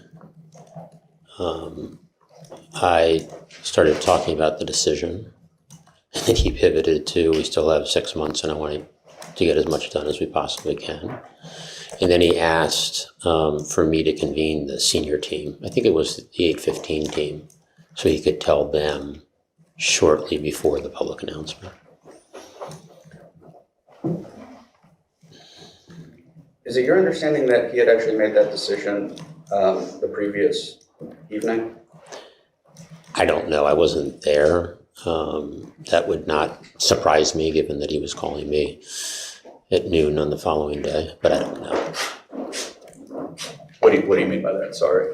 Well, meaning, that he slept on it, that he made a decision, slept on it, and then gave me a holler. I don't know that, though. I mean, I think he had done a meeting. What I do know is that he had done a meeting that I believe Steve Ricchetti and Mike Donnellan were in that night before. So I don't know if that meeting ended with a decision or a sleep on it, but it was an important meeting the night before.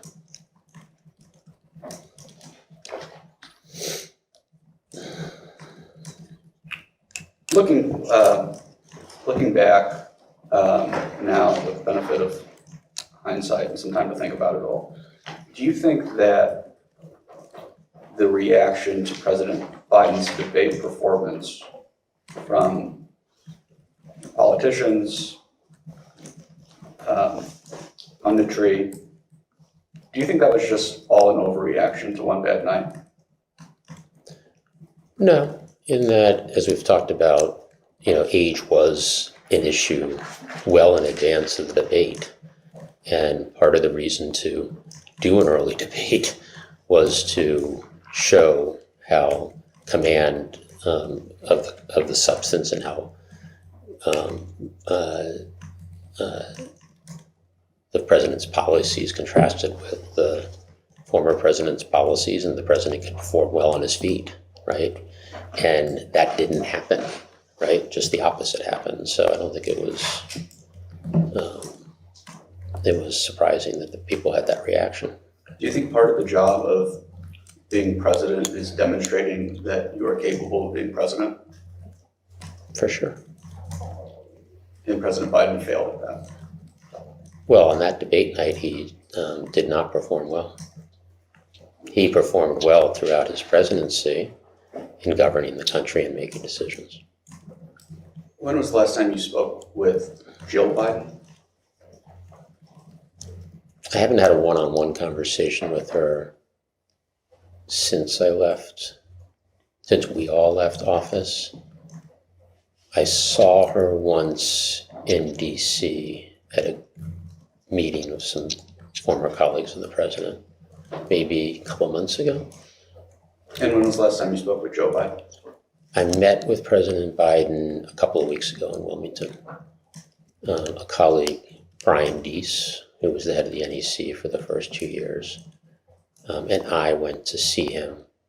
The person who's authoring his book with him was there, and we talked through economic policy from the IRA to the CHIPS Act and the impact, the stories behind how those bills got passed and the impact that they had on the economy. And you haven't talked about this investigation or your interview today with President Biden? No. If the debate was won that night and you'd never seen President Biden appear the way he did that night, why did you think he should drop out after the debate? Because I thought that this issue that had been front and center for months of, is the president too old to be a second-term president? A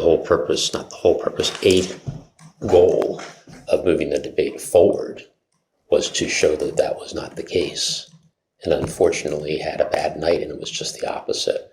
So I thought that at that point, given the polling concern around the president and his age, these calls from leadership on the Hill, the caucus, that his likelihood of being reelected had diminished quite a bit, and that he was better off letting someone else do that.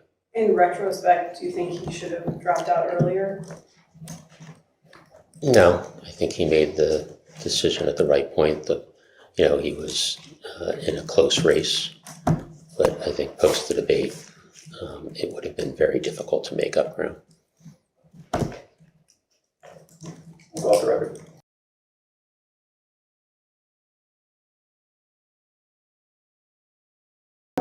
Mr. Zients, my majority colleagues have my majority colleagues have asked you about the book titled Uncharted, written by the author Chris Whipple. In a recent Fox News interview, Mr. Whipple stated that there is no evidence that Biden was unable to fulfill the duties of Commander-in-Chief. In the same interview, he goes on to dismiss the idea that Biden's last year was weekend at Bernie's, and that there was no cabal running the country with an open pen, and it's just silly. That the notion they're going to be able to prove that there was this dastardly cover-up on the part of Biden's inner circle is just crazy to me. I think the answer is that this thing goes nowhere. I'd also like to note that my majority colleagues seem to find it surprising that the debate was just was a bad day. But President Trump, after meeting with President Biden post-election, also seemed to be surprised that the man he met was different from the debate. I would just like to quote from one of the books that my majority colleagues have referenced. Quote, Biden spoke softly, but he showed no signs of confusion, and he went into detail on a variety of topics. He never needed any assistance or intervention to stay on topic. At one point, he stood to fetch some pictures from a console table, and his gait was labored, but mentally he seemed sharp and smart. Trump left astonished, remarking he didn't understand what had happened at the debate. It didn't seem like the same guy, end quote. Does that description of President Biden seem accurate with the President Biden that you saw almost every single day in the White House? 100%. And in fact, I was in that meeting. The president's chief of staff to be, Susie Wiles, and I attended that meeting. So I would say that meeting was completely consistent with the President Biden we've been talking about, that I've been talking about.